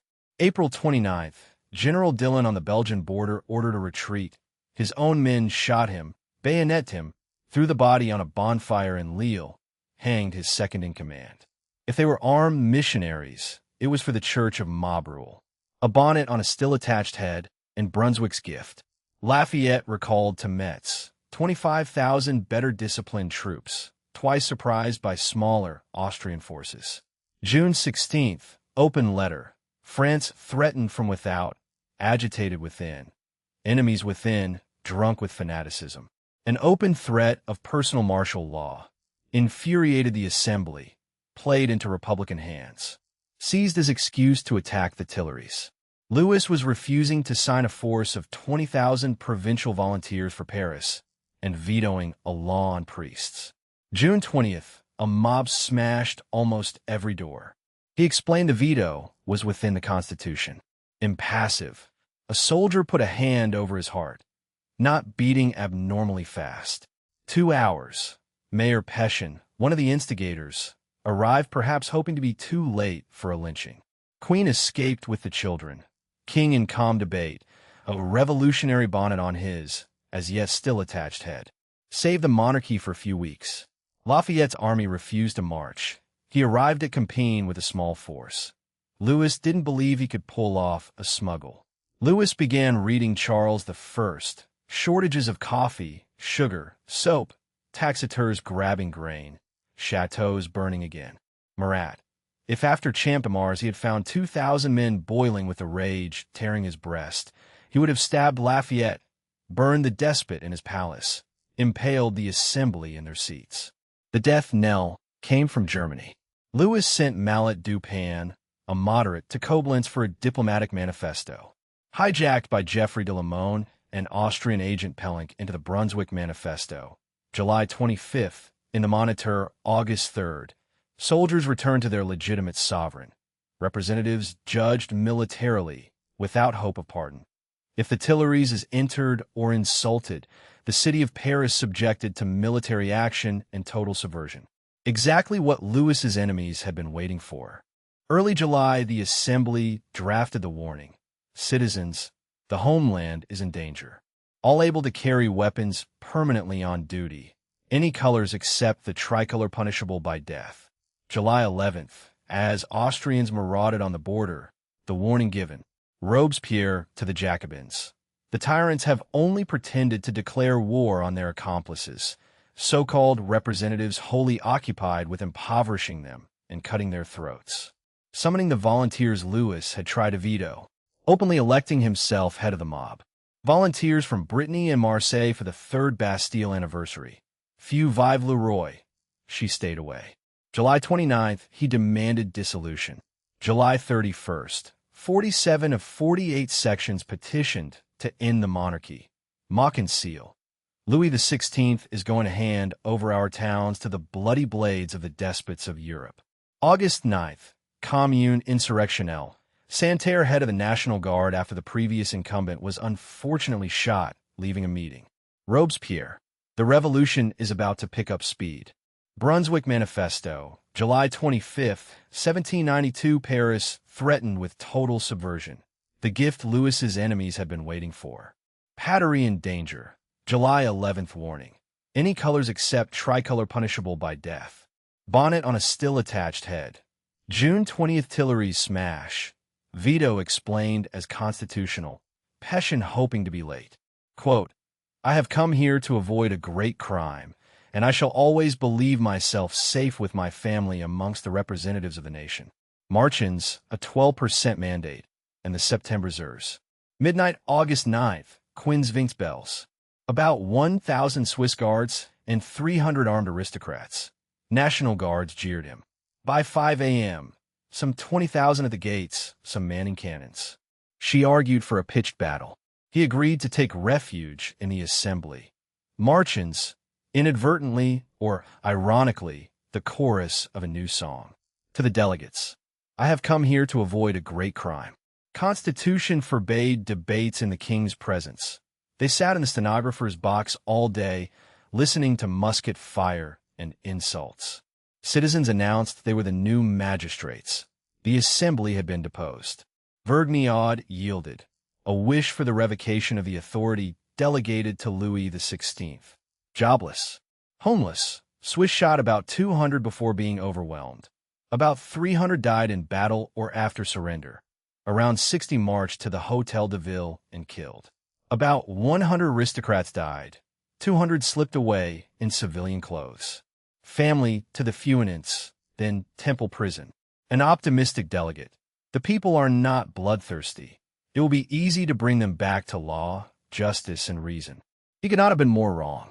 A new Convention Nationale, 749 men, touted as universal suffrage. Male, over 21, same address a year, not in a state of servitude. Servants and many farm workers out. Turnout less than 12%. Almost no moderates. Philippe Égalité, cousin Louis Philippe, back from a diplomatic mission to London, sat with Robespierre and Danton. Would not spare him.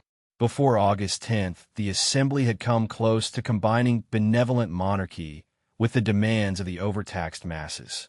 Now politics hijacked by animals shouting "We are the people," who wanted a violent uprising to deliver absolute power. Marat named a police administrator, choosing an arsonist to guard a gunpowder factory. Danton, Minister of Justice. You have traitors among you. House-to-house searches. Rumors of royalist prisoners plotting in their cells. September 2nd, 19 priests who had refused the oath, verdict à la force, piked in the street.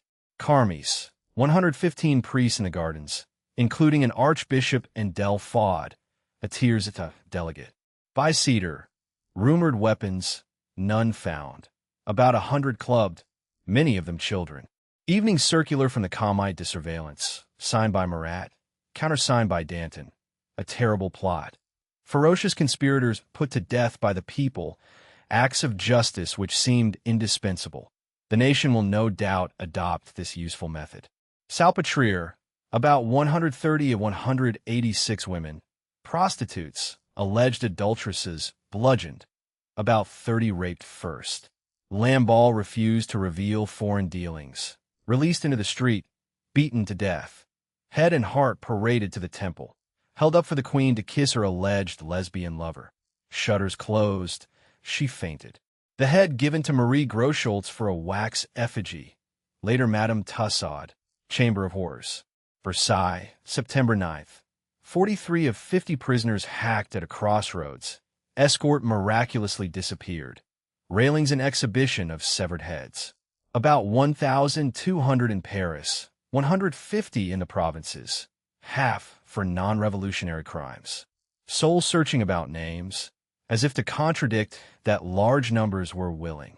Class war, the formerly downtrodden provided with weapons. September Zers, those who preferred to bludgeon, bûcheurs. Some demanded payment. Billard Varennes called them his ouvriers. Sans-culottes, not bare-buttocked. Long trousers instead of knee breeches. Mass anonymity as Le Peuple. A delegate after the Abbé. The people are overexcited to the point where they will listen to no one. Not quite true. They were listening to the politicians stirring paranoia. Night of September 2nd. A delegate in defense of the honor of the people. Tribunals of 12. If freed, the accused went out to meet the Pike's honorable trial. Roland, Interior. Yesterday a day over which it is probably best to draw a veil. The people, terrible in their justice, have carried out a sort of justice. Kersaint too forthright, guillotine the following year. Louis turned pale at cannon fire. Dodgen told the mob her head did not belong to them. Yet, Convention's first act, end of the monarchy, era of the French, last days of the year, the jours sans-culottes. With the war going badly, they chose him as the next target. August 10th, Swiss overwhelmed. Family to the temple. Assembly deposed by citizens announcing they were the new magistrates. September Zers. About 1,200 in Paris. Roland's Vale. Honorable trials ending at the pikes. Sans-culottes. Long trousers, not bare buttocks. Mass anonymity as Le Peuple. Quote, yesterday was a day over which it is probably best to draw a veil. I know that the people, terrible in their justice, have carried out a sort of justice. If you can keep your head, to step outside the turmoil. A few French innovations of 1792. At least two would have fatal consequences. First, and quaintest, the calendar. The convention declared that from September 21st, 1792 documents should be dated year 1 of the French Republic. Until then, 1792 had been year 4 of liberty. Now, under the Constitution, the people did not have real liberty. Gilbert Rome, later accused of treason, stabbed himself on the way to the scaffold. Poet Fabre, later guillotined for fraud, and royal gardener André Thuin, who miraculously survived. Designed to make the people love fields. Months renamed for the farming year. Vendemiaire, pluviose, floreal, thermidor, summer heat, not lobster. 30 days each, hence the sans-culottes. 10-day weeks. Disaster for a people fond of weekends. Lasted less than 15 years. Each day a rustic name instead of the saint's catalog of lies. Donkey, celery, dung, broccoli, pitchfork. Hard to find 360 terms. They scraped the bottom of the barrel. October 21st. No builder ever said we'll finish by cucumber. Rarely used, but an indication of the hunger for complete change. The date Lewis had to beware. Moss. Year 2. 2 pluviose and 2. Creeping closer. Catchy vengeance and a wink of an eye. The national anthem was not a celebration of celery. The Marseillaise, a battle hymn from early in the year, when everyone expected invaders to cut the throats of sons and companions. Written the night of 25 to 26 April 1792 by military engineer Rouget de Lisle in Strasbourg. Hit as war song for the Rhine Army. Modern name when Marseille volunteers arrived in July singing it. First verse, children of the homeland, march against tyranny, impure blood in the fields. 7 verses of bloody despots, accomplices of bull, tigers tearing mothers' breasts. Magnanimous warriors might spare sad victims, that part forgotten. Adopted as anthem 1795. Rouget himself not anti-monarchist. Sacked August 10th for sympathy, imprisoned. Later wrote, Vive le Roi, for Louis XVIII. Denied the distinction of 2 opposing anthems. Amusing that the Republic's anthem was written by an apparently raving royalist.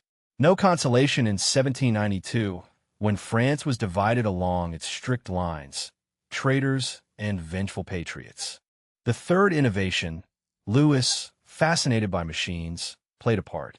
Not a French invention. Halifax claimed a mechanical gibbet from at least 1286. Guillotine, doctor, and assembly delegate, suggested a swift method October 1789. Humanitarian, one punishment for all, instead of act for nobles and the wheel for the rest.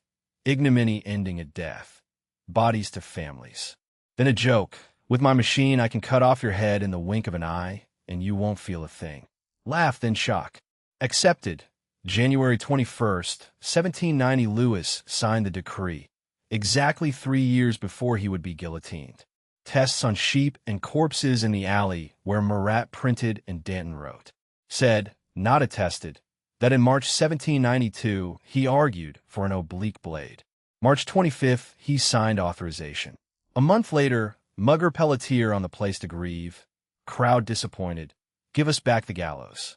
For a while the Louisette. Guillotine's joke too good. The label stuck. He withdrew, horrified, to healing. July 1792, Schmidt requested a royal patent. Returned.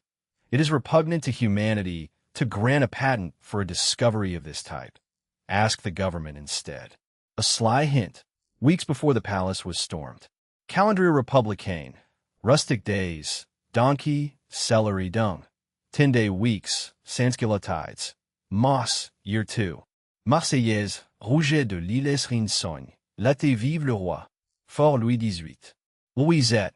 Louis signed the humanitarian blade January 21st, 1790, 3 years to the day before it took his jaw.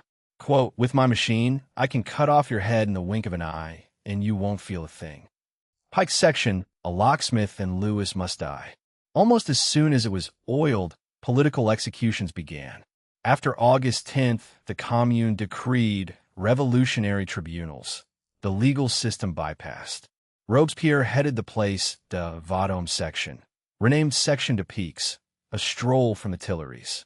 Angermont, once her language teacher, head of the National Guard's Bureau Militaire, accused of managing 1,500 paid royal sympathizers who had instigated August 10th violence. Barely credible. 2-day trial, guillotined 5 hours after verdict, August 21st by torchlight. Arnaud de la Porte, civil list man, accused of paying them 200,000 livres a month and financing pamphlets that criticized the Jacobins. August 24th. Third, most indicative, Duressoy of the Gazette de Paris, supporting constitutional monarchy. Until 1792, no suggestion publishers should be executed for opinions. After August 10th, he condemned those who deliberate and those who cut throats, politicians who write, debate, slander, sharpen daggers, increase the price paid for denouncements. Executed August 25th, 3.5 hours after trial. Crowds, vive la nation.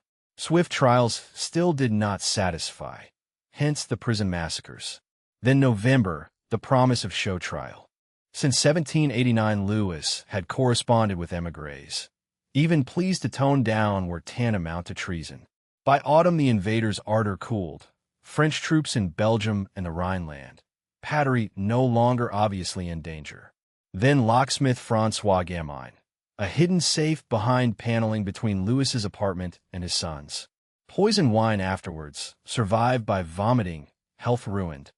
Highly implausible. Louis not in the habit of handing glasses to anyone. The Gamines had served since Louis XIV. Louis had studied locksmithing with François. We didn't know. Gamine elected to the Versailles Council, on the committee stripping royal statues. Wrong locksmith. Boxfuls of compromising documents. Authenticity of some disputed. A secret network enough for treason. Foregone. December 3rd, Robespierre. The crimes of kings engender all other crimes. He is already condemned. If Louis can be presumed innocent, what is the revolution? Hypocritical aside that he opposed the death penalty. Louis must die so that the nation can live. December 6th, Marat. Vote the tyrant's death openly. Each vote published to identify traitors among you, ex-nobles, ex-financiers, ex-Bible bashers. Bourbat. Pronounced death the next day. Manuel, once in the Bastille for sedition, objected you cannot prejudge, shouted down. A commission of 21 to draft crimes. Next day, each member publicly pronounce. Canet. August 10th overthrew the regime that was killing liberty. Louis XVI should have been killed at that time, on the wreckage of his throne. Not looking promising. Section de Piques. Robespierre's Vendôme section. Duressoy guillotine for opinions. August 25th, 1792. Armoire de fer. Gamine the wrong locksmith. A box of letters is treason enough. Louis must die so that the nation can live. Robespierre, December 3rd. Already condemned. Presumed innocence would unmake the revolution.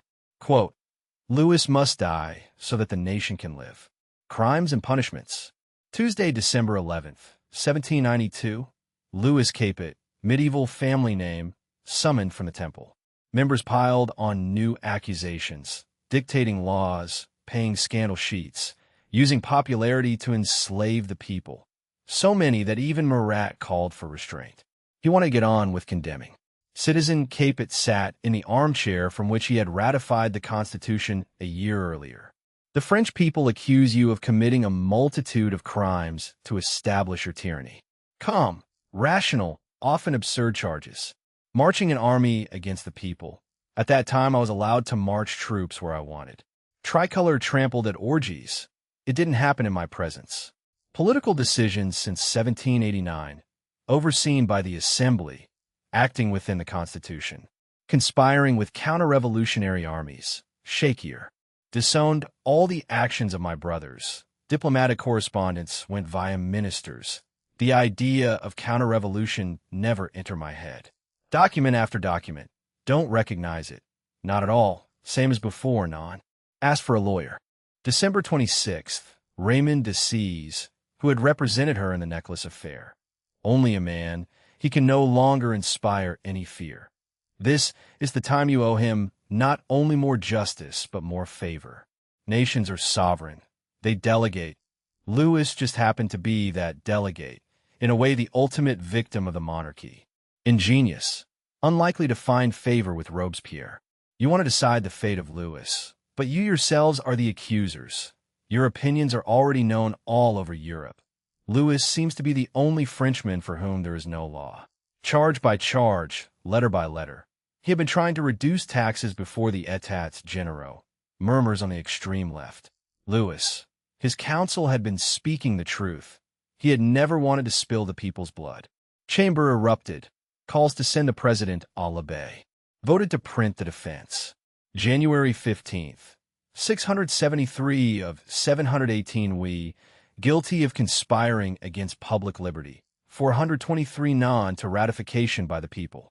January 16th. Villette threatened with massacre if he did not vote death. 387 immediate execution. 44 delayed death. 290 imprisonment or banishment. 5 abstentions. Stay of execution defeated by 60. Robespierre, after insisting he didn't like long speeches about obvious questions, inflexible towards tyrants, because I am sympathetic towards the oppressed. Death. Danton.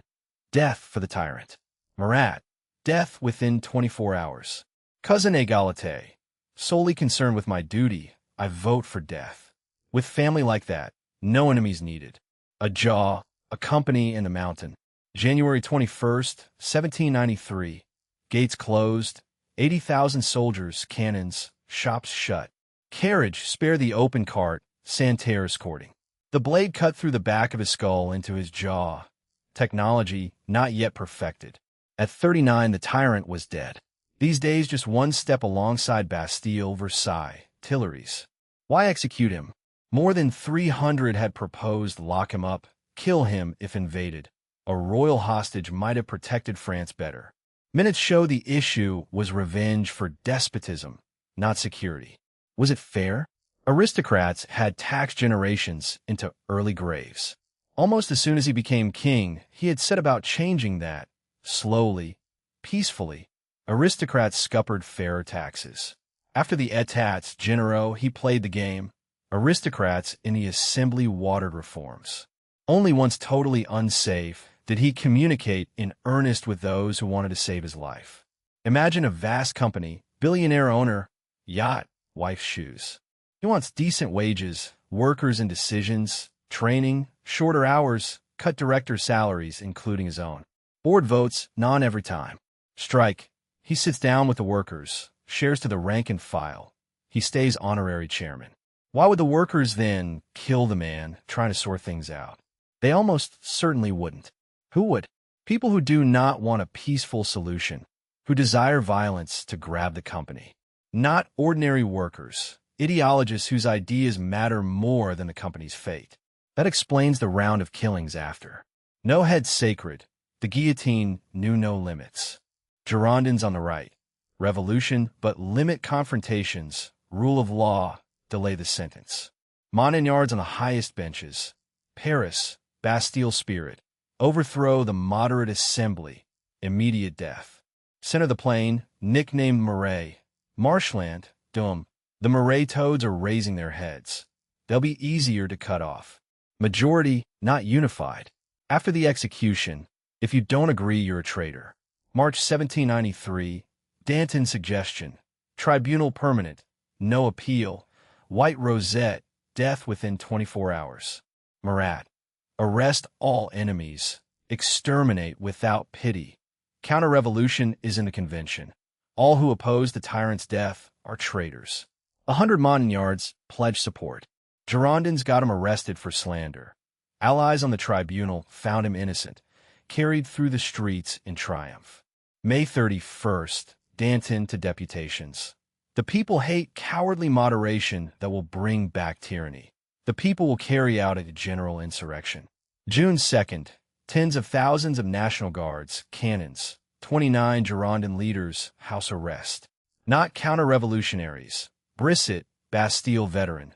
Pétion, sent to fetch them from Varennes. Vergniaud, who had argued for war. 21 dead within months. Company analogy. Workers do not kill the owner handing over shares. Ideologists do, because they want the company. Montagnards/Girondins/Marais. Highest benches versus delay the sentence versus marshland toads. 387 for immediate death, including cousin Égalité. Stay of execution lost by 60. Quote, I conclude in full view of history. Remember that it will judge your verdict, and that its judgment will be that of the centuries. The Autrichian, thought police, and a blushing head. Ideal time to finish the family. Égalité, November 1793, after his son joined the émigrés. Elizabeth, March 1794, sister of a tyrant. If my brother had been a tyrant, you wouldn't be where you are now. Last in a batch of 25. Only in line learnt Marie Antoinette had gone in October. Robespierre in March. Patriots must rekindle hatred for the name of kings. Are we going to tolerate another person, no less guilty, sitting peacefully? Executing her would make politicians more popular. Interrogation. Was it you who taught him duplicity? The people have been duped, cruelly, but not by my husband or me. Dilapidating wealth. True. Vetoes, no doubt.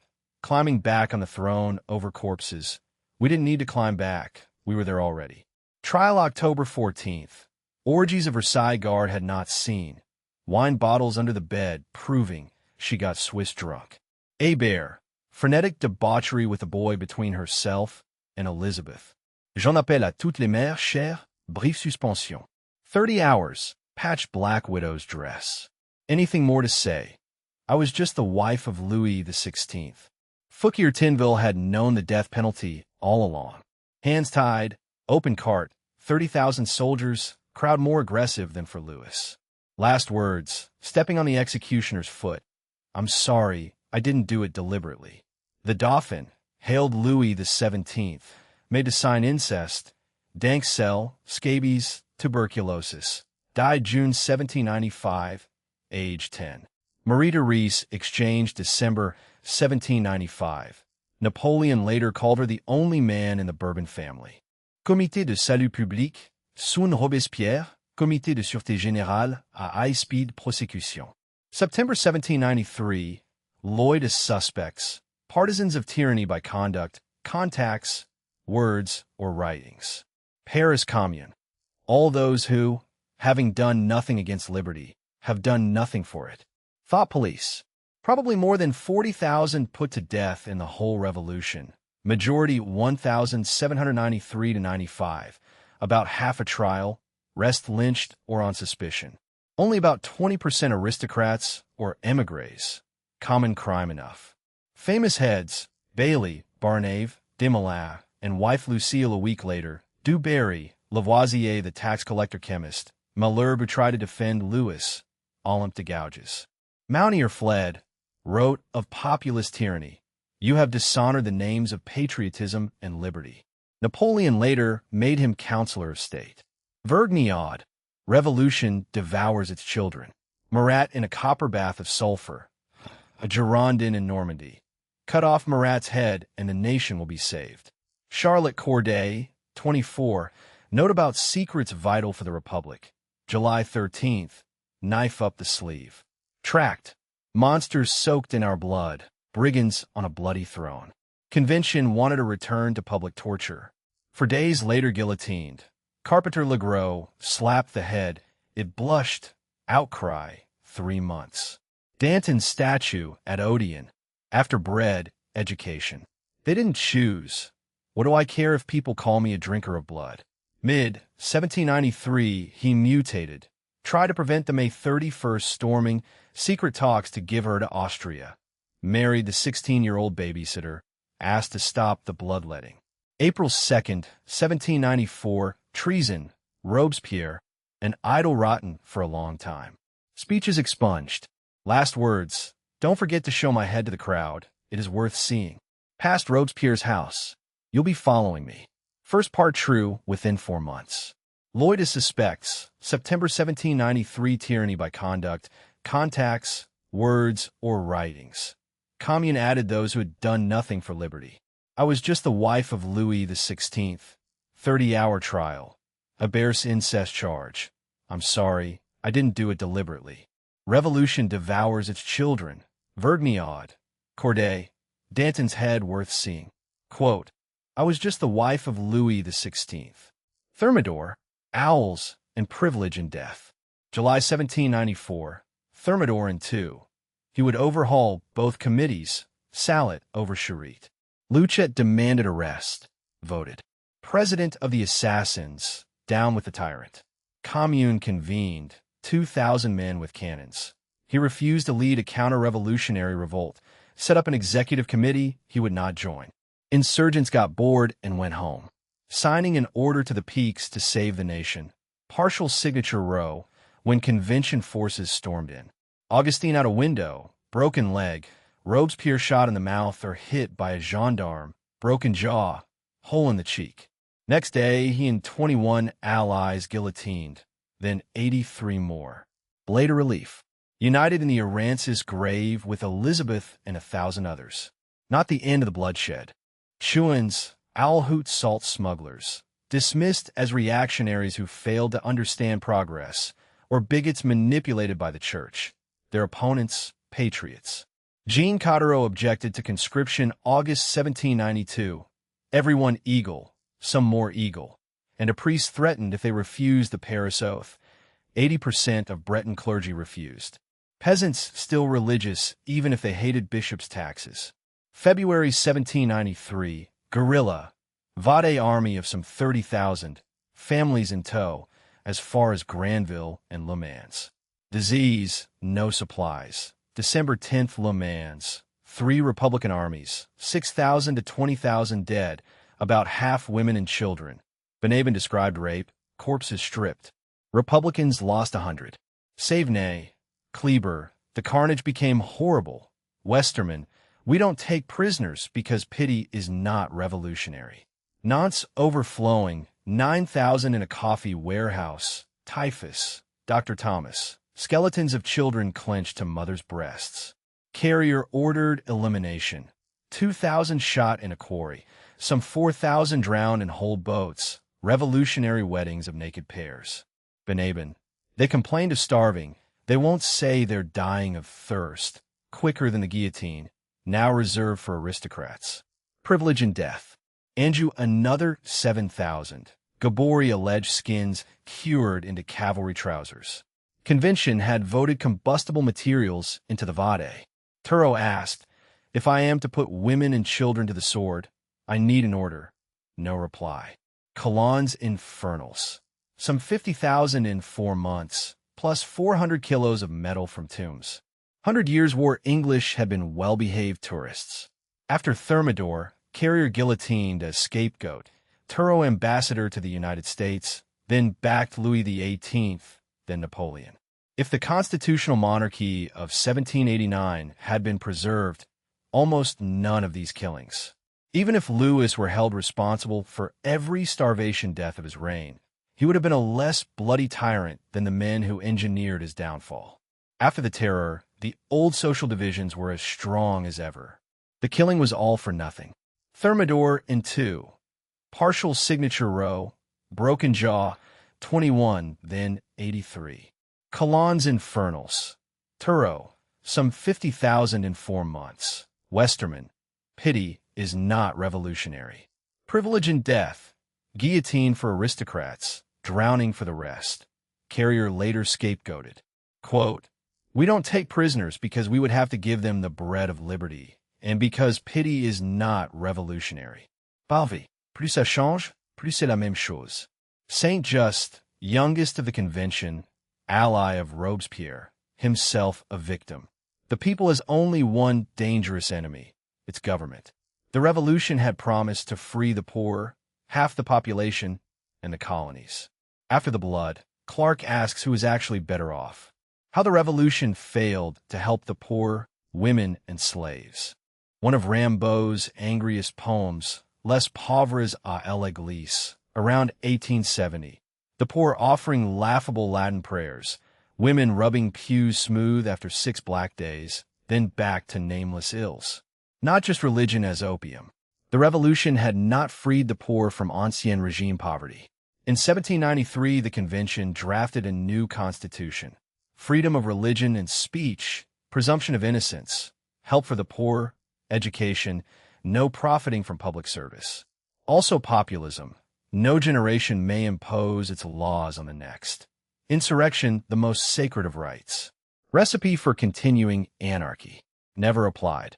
Under the Terror, innocence and speech could wait. About politics, not everyday life. November 1793, they were allowed to call everyone to. Little consolation when no one would sell you food.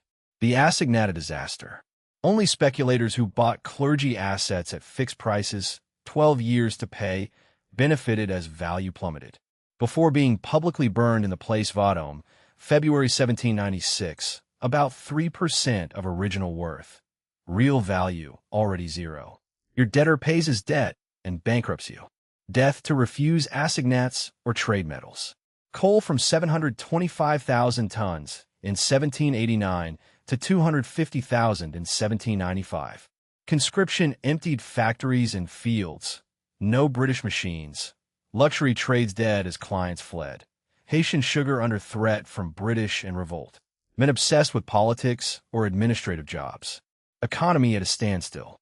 September 1793, maximum prices on essentials.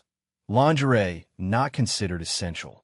Harvest 1794 failed. Winter 1794 to 5 harsher than living memory.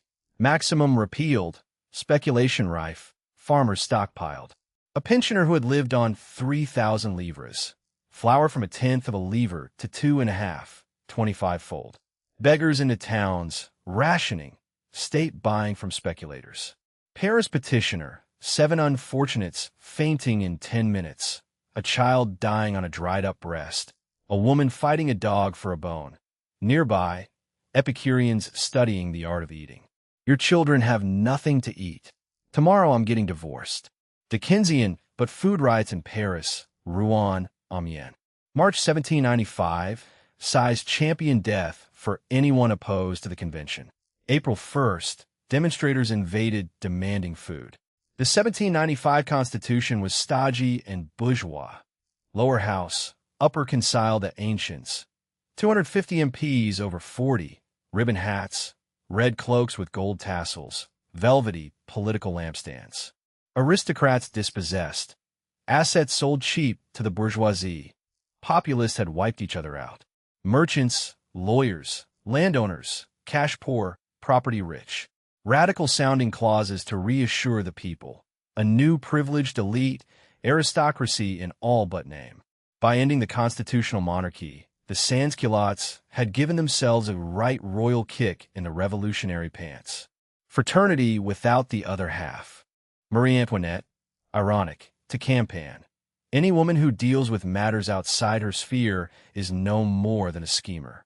Women did everyday work. Young met a laborer who looked 70 at 28.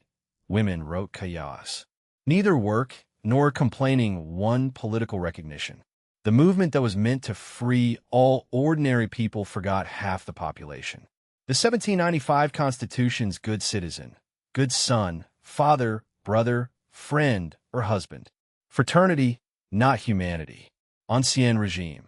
Salons of beautiful, rich, aristocratic. Influence through well-placed partners. Lumiere's no help. Voltaire, partner of Emily du Châtelet, who translated Newton. Man master because of strength.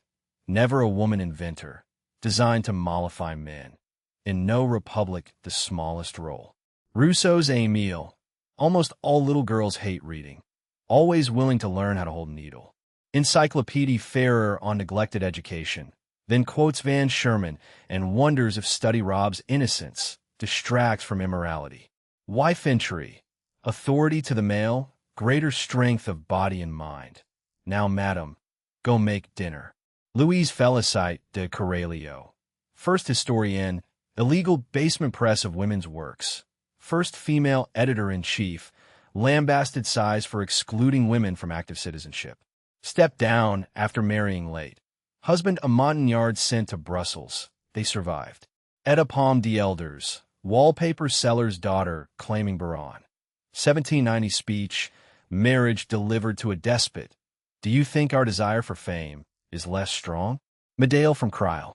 April 1st, 1792, at the Assembly with a few other ladies. Justice, sister of liberty, equal rights regardless of sex. Minutes. Women have shared the dangers. Why not the advantages? President's reply. The Assembly will avoid anything that could cause their regrets and tears. Leave it in our capable male hands, dearie. Later accused of Prussian spying. Died after Dutch prison, 1799.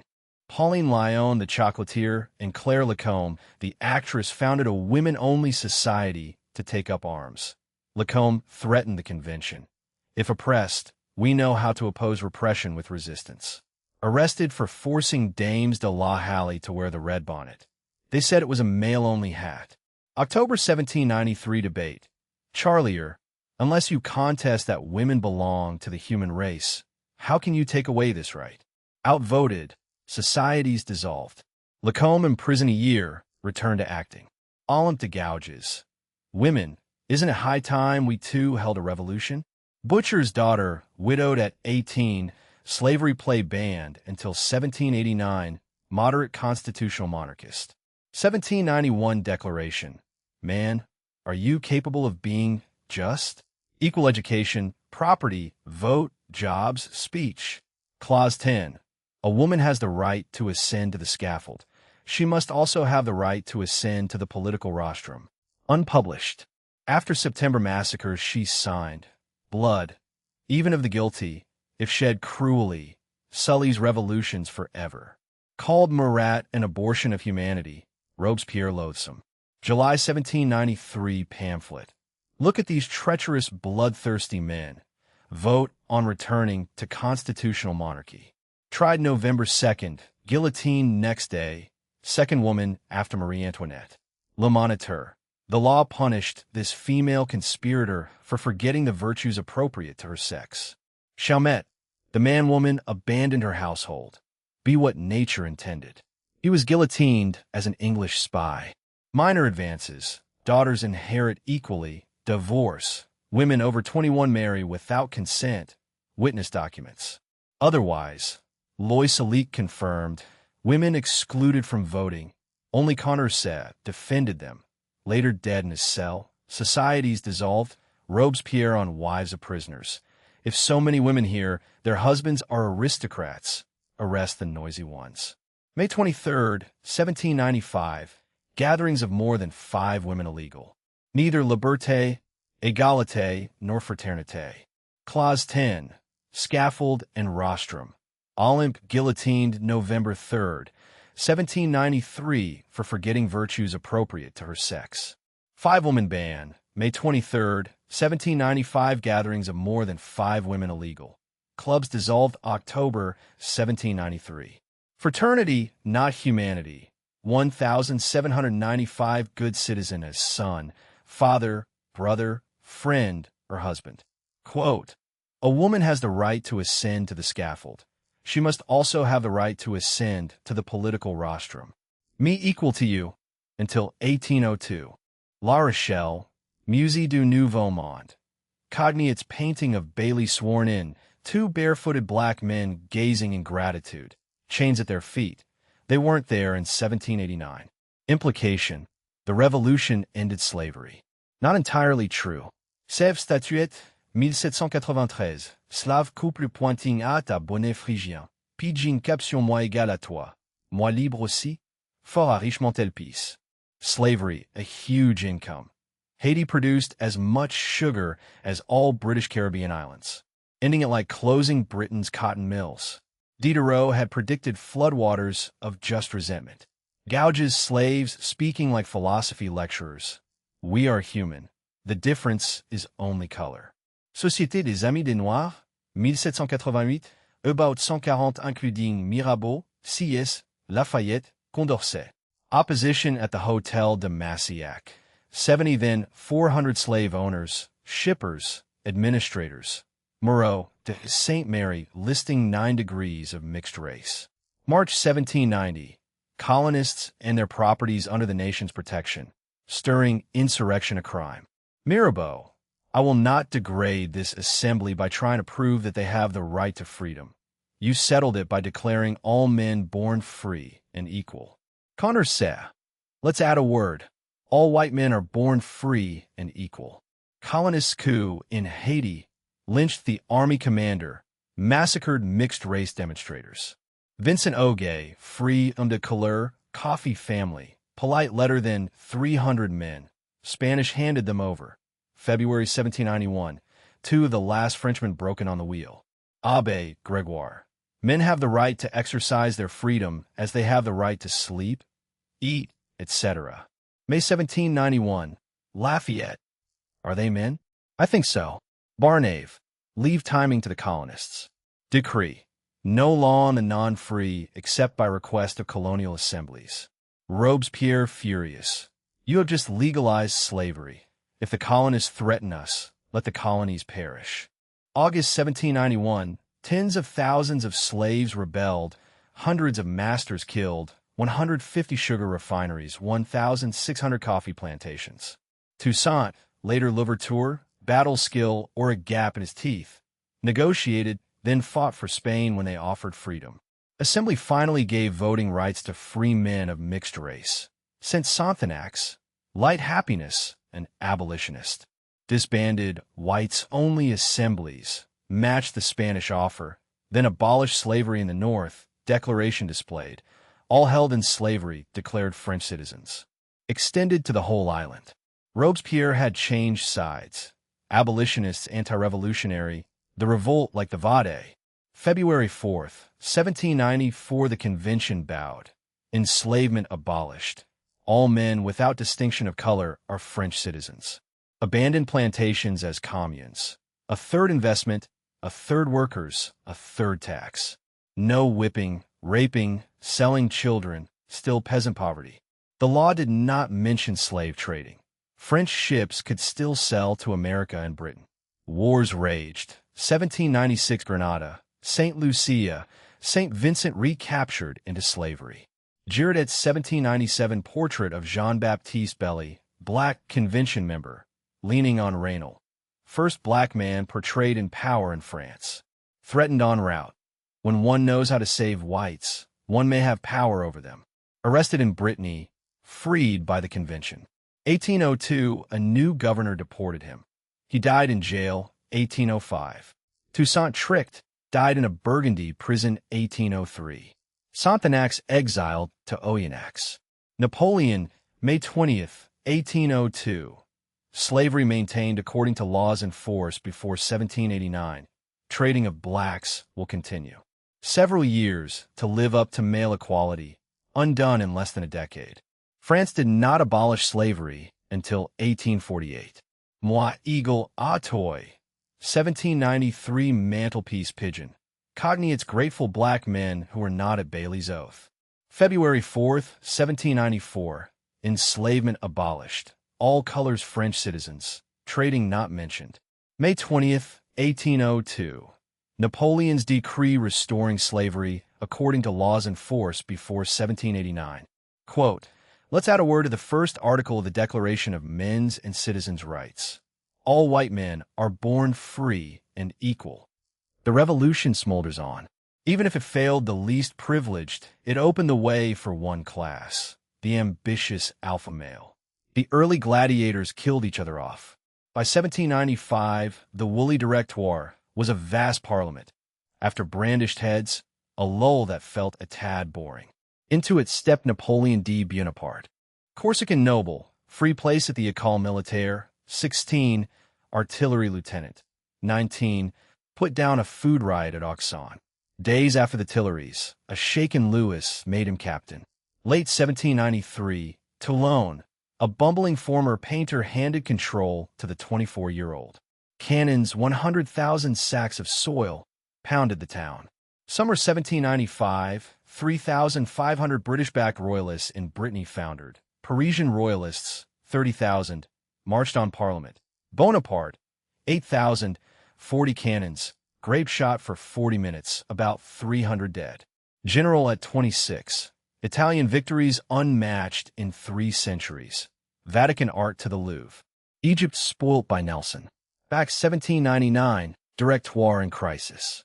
Size. Ancients to St. Cloud. Escort by Bonaparte, whose brother Lucien presided over the Cinque Cents. 9 November, 10,000 soldiers.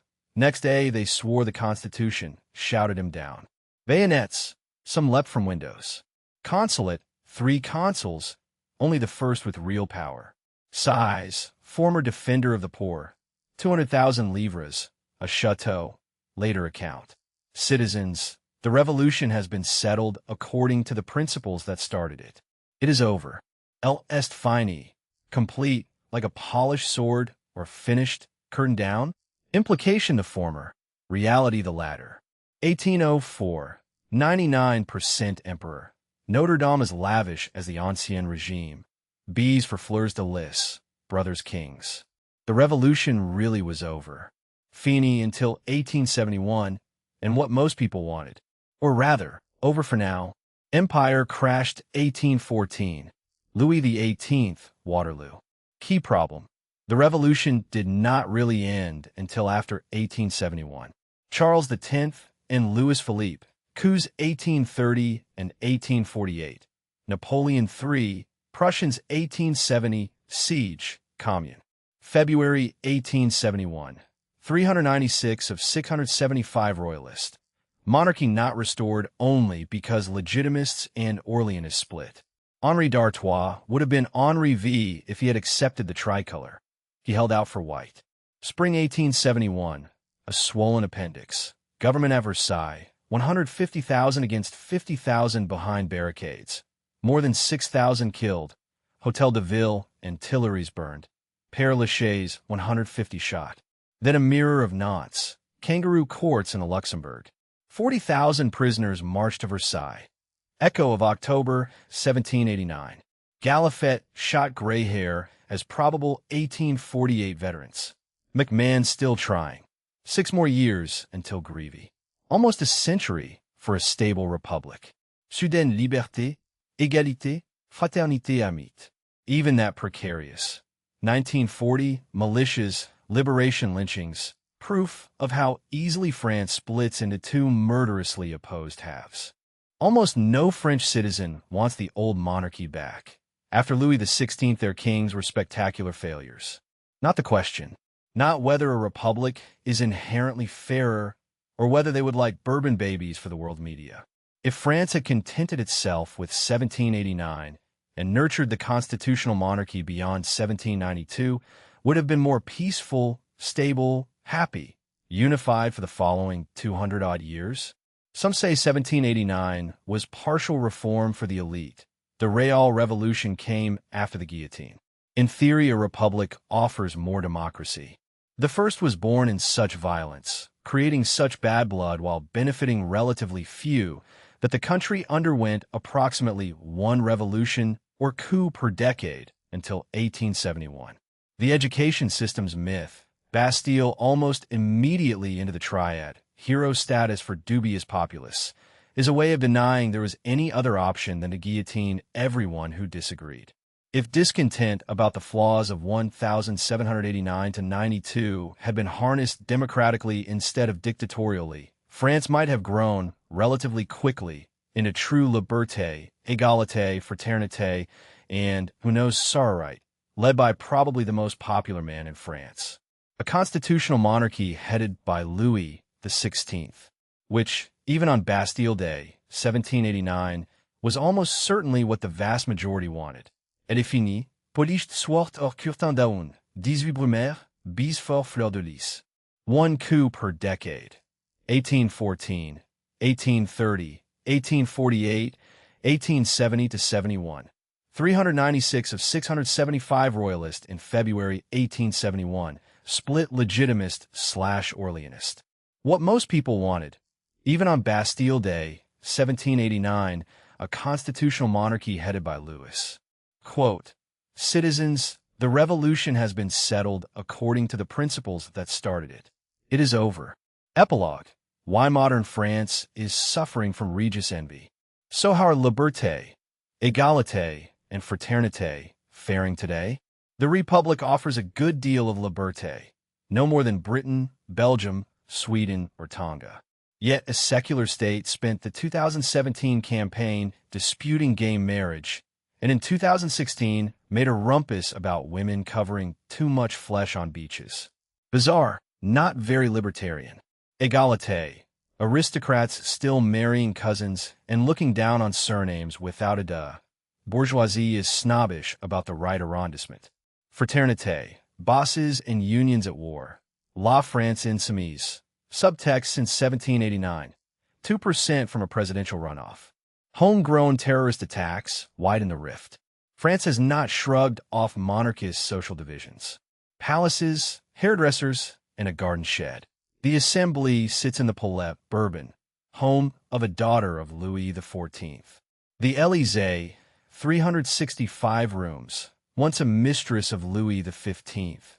Liveried servants, 20,000 square meters of gardens. The Prime Minister, appointed not elected at Matignon, Napoleon's Louis XVIII, largest private park in Paris. By comparison, 10 Downing Street is a garden shed. De Gaulle and Mitterrand still revered. Sarkozy and Hollande's president normal, considered vulgar. What France yearns for is an aloof emperor, without the wigs and catastrophic wars. 2017. One contender allegedly paid his wife more than €500,000 as parliamentary assistant. Polled 20%. Once legal. A socialist minister's wife, 3 chauffeurs. Hollande's hairdresser, €9,895 a month, a minister's salary. A socialist with so little hair, so much in common with Marie Antoinette.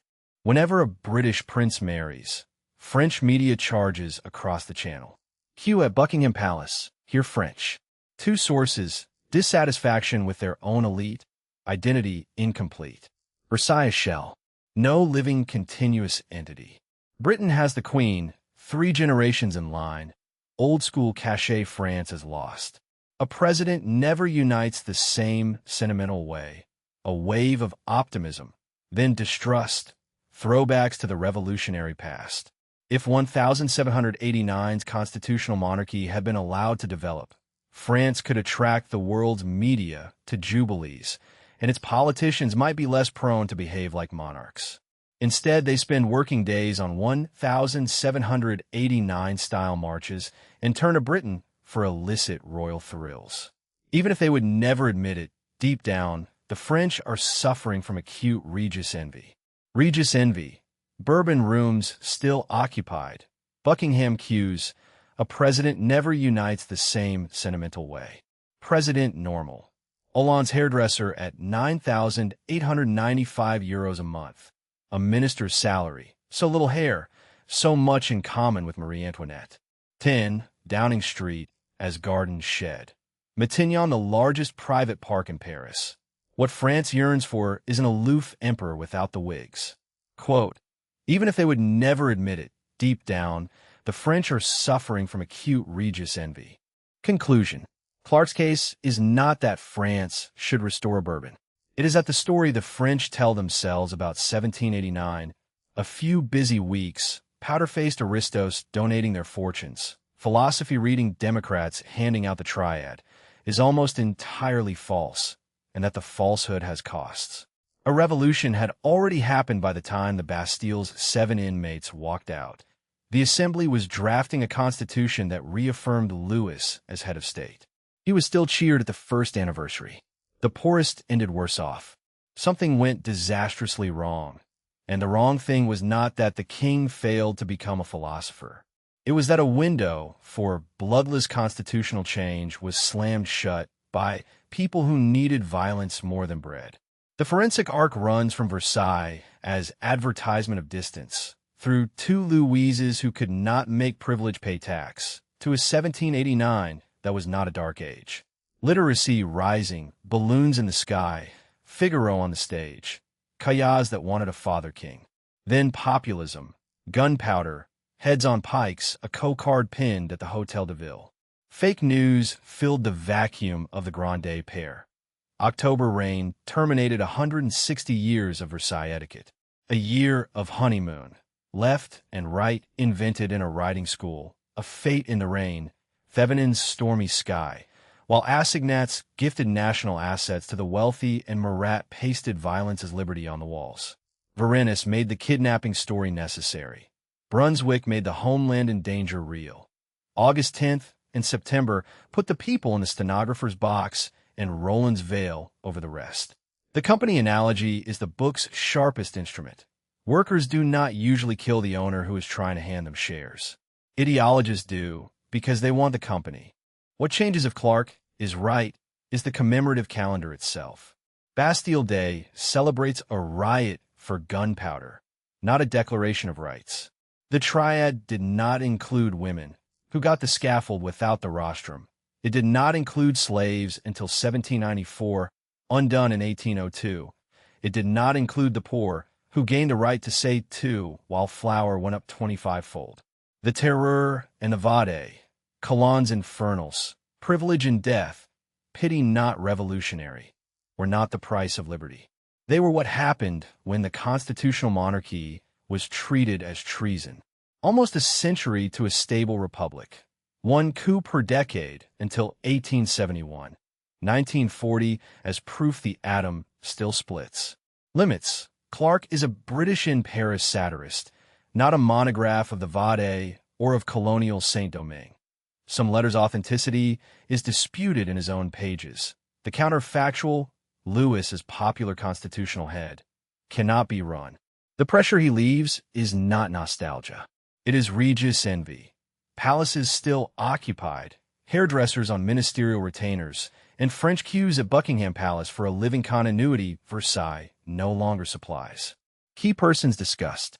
Louis XVI, locksmith king, hunter, nerd who loved the people and could not project authority. Signed the guillotine decree 3 years before it took his jaw. Still what most French people wanted on Bastille Day. Marie Antoinette. Autrichian, belt of goodwill spent. Cake she never offered. I was just the wife of Louis XVI. Jacques Necker, Swiss banker, people's champion, sacked at the wrong moment. Assignat opponent ignored. Marquis de Lafayette, General Morpheus, National Guard outnumbered 10-1. Martial law then exile. Recipient of the L'Oeil du Milliard.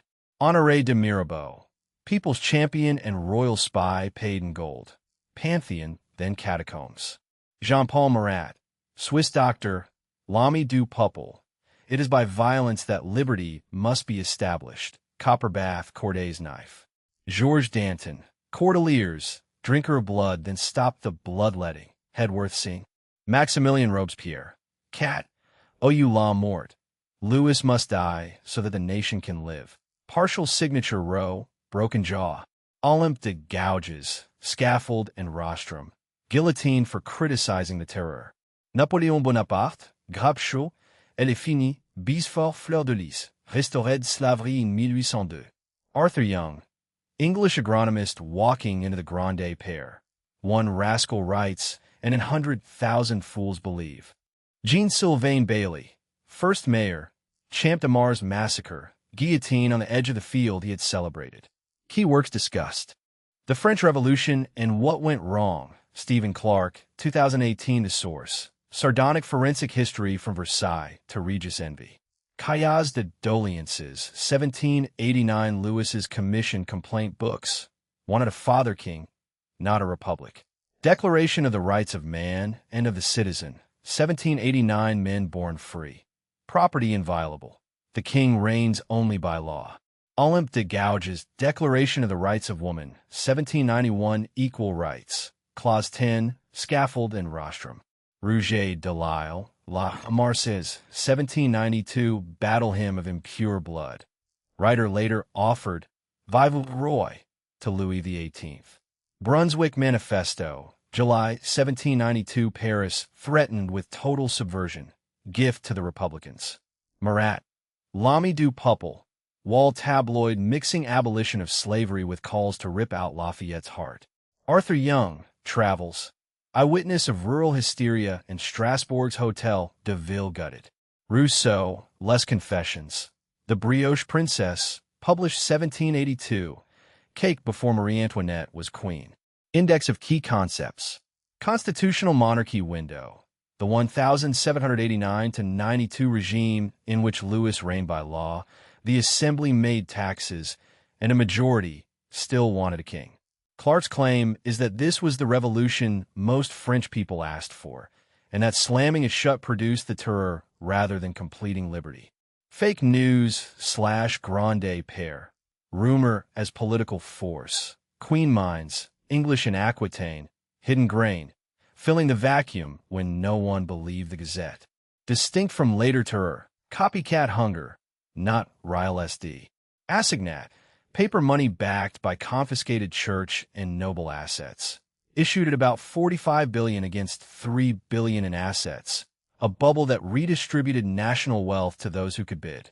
Death to refuse it, burned in 1796 at 3%.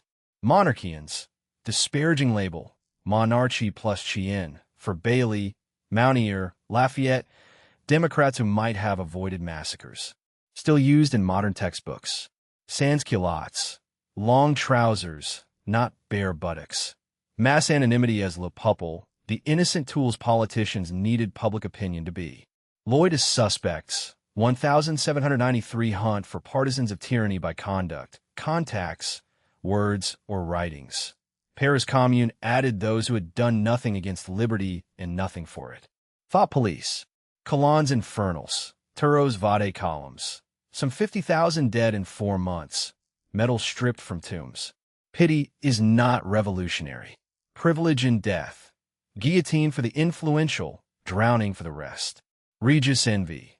Clarke's closing diagnosis. French politicians live in Bourbon palaces, the public queues for British royalty, and identity lacks a living continuity Versailles no longer supplies. Not a call to restore the throne. A diagnosis of incomplete Republican self-belief. Reading comprehension questions. Why does Clarke insist that even during the storming of the Bastille, almost no one was calling for Louis to be deposed?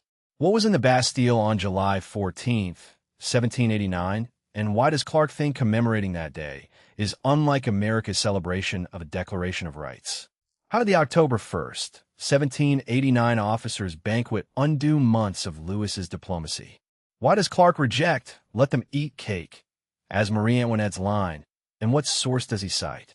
What was the assignat, and how did the loi du milliard compound the confiscations and justice? How did left and right as political seeding originate, and over what issue?